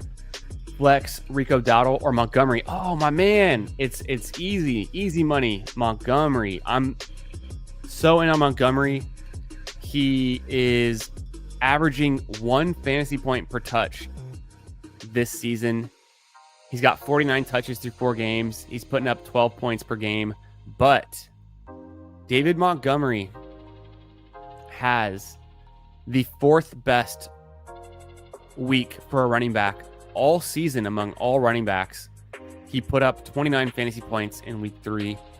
The Lions, obviously, the highest scoring team, one of the best teams. You want a piece of that. Let's go with Montgomery against an easy to beat Bengals team. They should be running the clock out, running the ball in the second half with the lead. So let's go Montgomery.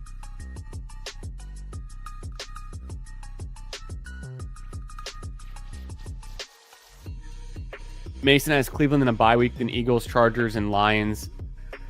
Yeah, it's going to be a little tough from here on out, but he's super talented, and they're going to run him a lot. So let's just hope we don't get another Xavier Scott scripted game. That's what I'm saying. How we doing, Jacob? Pick 2, PPR, Coleman, Kupp, Tolbert, Slayton, and Kirk. Give me Coleman, and I think give me Kupp. Sam Darnold's been slinging the rock. We could get a good game out of Kupp at some point. And against the Tampa Bay Bucks, I think it's possible. Should be a good matchup. Keon Coleman, access to Josh Allen, and technically his top pass catcher with the most potential. So I think I'm going there. My third runner-up would be Tolbert, just because of the matchup with the Jets and the way the Dak is throwing the ball and the way the Cowboys offense is rolling. So if you're not excited about Coleman or Kupp, I would, Tolbert's my next one up. Yo, what's up, Quang? How we doing, my friend? Happy Friday to all. Thanks for being here. He says, flex. Should I start ETN or Woody Marks? Dang. Really good question. Really tough. Let's look at the data. I've been saying all night. I mean, it's almost a must start Woody Marks situation. It's very hard to sit Woody Marks. Last week in week 4, on only 50% of the touches, he put up the 11th best week for a running back all season. He put up 26 fantasy points. He did it on 21 touches, 119 yards, 2 touchdowns against the Titans. He's going up against the Baltimore Ravens, which is the number 1 best matchup for running backs in the NFL this season. We think the Texans should get a lead. They should be able to give Marks a lot of touches, run the clock out. So Marks really came out, and had his breakout game last week. I want to start Woody Marks. At the same time, Travis Etienne's been really good. So, like, this is the summary of what the running backs have been doing. Etienne's been averaging 16 points per game. His highest in half-point PPR was 19 points per game. He's got a higher floor, but he doesn't have the same ceiling that we just saw Woody Marks have. I think Bashal Tutin's going to start to eat into his touches a little bit as well. And the Chiefs are a fine matchup. They're not the best matchup. Their defense is pretty good. I expect... Sounds crazy because Etienne's been the guy, a lot this season early on.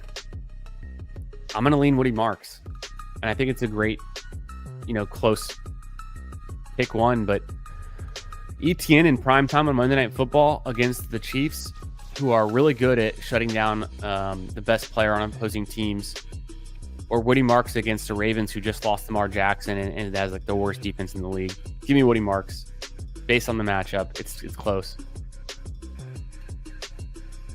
And then followed up with, we've got Tony Pollard, Rico Dowdle, Etienne, Woody, and Hampton. Need 2 and a flex. What should I do? Oh, I love this question. Okay. Start Woody Marks and Hampton as your RB1, RB2, and you flex Etienne. Easy money. Dowdle, a spot start, but I'm not excited about the Panthers compared to what I've seen out of Woody Marks, Hampton, and Etienne. Pollard is having one of the worst seasons. Very underwhelming. Must bench player. So that should do it. Etienne, Woody Marks, and Hampton. That's a fun way to go. Martin, what's up, my man? How we doing? Says Hunter Henry or Waller the Baller. Yeah. This week in particular, I'm going Waller the Baller because like what I was saying about Waller the Baller. Because what I was saying with Hunter Henry facing the Bills have one of the best pass defenses. They're a run funnel team. They're making teams run against them. They're not letting teams pass against them. They're the worst matchup in the league for tight ends. It's a primetime game. I think they're going to scheme smart and figure out how to cancel out Hunter Henry and how effective he's been in some of these games this season for Drake May and the Patriots. He's the top option for Drake May. They're going to go after that top option and kind of try to cancel him out a little bit. Give me Waller. It's risky, but we just saw him be an insane red zone target for Tua, and Tyreek Hill's now gone, so I don't know that he'll get any less opportunity.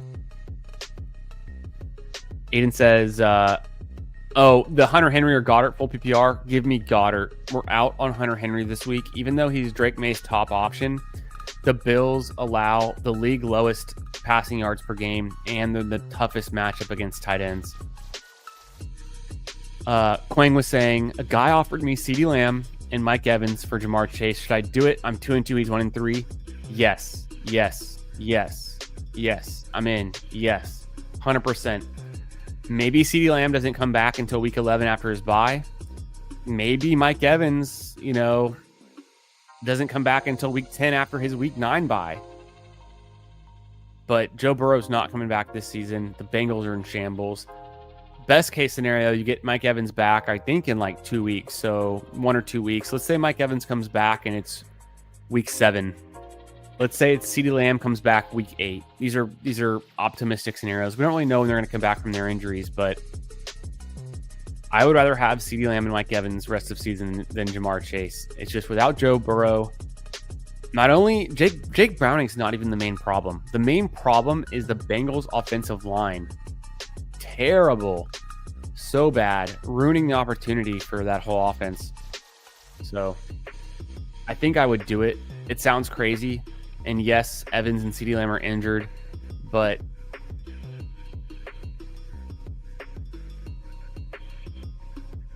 if you think you can float along a few more weeks with these, there's 4 teams on bye this week. There's only 2 on bye the next 2 weeks. It's the Vikings and the Texans next week. In week 7, it's the Eagles and the Bills.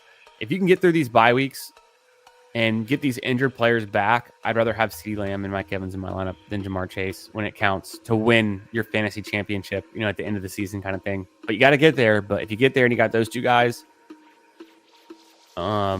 he also offered me Brian Thomas Jr. for my AJ Brown. Should I keep AJ Brown or trade? I think that one's close. It seems like the Jaguars are throwing the ball more than the Eagles. I think AJ Brown, BTJ. Let me do a quick research on my phone real quick and kind of think what my preferred response is to that. I'm gonna look at sleeper. I'm gonna look at half point per reception.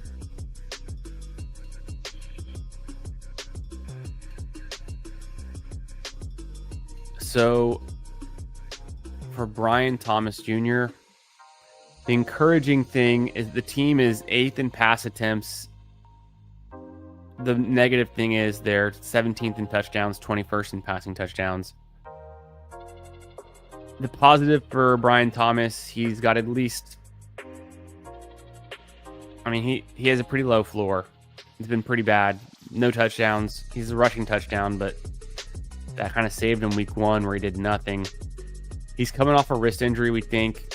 AJ Brown, on the other hand, his team is last in passing attempts, last in passing yards, 23rd in passing touchdowns.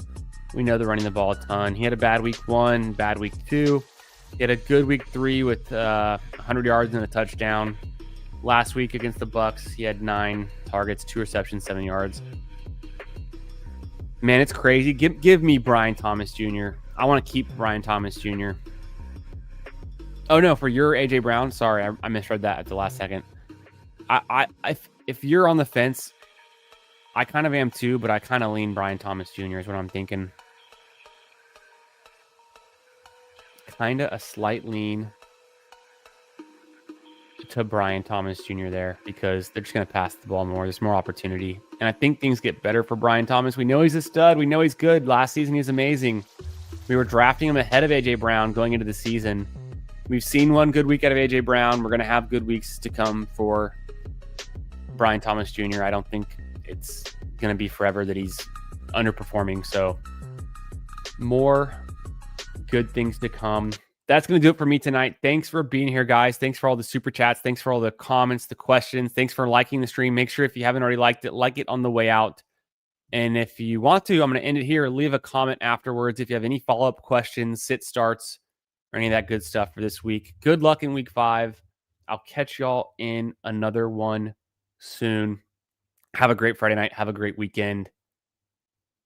I might go live tomorrow night. We'll see. I'm going to the beach, but then I might go live tomorrow night, talk some more ball. We'll see how I'm feeling. Catch y'all later.